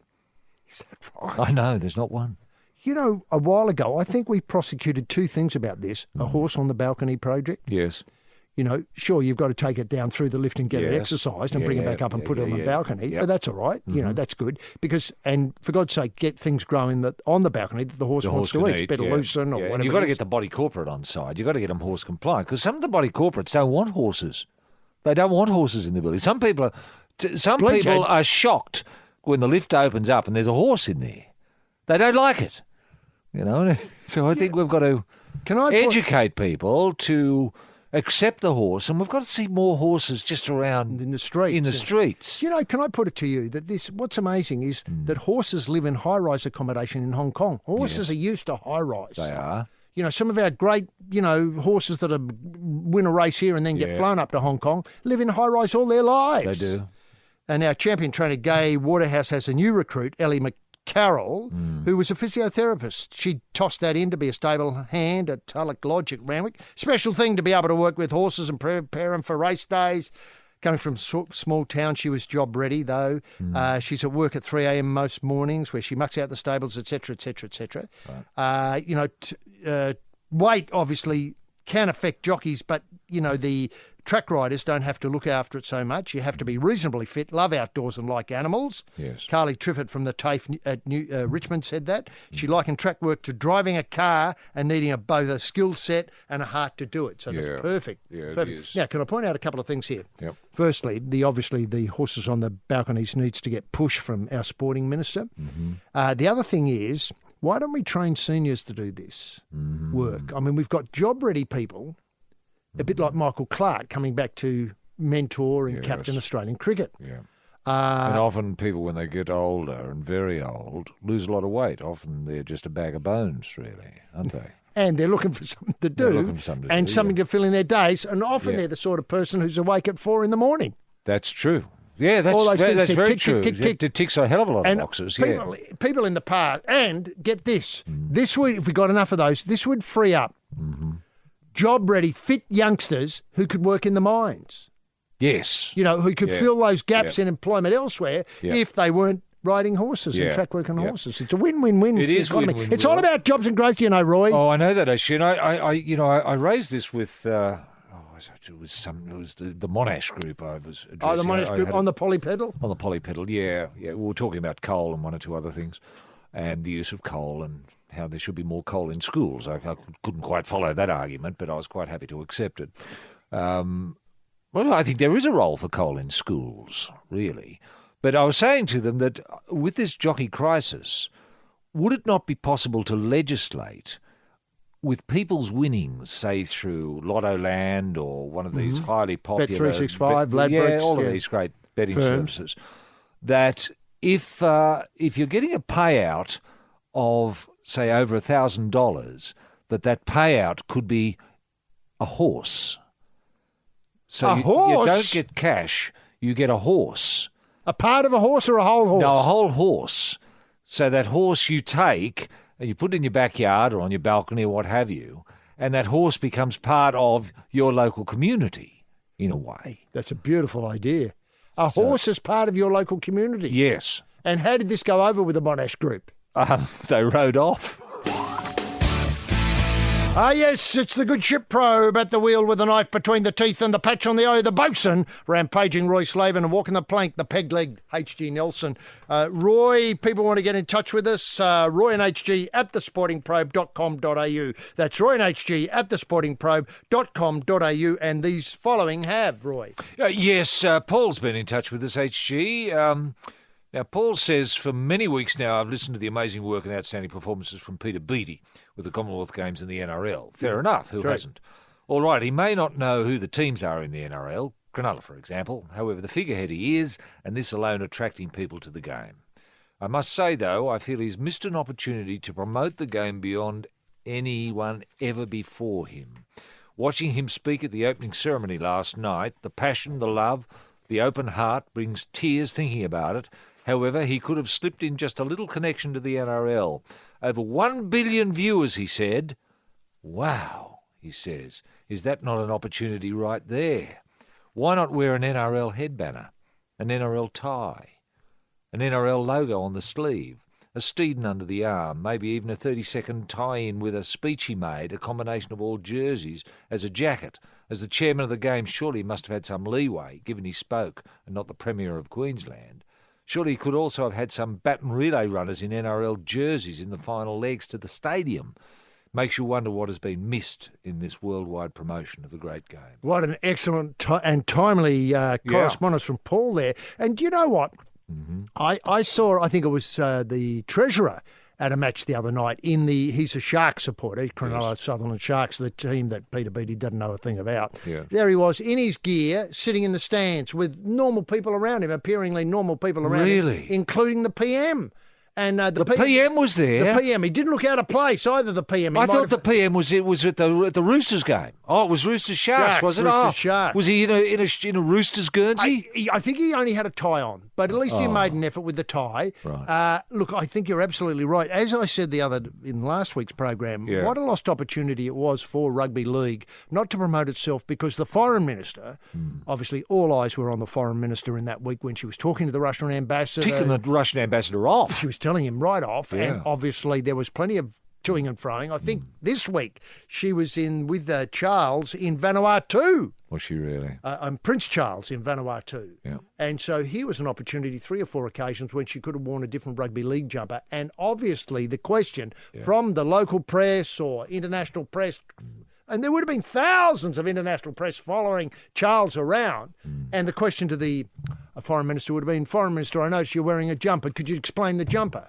You know, she might say, well, this is Canberra Raiders jumper. Yeah, the Canberra Raiders. Good question. Yeah, good question. Yeah. Thanks for your interest. Thanks for your interest, yeah.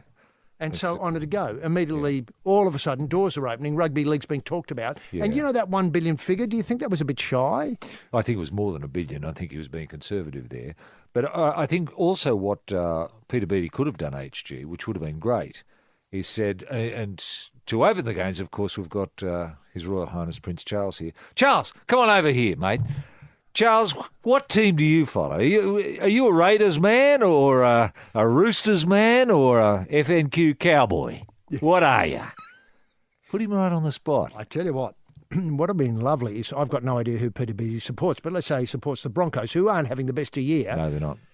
FNQ Cowboys. Well, look, I haven't got an FNQ Cowboys here for you, Charles, but what I've got here is a Broncos jumper. How'd you like to put it on now?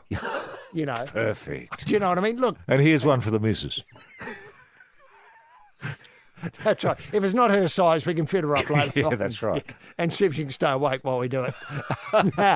It would have been a terrific thing, and that would have loosened them up. Loosened them up. They would have been laughing, and the whole crowd would have got behind them. Exactly. Love you, Charles. Yeah, that's Love right. you, Broncos, Guernsey. Yeah, all that sort of stuff. And people wouldn't have minded being. No. You know, delayed for 3 hours while the motorcade went by. Would have been a privilege. The longer the better. Give them more time to talk about it and take selfies with people you don't know and imagine what Charles was up to in the back of the car with his Guernsey and stuff like that. Could have been great. I tell you what, I think it would have been exciting when they both got home and realised that chemistry was created by wearing the jersey to bed. True. Yeah. Now, Dave's been in touch. He's hoping to give Tim Payne some more support. He's calling for Cricket Australia to name the following lineup for our next test. Mark Taylor, Adam Gilchrist. Oh, I like the way he's thinking. Mark Taylor, Adam Gilchrist open the batting. Michael Clark first drop, then Ricky Ponting, then Steve Waugh, Graham Yallop, then Tim Payne as keeper. Warren back to, well, not open the bowling, but be a solid peg in the bowling. Dennis Lilly, Shane Watson and Brett Lee. So Dennis might open, and with Brett Lee from the Randwick end, etc. Shane Watson, that's the talking point. It is, isn't it? Well, that would restore credibility, wouldn't it, to the Australian cricket team. Ah, yes, it's the Probe Punters Carnival swinging the bag on the championship. The Wizard of Odds, rampaging Roy Slaven and tipping you into a bum steer, H.G. Nelson. Now, last night, of course, the Swans played the Greater Western Sydney Giants, and always a keenly anticipated clash is not so much the larger game, but the battle between Heathshaw and young Tom Papley. Now, you remember last year when they played, there was a fair bit of robust Aussie banter. I'm not sure whether we should be encouraging any more of this given what's happened in recent time with the cricket team, but according to Paps, he said there's plenty said between me and him, and I'm sure there'll be plenty on this weekend, as in last night. Both players are known to enjoy it. Chat, but Papley says nothing stops conversation better than scoring a goal. That's so true. His only worry is the unlikely prospect of Shaw kicking a goal himself, which would really set the Papley course back. The possibility remains highly unlikely. The dual All-Australian defender has just booted 2 majors in his 4+ seasons at the Giants, so that didn't happen last night either. But Shaw's brother Reece, that's Heath's brother Reece, is an assistant coach at the Swans. But the goal sneak says he doesn't have to call on any insider knowledge. I don't need Reece. I think I've got enough on Heath already. I won the battle. He repeats most of his stuff anyway. I've heard it all before. And I think there's a telling insight into it there. If you're a gobber, make sure it's fresh. Yeah. You've got to pull ahead with the gob. Otherwise, you might as well not do it. Just repeating yourself all the time is, a recipe for boredom on the part of the person you're trying to insult. Yeah, you got to freshen it up, HG.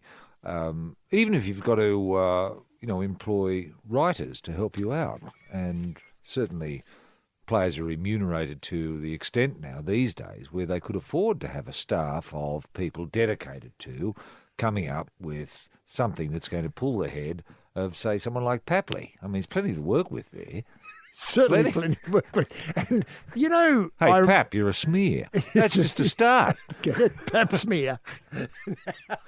Now, look, can I point out that I think I'm right in saying is that the thick of it, the Iannucci written show, Armando Iannucci show, they wrote all the sledging before they got to the kind of the detail of the actual progression of the mise-en-scene, so to speak, the story. Yes. So they wrote up all the lines that were great sledges. Yep. Now, I'm sure that you could find a couple of writers with nothing to do one afternoon who'd be able to sit down and, with a whiteboard, and you, obviously, Pap has There'd be a bit of input. From the player, because some things you might feel uncomfortable with. What's that word mean? That sort of thing. That's right.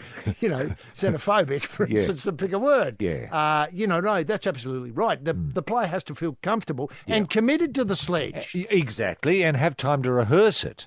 Say in the shower or just, among his mates. How do you think this will go over? I'm going to call him a smear. Who? Pap.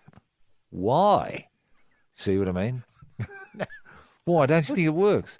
Well, I don't know what it means. Yeah. Oh, haven't you ever heard of a pap smear? Yeah. No. Now, look, again, I don't know. I don't want to, really encourage this, but Manly players are going to use, obviously, Manly, remember, were in trouble with their salary cap recently. They were. But they decided last weekend to use the salary cap to galvanise each other. We'll stick it up anybody who wants to say anything. Oh. Isn't that great? That's great. Now, that's what, more in like case it. players went out there when their writers had given them ammo about cheats and salary caps. Yeah. Aren't you a bunch of cricketers, that sort of stuff? Sure. Where's the sandpaper? Where's the sandpaper, dickhead? You want to change the ball? Now, that's Appy Coruscant. He said, we're going to stick it up anybody who wants to say anything. And remember, of What course... do they mean stick it up? Stick what up? I don't know. Are they being... Can I point out, they're the human face of bowel cancer, so I think we get an idea of where they're going. Oh, Hapawati style. Yeah. Now, the Eagles, obviously the most hated. Manly players will attempt to put a week of turmoil behind them when they played the Canberra Raiders at Lotto Land. Seagulls' misconduct could be described as deliberate breaches by the NRL, resulted in the club, obviously implementing an immediate siege mentality. That was the weird thing to take out of all of that. Manly's under siege for cheating. The same way that cricketers are under siege a little bit, aren't they? But Manly are under siege for cheating, of which they've been found guilty of. Yeah, guilty, as charged. I've noticed. And this has brought the team together in a way that we Couldn't have haven't seen happened for before. years. I know. Best thing in the world to happen to them. Now, I've noticed how much everyone does hate Manly. This is called Because they cheat. Yeah, because of Joel Thompson said that. You see through it. See it through the media. You'll see it through the public. You see it in everyone. I like the fact that everyone hates us. That sort of siege mentality. It's us against them. Everyone against us. It's interesting, but it's also good. I now realise how much people dislike the club.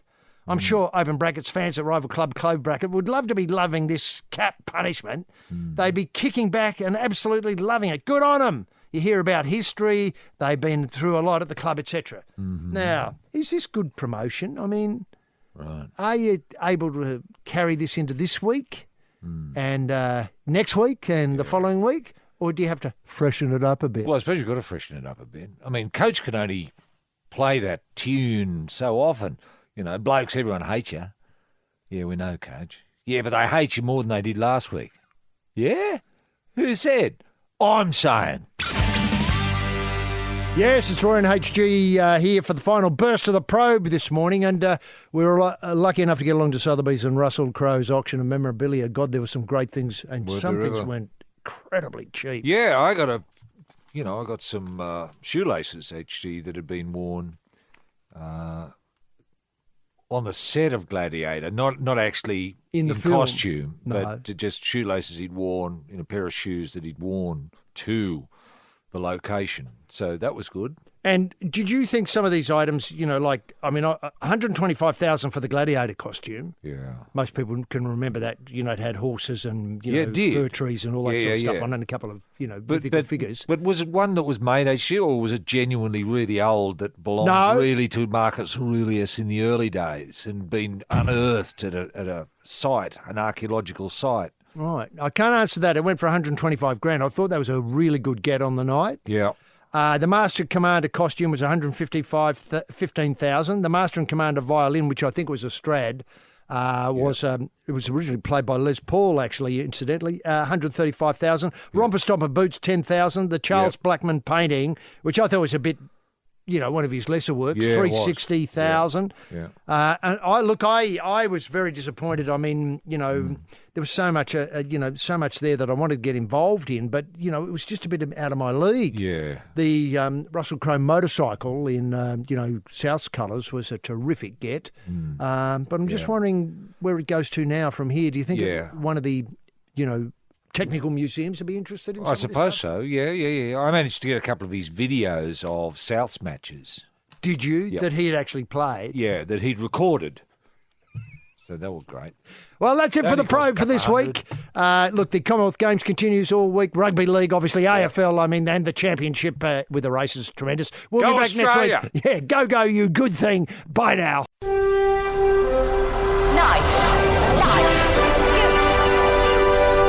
Bonafide sports-mad Australians. Snakes alive. Is that the time? Yes, green and gold freaks, it certainly is. It's time for the Sporting Probe. With 2 diamond pythons twirled around the tree of knowledge across the nation. Boys and girls. Well, a young man ain't got nothing in the world these days. The Sporting Probe leading the charge up the eucalypt. With extra chili on the stick is the in-and-out maestro, rampaging Roy Slaven.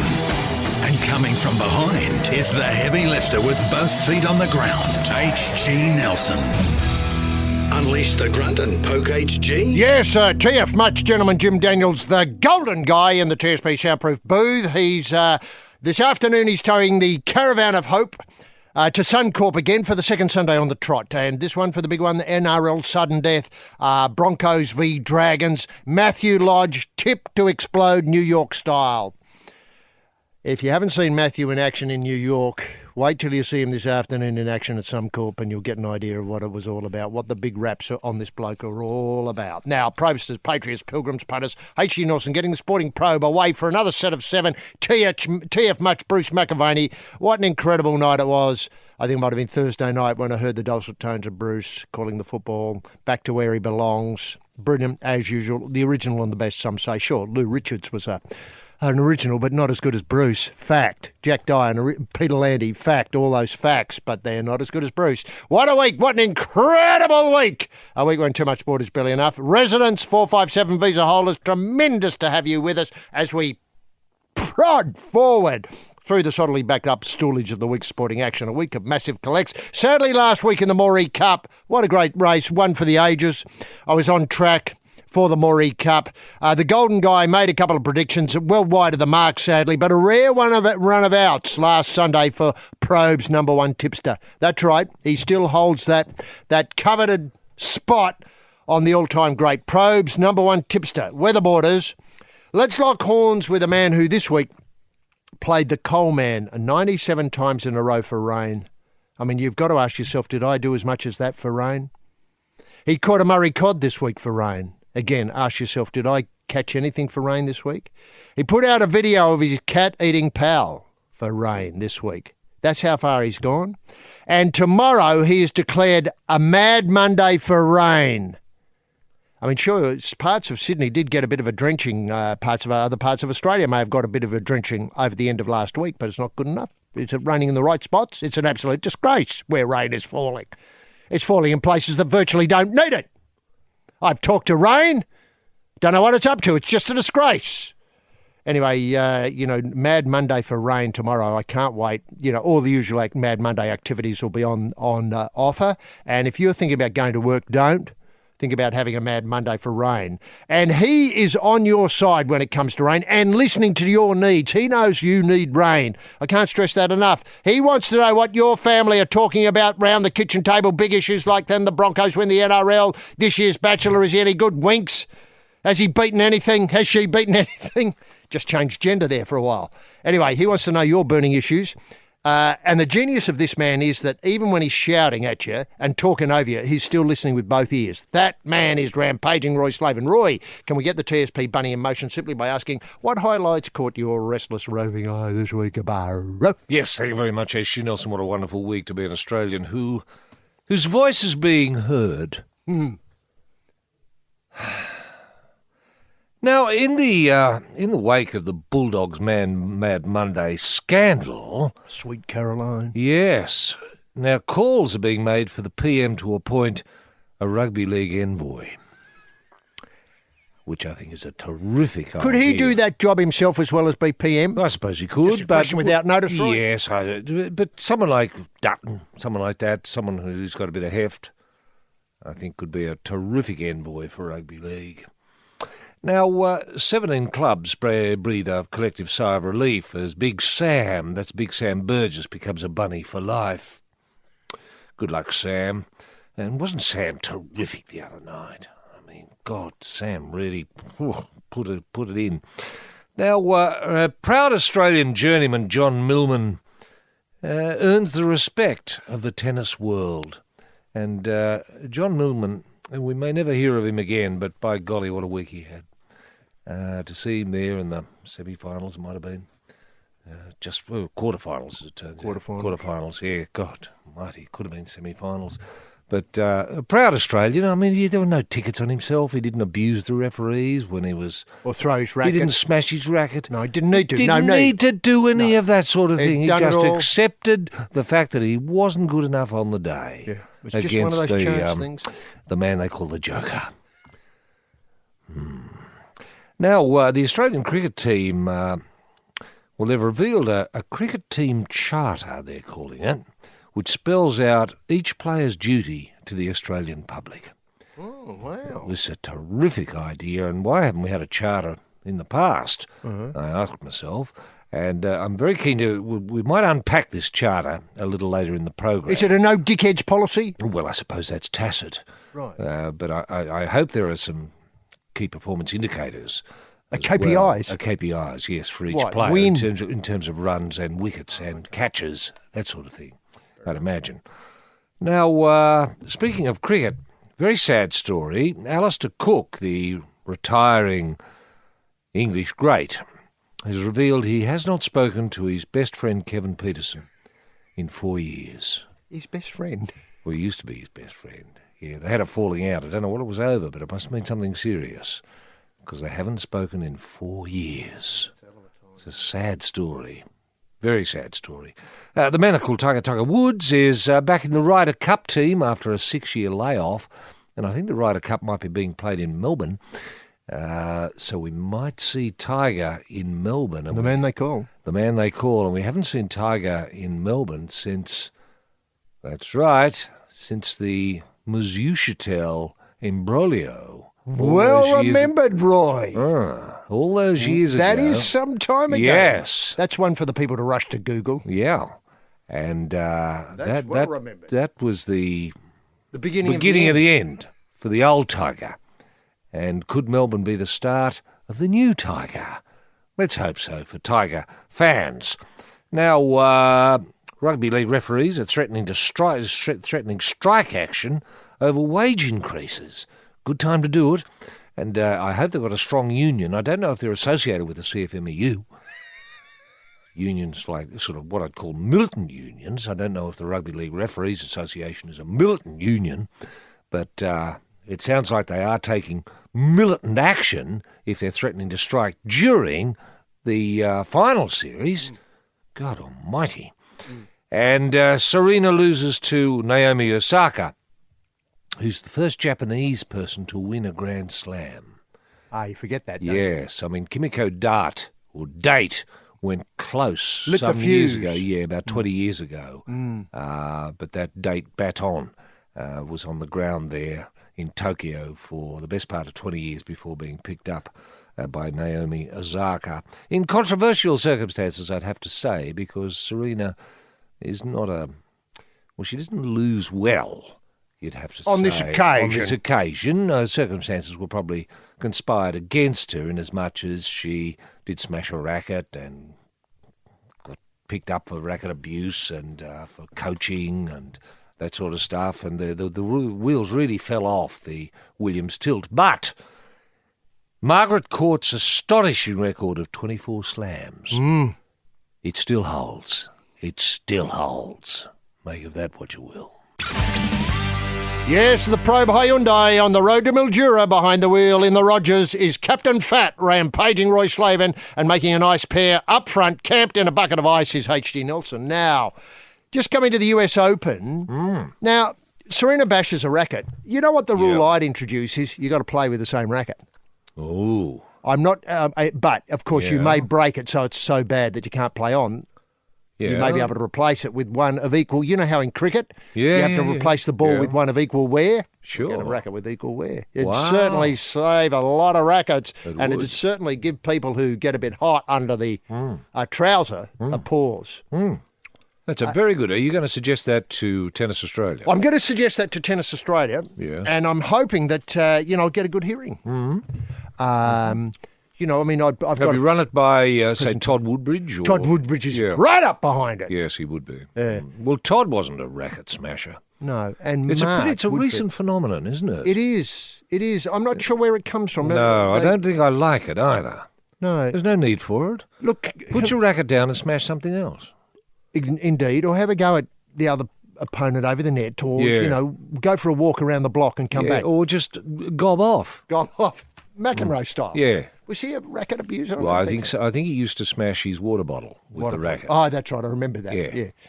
Now, look, just moving on, and obviously it is rugby league AFL football finals time, and a very disturbing report has reached me concerning the Channel 9 footy show, which seems to be in a bit of trouble. I thought that this time last year, people may remember that Eddie took control of it again and... hang on, this is the AFL footy show. Sorry, I missed that. I hope I didn't say NRL footy show. Yeah, I thought you did, because I thought it was going terrific with Aaron and NRL's fantastic. It's just really good. The AFL footy show. Right, I thought it was going tickety-boo with Eddie back and Sam. Remember how Eddie was going to give the football back to the people, which he did? Yes. And Sam was going to be let off the leash. Which he was. And now, very poor ratings and... Well, that can't be right. I don't believe that. No, thanks very much. That's fake news. Surely. Fake news. And suggestions that they're being beaten by a Channel 7 show called The Front Bar, which might have Mick Malloy and others in it. A very funny show about the AFL. Not as funny as the footy show, but still very funny. Okay. And are they head-to-head? Are they against each other? They appear to be on at the same time every so often. Wow. Now, the other thing is it does appear that behind the scenes there's been a bit of chat. Walls were shaking, I heard. A bit of chat about topics that can be discussed on the footy show. Right. Now... the current lineup includes Chris Judd, who's great, Dane Swan, who's great, and Brendan Favola, who's equally great. Terrific. Yeah. So where do we go to from here? As I understand it, Sam's walking away. Sam's walking away? Well, you took the words right out of my mouth. The emphasis is correct. I mean, surely they've got to lasso Sam and get him back in there, because I don't want him leashed again. I want him unleashed. Yeah. Are you saying there are certain topics that are taboo? It appears that way, that certain topics... What, like grub work, like Grub Green, is he taboo? Oh, I'm not sure about that. We'll come to Grub Green later in the show, hopefully, because that is a story. Yeah. And people, look, we do have to qualify our selection of Grub of the Year in the AFL, and I think we can do it well. Yeah. Look, I'm not sure about Grub Green work. It mainly concerns stories which may be closer to the Collingwood Football Club. Oh, really? Because of Eddie's obvious conflict of interest? Well, you mean Sam's not allowed to dress up as a woman and bag Collingwood? Is that what you're saying? Is that the... I think that's right. Over the last few months, we've learned a few things about Mick Malloy and Jane Kennedy. Bang! We've learned that you can mint anything you want on a coin. On one side, my head, and I look like Caesar. Or you look like Matt Preston with ivy on your head. And we've learned that Jane was once a mascot at Bathurst. I was in a banana suit. You're a banana girl. I was a hottie banana, I'm sure. You and a hottie banana would have come home with a few bruises, I reckon. What'll we learn next? Triple M's Kennedy Malloy. Catch up now on the Triple M app. Yes, you're on the front line of the 2018 Love Probe revolution, doing the in-out work. The specialists, Roy and HG now. Mentioning the match last night, Swans v Giants, and, this was a real fizzer, really. I mean, It was the a Swans... wake-up call for the Swans, wasn't it? A wake-up call, that's exactly right. Yeah. I don't think Buddy got a goal in the end, did he? Did Buddy get to catch... I mean, I saw him take one mark, but he was out of bounds.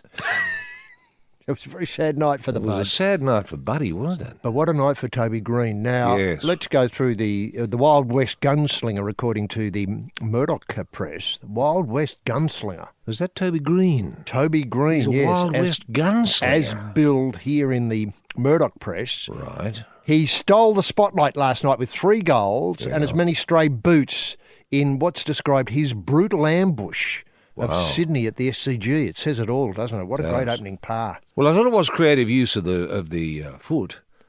I didn't know you could just kick people in the guts to keep them away from the ball. I didn't know that was legal. I mean, it's great if it is. Remember, of course, Certainly no one blew a whistle whenever he did it. Remember, of course, the marvellous work maybe last year when he won Golden Grub of the Year for kicking that player in the head, taking a handball, not a mark. This was a handball. Certainly didn't seem to the umpire didn't notice anything untowards. No. And there's I've just seen some images of it. It's just terrific work. Terrific work. I mean, he's got a real feel for where the other player is. I mean, you've got to say that. And the ball, of course. Yep.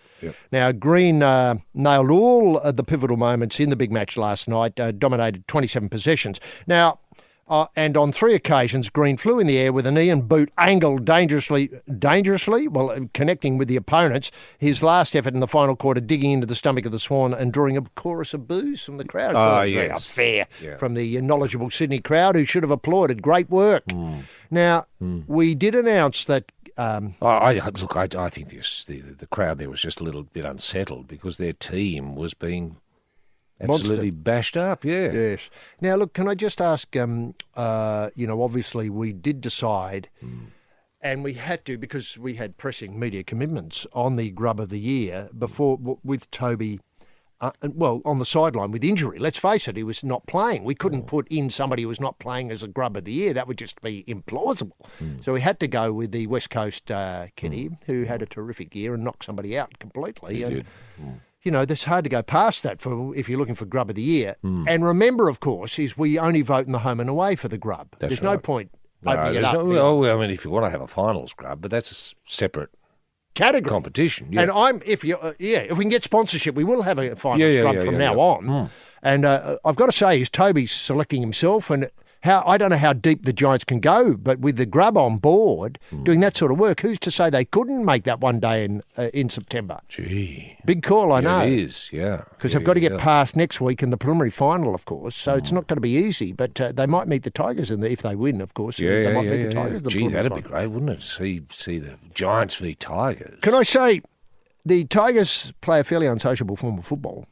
They do. They play what I'd call a structured game. Well, there's one structure mainly in it. And I'd love to see the Golden Grub Toby Green have a go at unpicking and unpacking that structure. Yes. It's only he can. Well, that's a tantalising prospect, isn't it? Leading with the boot. Preliminary final. That's something to lick the lips about. Now, Dennis Pagan... dual premiership coach, of course, said in media this week that Richmond are vulnerable heading into the AFL finals. Vulnerable? Yeah, big call, isn't it, given that they made it already the preliminary finals. This is before, obviously, the matches of this weekend. Pagan believes the Tigers are in danger of getting ahead of themselves after being installed as short price favourites claimed to play back-to-back. Let that thought settle there. Jeff Kennett, president of the...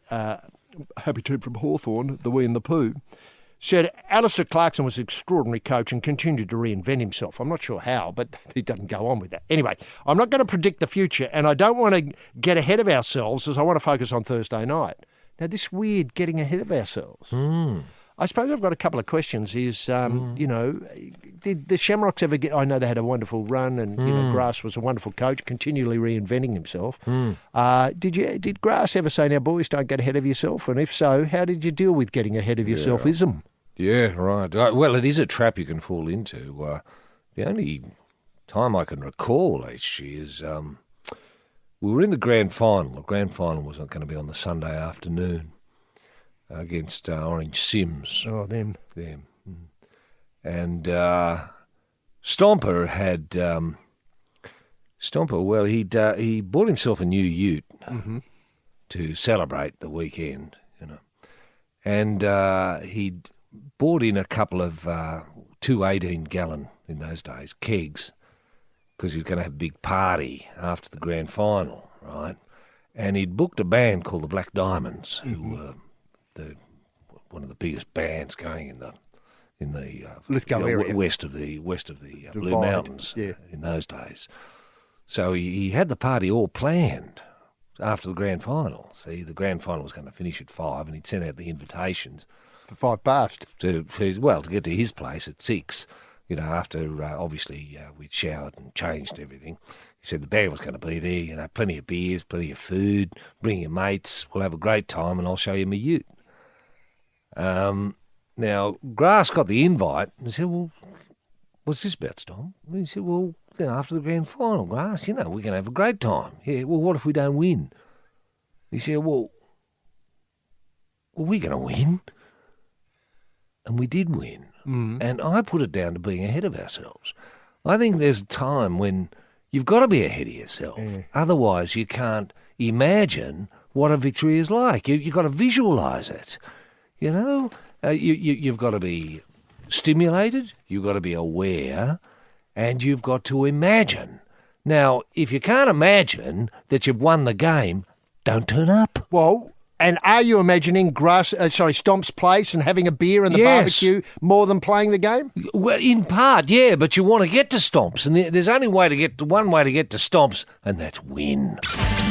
Yes, it's the Probe, all right. It's the Probe Osteo Clinic. In the lab coat, trying to make sense of the X-rays, is the quack with the $10 online PhD from Moab in Utah, rampaging Roy Slaven, and fiddling about with the fragrant oils, H.G. Nelson. Now, visualisation, Roy. Yes, and arousal. I'd forgotten about arousal. Beautiful article in, I think, the Nine newspaper this week about Brodie Grundy. The Collingwood ruckman, and it's the year of the ruckman, let's face it, the All-Australian. You could have named ruckman in every position. It would have just been great. Now, so what happens is Brodie Grundy knows what success looks like. He gets the image in his head.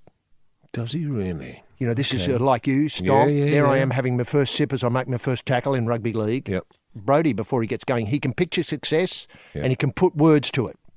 The choice of words shapes your thinking, he says. The choice of words shapes you. Now, this is a detail. What comes first, the idea or the word? This is a detail that eludes younger players. Yes. The words shape... Oh, Lord, where do you go from here?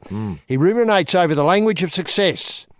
So he thinks not of it, but of when Collingwood plays finals. Wow. If not, if I play well, when I play well. Right. Yeah. It's a lesson in mental approach to sport and winning that he took from his basketball idol, Kobe Bryant. Wow. Is this bloke going on the circuit, HG, to talk? I mean, some CEOs would love to hear this sort of message, wouldn't they? I think you're right. Yes. I think you're right. He comes out in his shorts and gives seminars. Maybe Eddie could be a warm-up for him. Yes. Do a bit of funny stuff that Eddie's got up his sleeve. Yeah. Yep. Footy show stories that you haven't heard. Yep. Stories that we haven't put to air for one reason or another. Then out comes Brodie. Out comes Mark Burros or someone like that to introduce him. What a terrific idea. I hadn't made that connection. Now, Mark Burros, financial wizard. Yes. Might have his own show. Yep. Anyway, it's more the positive self-talk and getting the language right. Yep. It's not if we make the finals, it's when we make the finals. That's the narrative that I spin in my head, and it helps me play good football. Wow. Good footy. Okay, because he's been there before in his mind. Each moment he's played already in his mind and has seen what happened. Yeah, this worries me. Do you reckon it's that detail? Well, I don't know. The first bounce of the ball, I'm going to get the tap down to Treloar if he's there, and if Treloar's not there, it'll be to, still side bottom or whatever it is. Yeah. Is that how it works? That's it. I suppose so, yeah. And then I'll if run you into... can imagine that much detail, you imagine who you're tapping it to, what they do with it, where you go next. I was just going to point that out. And then when Treloar gets the ball, he boots it forward to Cox, and I'll run into defence and build the wall for the rebound. That's it. That's it. You've got to think like that. Right. I think. Right. It's a bit of positive reinforcement and visualisation of achieving those things. A lot of role... Visualisation of achievement. That's what it is. Yeah, great way to put it, isn't it? Yes. A lot of role models. Good. Look up to use it. Now, he obviously says it was a great thrill to be in the All-Australian. He was on the bench. Maxi Gawn, the Melbourne ruckman, was obviously the number one ruckman in the lineup. Did he imagine a team that the All-Australian team could play against? Wait a minute. It might be an honorary team that no one plays, but Grundy considers as the next step to being named the first ruck in next year's. Wow. Get it? Yeah. No, a faux team plays nobody, but he's going to be the first ruck. He's going to be the first one chosen. I like this. It's positive thinking, isn't it? It certainly is. Yeah. I mean, you know, how much... Man, he'd drive you nuts if you had to spend much time with him. Ah, yes, this is the Probe. Hyundai on the road to Mildura, behind the wheel in the Rogers and looking great. Captain Fat, rampaging Roy Slaven and making a nice pair camped up front in a bucket of ice, H.G. Nelson. We might have been on the road to Mildura earlier. We're still on it. Now, just finishing up the Grundy story. Obviously, great to imagine that he was going to be part of the All-Australian team, and great validation that he got there. I think that's the story here. You know, for the person that I am, I'm very competitive, and I see it as a start for me. If I can add one or two more before my career's done, that's All-Australians, and hopefully a premiership to finish off the year, you know, it'd be really nice. This year. Wow. I hope he's not getting ahead of himself here, but anyway, be that as may. We just spoke about it's not particularly the destination, it's more the journey, and the journey over the last few years has been really exciting. Now, what disappoints me about this God, he's gone a bit zen now. Well, not bad. The difficulty is the journey has been a bit disappointing for Collingwood supporters over the last few years. Might have been okay for him, but do you understand what I mean? I mean, this is their best year for some time. And so you think, well, what was happening the other years? Weren't you visualising right? Yes. Or did you get the radar wrong? Or do you know what I mean? I mean, it's... Yeah. And who cares about the journey for him? What we want is just the journey for the team, I suppose. Well, and the punters and supporters, more importantly. Yeah. Does he spend much time using this sort of language with Nathan Buckley, HG? I don't think so. Good. I would think so. And Nathan's quite happy with that. He'd be a bit baffled by this. He doesn't strike me as a sort of Zen, sort of Buddhist sort of fellow. Well, what would worry me, the journey, Coach, how are we going? Well, it's a terrific journey. Yeah. You know? It does make me think results, if they had a bit more result, weren't getting ahead of themselves, thinking, you know. Yeah. Difficult. Well, it'd be difficult for Nathan to understand that it's not the arrival, it's the journey, when he'd be just thinking, well, it's winning the premiership, isn't it, which is the arrival. Right, that's when the train actually pulls into the station. Yes. Yeah. Imagine how frustrating it must be as a coach having to deal with clowns like this. Or what happens if they start visualising in Carlton? Yes. I mean... What if they start visualising that, I don't think I'll come to training next week, Coach. I think I'm going to be at home.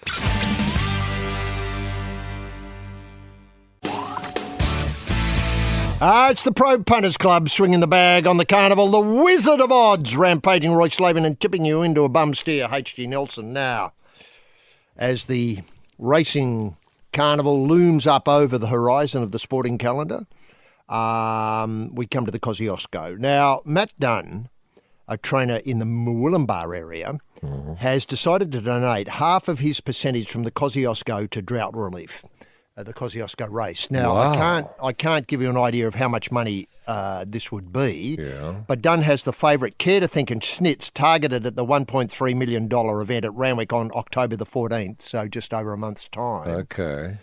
His inspiration for the pledge is the memory of the flood that almost swept away his stable in 2017 and the community spirit and financial help that kept the spirits up. So he's going to donate part of his winnings. Good. Not the horses winning, but his winning. From the race to the drought appeal. Now, does this put pressure on the rest of the field to let him win with Snits or Care to Think? Right. Do you understand why? Because... Well, hang on. Doesn't it put pressure on the rest of the field to make a similar donation should they win. Well, that's the other thing. The other thing is that may not be fair. Should we put pressure on everyone who's winning anything at the moment? Should we have, say, a 10% levy on all poker machine winnings? Oh, well, that could be a bit harsh because some people... No one wins on poker machines. Well, that's the thing, yes, no one wins. Yeah. But then the other thing is that some of these trainers are doing it tough. Yeah. I mean, this is... The Kosciuszko is for regional and rural racing. Yes. A lot of trainers out there are, busted ass operations, Right. Desperate for a bale of hay. Yeah. A handout for a bale of hay. They're probably going without food to keep the stable afloat. Sure. I mean, I don't want to take food out of their mouth. Dunn is a winning trainer. He wins these tab highway sort of events quite a lot. Right. Okay. And so I wouldn't think he was necessarily stuck for a quid. I mean, sure, the flood knocked the community sideways and his stables in particular, but be that as it may, that's the 2017 flood. Right. I'd hate to think that somehow there was pressure on people who might only have one horse to donate half the winnings. But look, it's a topic that's interesting.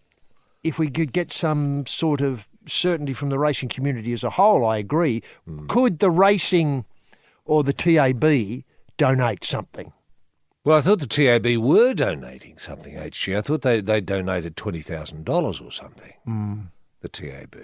Right. Should we reach out, say, to who, for example, we've got, haven't we got the Djokovic playing Del Potro tomorrow? Should we ask them to donate 10% of their winnings, whoever should win, to the drought relief? What a great idea. I hadn't thought of that. Mm-hmm. Speaking of, let that sit there for a minute. Yeah. Look, how about this? What about whoever wins the Rugby League Grand Final? I don't know what the club gets. Let's say the club gets $100,000. Should 10% of that go?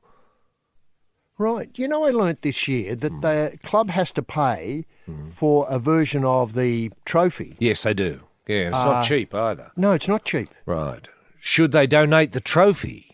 Now you're talking. And we auction that online. Yes. That's better.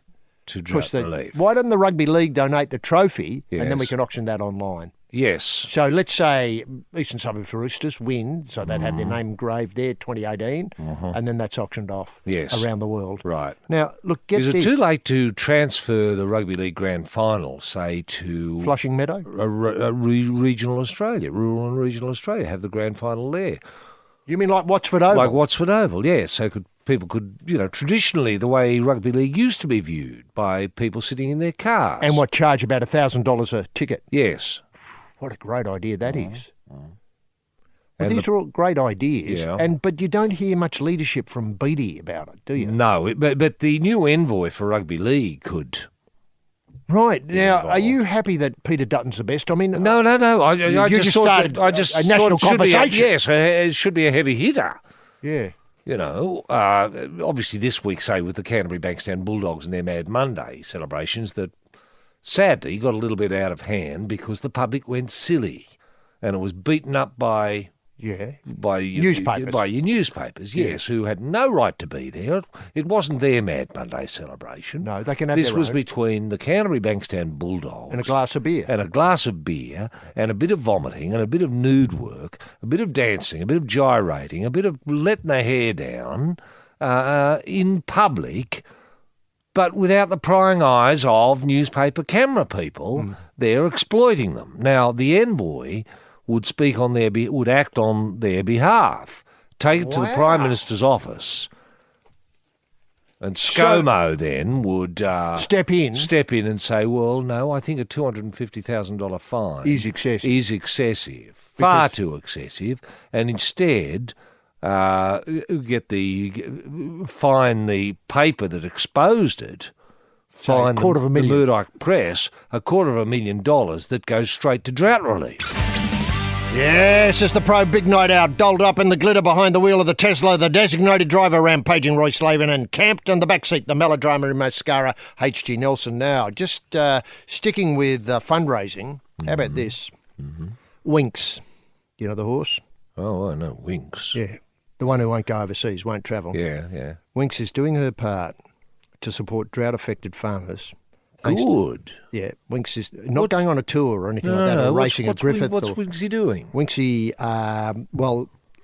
Chris Waller, Hugh Bowman, and the jockey artist. And now I didn't know this. Jockey artist? Yeah, it's a rare double. And I've got to say, it's the only time I've ever used those two words together like that. A jockey artist? Yeah. Now, it could be a growth area. Well, Caravaggio used to ride horses. And he played tennis too. Did he? He's a big, used to gamble on his success at tennis. Oh, okay.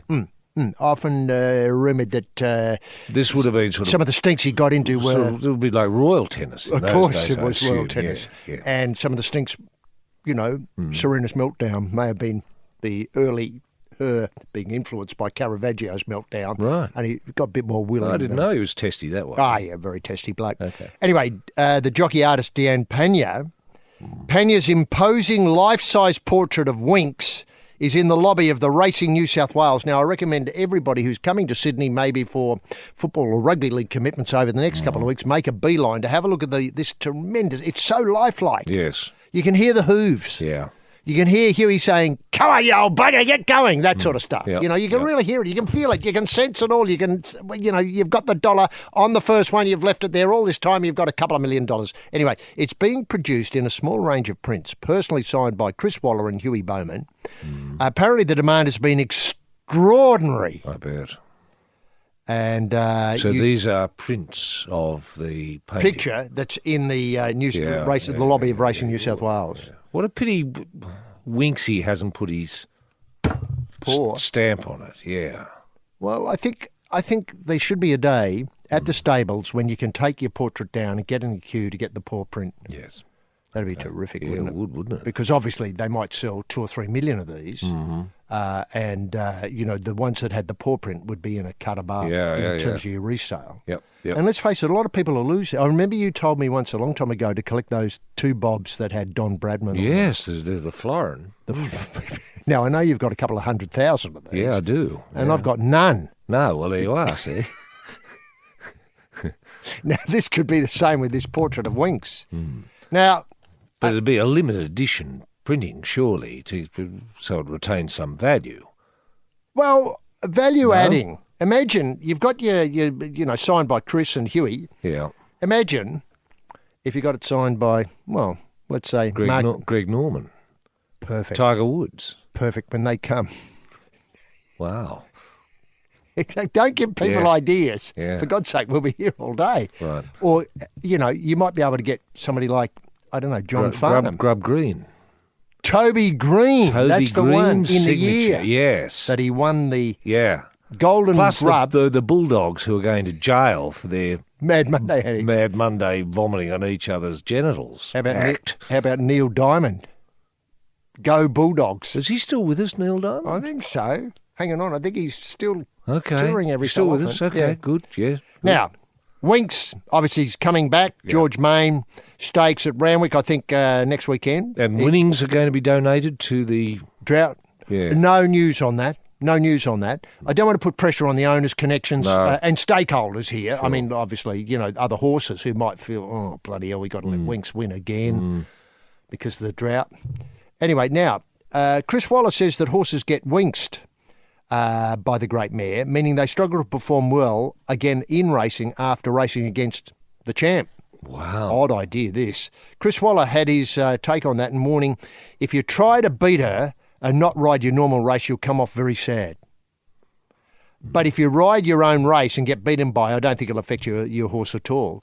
But if you want to make Winks work, you're going to come off second best. It's a hell of a story, isn't it ever? Winksed. Have you ever heard of this? I've never heard of that. Horses running against the king get rooted? Well, I suppose they did. I didn't think much of it at the time, but often, if a horse was beaten by the king, you never hear that horse again. It could never run.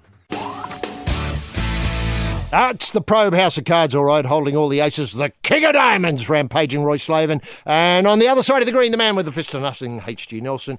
We don't often get a chance to talk about motorsport, but look, I am concerned about Daniel Ricciardo's poor form over the last little while. And it's not his poor form. He's being let down by the Red Bull team, isn't he? Now, can I point out... You know, bits keep falling off the car. That's true. Look, this run this week, you know, the fourth time in the past 6 races that the Australian, described here in the Nine newspaper as ace, on the move to Renault for next season, has failed to finish due to mechanical faults. It's been another frustrating race for me. This is Ricciardo's thoughts. It's been a frustrating period of races, but hopefully we can change some things on the car and improve reliability and aim for a podium in Singapore. Ricciardo had to start the rear of the grid due 15th due to penalties for swapping to a new engine power unit. His latest DNF leaves him with 138 points, a drift of drivers standing Lewis Handbrake Hamilton, who held off the Finnish duo of Raikkonen and Bottas for a 6 win. On it goes. Now, remember in the old days, another Red Bull driver who claimed a lot of glory. Mark Webber. Mark Webber, the DNF maestro. Yeah. Now, it's not easy to finish out of the placings in F1. Everybody gets a crack at it. Yeah. This run of ours, I'm just wondering if we could open the new category and say we found a new... I didn't know we were looking for a new DNF maestro, but I think we found one, yeah. And I'm just wondering if he should turn a weakness to a strength. Remember how great you felt when Mark was going around? Yeah. Now I feel that for me. Yeah. I don't know whether... I don't know. This is a bit tricky, this one, H. My feeling is that once Ricciardo decided he was going to Renault from Red Bull, that the mechanics thought, we don't care so much about you. Yeah, we won't tighten those bolts. No. Let it fall off. No, in fact, we'll leave the bolts loose. So I think he's being white-anted, is what we used to call it. Do you know if the same happened to the previous DNF maestro that people... Mark Webber. Yeah, people loved seeing how Mark responded to a DNF. Yeah. And so they encouraged the mechanics to, obviously not put the I just think on that he needed. Yeah, I think it was slightly different with Mark. I think it amused the crew to watch Mark DNF. Yeah. Well, they got so much fun out of it. Yeah, they did. Yeah. That's right. Sorry, Mark, what happened? Oh, that's no good, mate. Could happen to anybody. Now, what are you doing next? What are you doing next week? You coming back next week? Yeah. You're driving this again next week, aren't you, mate? Yeah, good. Look forward to it. Good on you, Mark.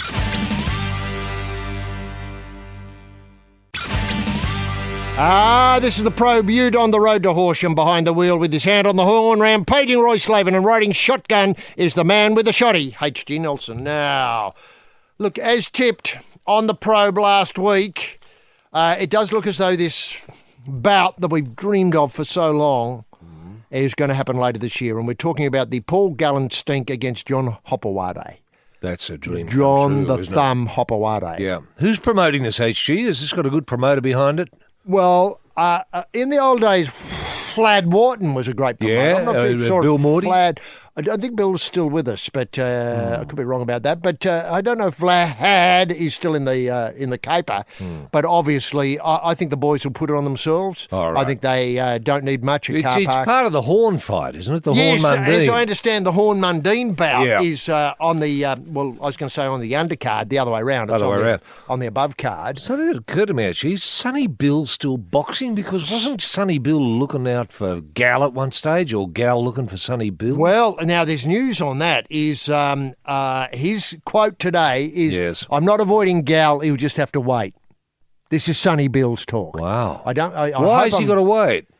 Well, because I think it's making the public really want this bout. There's no point going off half-cocked on this occasion. Okay. You want the public really gagging for them. Sure. And I don't think Gal's got the runs on the board yet. Right. I mean, if you took apart Hopewade, say, in 12, gave people, held him up for 9 and put him away in the last 3, I think it would be a terrific, appetizer for the Williams. He's got to create some atmosphere, some mystique. I mean, does Gal have a name? Yeah, Paul Gallen. Yeah, no, I know that. But he can't fight as Paul Gallen. Who would go? Oh, what about Hopper? Well, Hopper can go as the finger bloke. Yeah. Can't he? He can. I've got a thumb. What have you got? Yeah. Etc. I think it was an index finger, wasn't I know, it was the index finger. Yeah. So he'd go in as the date hunter. The date hunter, Hopewade. Yeah, so you'd have the date hunter. Place unknown. Yeah. Weight unknown. Yeah, the Gal, we're going to have to come up with something like Well, he's got a shark. The shark from the Shire. Well, he could be the date. Special K, the Cornflake, the Chinese Suns, the Murderer, and the Probe. Still with fight news. Look, I thought this would be settled, but this is very disturbing in the Nine newspaper. Horn looks certain to face Mundine in a Friday night fight at Suncorp on November the 30th. Looks certain. I thought it was inked. That's what worries I me. thought the ink was dry. We've got Date v Date Hunter on the undercard already. Yeah. Yeah. And now we haven't... Is that Paul the Date Gallen? and John the Date Hunter Hopawate. Right. Now...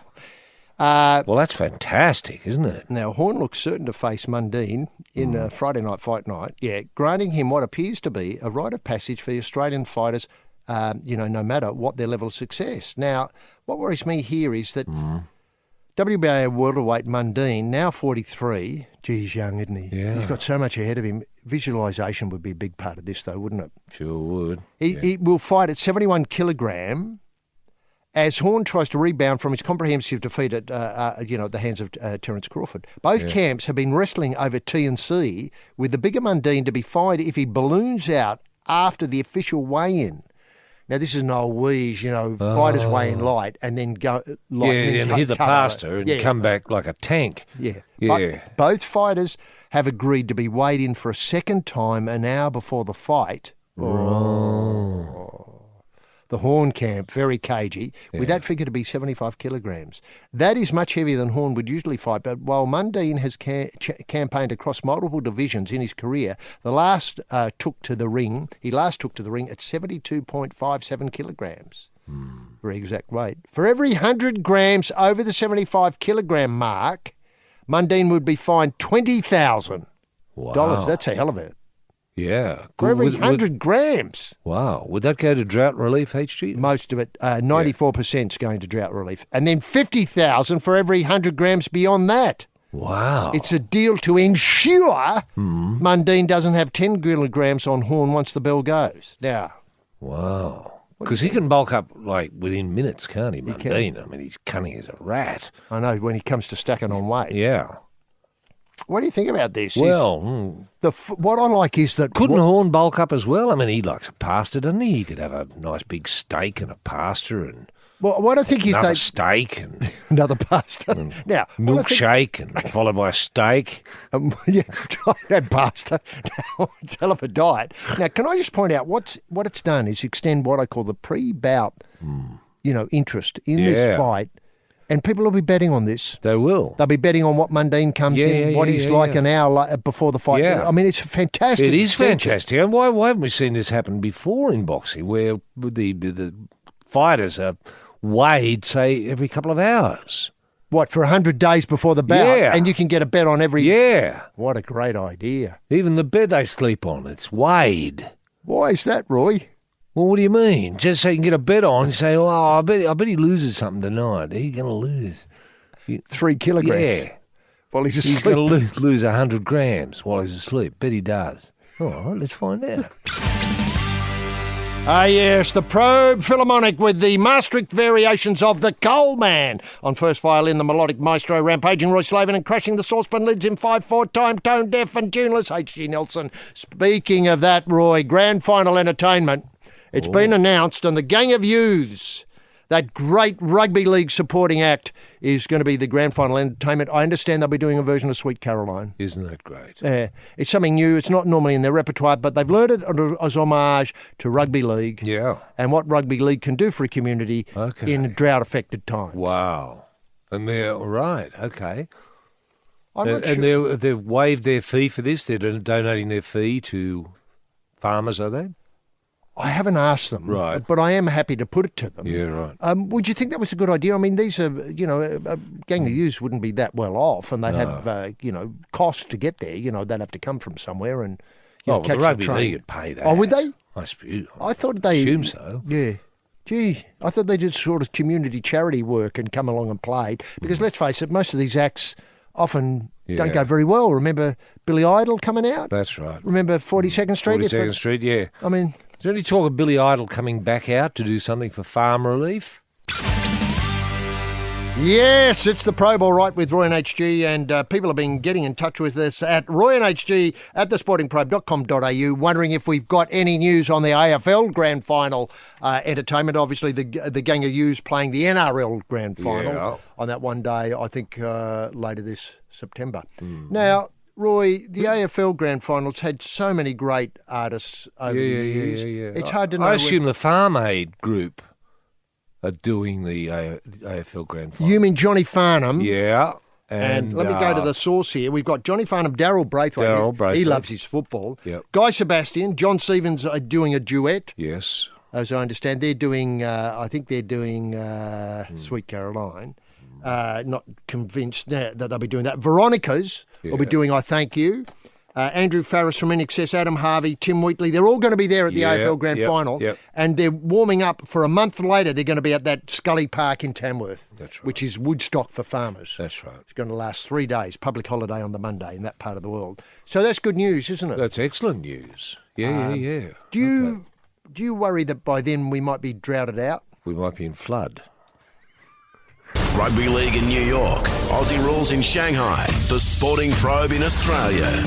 For Australians. An Aussie tradition. Yes, so Roy and HG at thesportingprobe.com.au. People have been getting in touch. Roy, where do you want to start with the emails this week? This has come from Chris, HG. Chris says, after this year's Mad Monday public nude work by the Bulldogs players in Sydney, do you think it's about time we have dedicated pubs or a series of pop-up pubs where rugby league players can have a few too many on Mad Monday and drop the trousers without fear of public outrage and attacks in the media? Could also be a safe place where fans who wish to party with nude league players can, anonymously, and where there is no chance of innocent kiddies copying an eyeful. I'd love to hear your thoughts. Well, I think quarantining it away from the prying eyes of the media. I don't mind the prying eyes of the public being there. I mean, the public love being around a Mad Monday celebration with football players. Can I ask, could a bit of Hessian have helped this problem on Monday? What a gauze that keeps them... Well, the gauze that keeps the photographers on the balcony across the way unable to see what's going behind the blinds, effectively. Sure. That would enable the But players. you don't want to deny public access. No, I'm not denying public access. Yeah. I'm just aiming the gauze as a special screening out of the telephoto lens of the people who want to create a ruckus where there's none intended. Yeah. Seriously, And do we ban mobile devices? Do we ban devices from the Mad Monday celebrations? Because sure as eggs, someone's got to get in there, take photographs and sell them to the various media outlets who are starving for this sort of information. Starving for this sort of vicarious, outrage, at the expense of confected outrage at the expense of rugby league players. At the expense of rugby league players. That's right. They're creating fodder for these people to sell these television shows that rabbit on and on and on about it. Yep. Now, similarly, I'd even go further. Why not make a television show out of it? Let's go the whole hog. Let the players take control of it. Exactly. Let the players show you what they want to. The Canterbury Bankstown Bulldogs could produce a Mad Monday celebration video. Well, of course. Yeah. Of course. They could on-sell maybe to Channel 10 or 9 or one of the various footy shows to...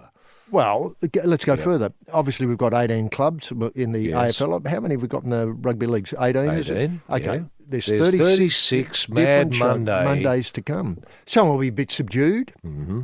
You know, losing at the wrong time, etc. Coach goes berserk, we'll just go on holidays. And you'll just look at... Still, it'd be engrossing, wouldn't it, seeing the players up close... Appreciating disappointment. Planning for next year. Yeah. And sculling a few and getting a bit ribald. Singing Sweet Caroline, etc. Yeah. Now, and then the togs hit the floor and then the party starts. That's it, isn't it? You have to pixelate out for bits. Yeah. Well, that's all right. Yeah, people understand what they're missing. Yeah. Very doable. Andrew writes, I watched with some distress the response of County Bankstown letting their hair down after a hard season. Clearly the public are interested in the behaviour of footballers in season celebrations. Yeah. Clearly evidence, Daily Telegraph photos. Has the NRL have thought of flipping the paradigm and punishing the blokes, punishing the blokes to rewarding them? You know, could Mad Mondays become mad pre-match and halftime entertainment? Wow. It's taking a long way, putting it back where it belongs. Yeah. The public clearly engaged. Costs would be minimal. Young footballers, blokes, could do what comes naturally in the public eye with pride. Events could build to a head, leading to the maddest Monday for the GF. Wow. The maddest Monday. So gang of yous, then the maddest Monday troop come out, into a keg or two, and all of a sudden, Sweet Caroline, oh, it's starting to write itself. It is, isn't it? Yeah. Wow, before the grand final, with an option of an all-star team. That's often family viewing time, HG. How do you pixelate it out, obviously. Yeah, sure. That's easy to do on the run. Sure, but you don't want kiddies using their imaginations, do you? Right, what an interesting question. Yeah. I mean, is it best to be full brunter and let the kids know exactly what's going on rather than them having nightmares wondering what the pixelation's about? Yeah. Can I say that one thing that always appeals to me after the Mad Monday events is the kids want to find out which is the one that vomited it on the other bloke's tossle. Yeah. Which is the one that did that thing. They want to know. You can't hide it from them. That's my feeling anyway. Yeah. You know, and the sooner we bring it out into the public, the sooner it'll stop. Without normalising that sort of behaviour. We're not interested in that. No. We want to keep the mystique of rugby league. Thank you. Yes. The Sporting Probe. The only show to put Hogs, the Shark, Joe Hockey and Matthew Lodge in the same room. Now, continuing with football, but this time on the AFL, Daniel Gregg, I was alarmed to read reports that the China Sun CEO, Tony Cochrane, announced at the club's BNF that the team will not be travelling to Shanghai from 2019 onwards. What? I know. Where's Aussie Bok Choy going to find its new... What's that about? Right. I particularly feel sorry for the millions of adoring Suns fans who will now be able to, without their chance, to see their beloved team play at their spiritual home. He's thought this through. He has. Assuming the murderer, a.k.a. the killer, will live up to his name and kill the China Suns concept, I believe immediate action must be taken. New PM Scott Morrison must immediately set up a special envoy led by Peter Beattie. Now, there's a really interesting wriggle to save the Suns in China. Peter Beattie, an envoy. The head of the NRL. Yeah. Now, he knows the Gold Coast and obviously represents the Suns' interests there. God, does he know? Without any immediate action from Peter and his team, Australia's trade relation, Aussie Bok Choy, Bilbies, Koalas, etc. will decline. This will harm tourism and permanently damage, obviously, Australia-China relationships. Now, before you go on, the Suns chairman, I spoke to him exclusively for the Probe, gave us a quote. He said, "We've stepped away from repeating the trip to China and we will leave the Port Adelaide chairman to argue with someone else about the colour of their jumper." Oh, there's a shot across the bow, Oh, isn't it? Koshy. Yeah, but how many other clubs have jumpers that are the colours of the Chinese nation? Well, that's it. None. That's it. No. Yeah. No. That's why they were such a magical fit. Well, that's the tacit is there's millions of supporters now, and I would dare say it's getting close to 1 billion once the word filters out social media style. Of support for the Suns, in China. I think Tony Cochrane's pulled exactly the wrong rein. I would have established a fund to move the Suns holus bolus to China. Because let's face it, I don't mean to be unkind here to the Gold Coast people, but they've got enough on their hands with the Titans and, Clive Palmer and all that sort of stuff. They need a new, fresh area to work on. And China, if I read the tea leaves correctly, is the beachhead. Yes, I think I agree with you. So the Port Power would go up and meet the Suns on home turf. I know. Yeah. And Koshy could plead all he's like because they're the national team of China. Yeah, and they can wear any colour they like. Yes, it's part of the Love Probe Revolution with Roy and HG continuing in 2018. Now, I think the big story of the week is this unfolding story about let's call it the no dickheads policy of the Australian cricket. This is the charter of, what's it called, the cricket charter? Yes. Now, Australian cricket captain, this is the Nine newspaper got this, Tim Payne has revealed a key plank of the revolutionary cultural charter will be players pledging to remember they are custodians of the team. Oh, Lord. Custodians of the team? Yes, not the code. Now, obviously, the charter is seen as a way to the team can ensure... I thought the green baggy cap did that. I thought the green baggy did that. Well, there's so many aspects to this. I thought that people, Steve Waugh had solved all these problems years ago. Yeah. with all sorts of things. I thought Bingalee was on the forefront of these cultural things. Anyway, the charter is seen as a way the team can ensure there is no repeat of the ball tampering scandal in South Africa, which came about in part because of a win-at-all-cost mentality. Oh, we didn't have the charter. Now, there's two reports on the state of the game, one focusing on the culture at Jolimont headquarters, that's James Sutherland and them, and the other on the team, each of which is going to be discussed at the board meeting, must have been on Wednesday, I think. Now, Payne said the team charter would be linked with reviews and could be in place before the full test series as captain against Pakistan in the United Arab Emirates next month. The squad to be announced next week. Now, this is a bit hasty, isn't it, Roy? Who's written the charter? It's not Tim Payne, has he? Well, it's going to be about how we go about it, how we want to be seen, what we're about. I know a few of the key messages coming out of it so far are that we're Australia's team. Now, can I point out that in the past, I've always seen the Socceroos as our Australian team. Yeah, the Socceroos had a run about in Russia. Not to mention our Davis Cup team. No, that's true. I'd forgotten about that. They're Australia's team. Yeah. So we've got a few Australia's teams. We've got a few Australia's team, but none of them have a charter. No, I can't. Apart is it going to be cricket team? No, is it going to be rule one? No dickheads. No dickheads. No cheating. No use of sandpaper. Yeah, there's three. Yeah. Now, where does it go to from there? I just leave that question on. We'll score a lot of runs and take a lot of bloody wickets, I hope. How about we win? Yeah, win. Win at all costs. Australia only likes winners. That's the Australian style, isn't it? I think it is. And the world would expect that of us because they know that's how we do it. Well, he goes on, he says, we are the lucky ones to get to represent our country and pull on that baggy green cap, which is a huge privilege. I think we have to go back to that and just remember that we are Australia's team. We are not Australian cricket team. We don't own it. We are just there for the ride, and it's important that we leave the team in a better place than when we went into it. Oh, that Lord. I mean, what does that mean? I mean, if Peter Siddle's not the best bowler, then we get somebody who's better, I think. Okay. So Siddle buggered it up. I'm looking for an analogy here. Is he saying like that the Australian cricket, it's like a Holden car, and we have a duty to pass on the car to the next team with no rust, better condition than it was when we received it? Yeah, how does that work? How does that work? And is it useful to have an analogy like that? I don't think so. What worries me is they're going to be thinking about the analogy in the T&C all the time and not playing cricket.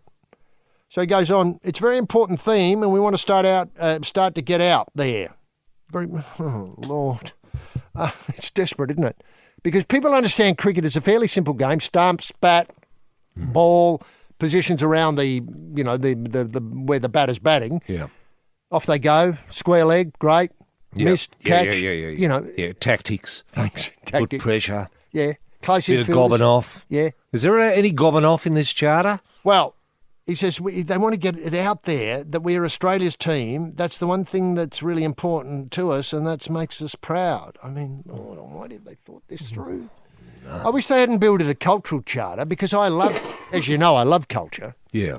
I'm a very big supporter of Australian you're a big culture. rap for culture. I've always been a big rap. We are big raps for culture. We love it. Yeah. You know, why do we think we spend so much time talking about grand final entertainment? Yeah, and that's cultural. It's cultural. Yeah. We love the fact that we turn up an hour beforehand and take in the culture of that football's offering us before we see and we had a win. We had a terrific cricket culture until the South Africans got right up our nose when we went to South Africa. It's very recent. They crossed the line, didn't they? Perfect. Nobody's levelled anything at South Africa. I go, well, they're great, Well, they're not.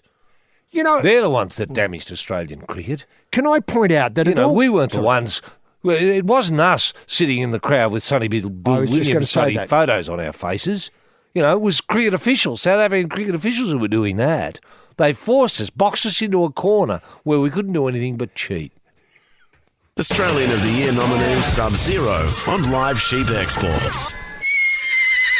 Yeah, thanks, Subby. The Probe.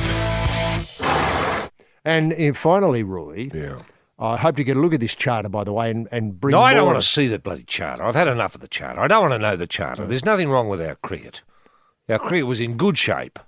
until sandpaper erupted. Yeah. And that was late in the day. Very late. I mean, then all of a sudden the house of cards falls over because one stupid idiot couldn't hide the sandpaper. The sandpaper 3. The sandpaper 3. Okay. Yeah, well, they've been punished. And have they been given a proportionate punishment, i.e., 10% of their salary goes to the farmers? I know. And maybe they can't play for 4 years. Oh, well, that's too long. No, 4 weeks. Now, then that would have been perfect. But, oh, no, give them 12 months ban, etc., etc. Makes people think they did something really, like, it's not they didn't murder anyone. They didn't burn the stumps. Now, finally, the NRL is set to scrap the US season opening as costs blow out. Oh, no. No, this was going to be great. The NRL... Great matches. I think the Crows... we're going to have the first round played in the United States. They even had a date, the 19th, I think, of March. It was going to be the Rabbits versus the Seagulls. And Rabbits is gone now. It's gone. Do we need a rugby league charter? Do we need an ambassador for rugby league? Or an envoy? An envoy. We might have one already. Well, I think we've got an envoy. Peter Beattie is the envoy at the moment, isn't he? He is. Now, do we need a charter that says all matches will be played overseas? Something like that? Or that if we promise to play a match overseas, we play a match overseas. That's a very good idea and a great note to end on and something for people to think about during the coming week. Roy, it's been an absolute pleasure to be here this morning. Of course, we've had enormous help from Felix pushing the buttons and Chairman Mao. Incredible job again. People say he comes here and all he does is get us coffees. He does way more than that. He's the heart and soul of the show. He's got a job for life. Anyway, that's it for the Probe this week. Join us next week. We're going to be Probe on, punters!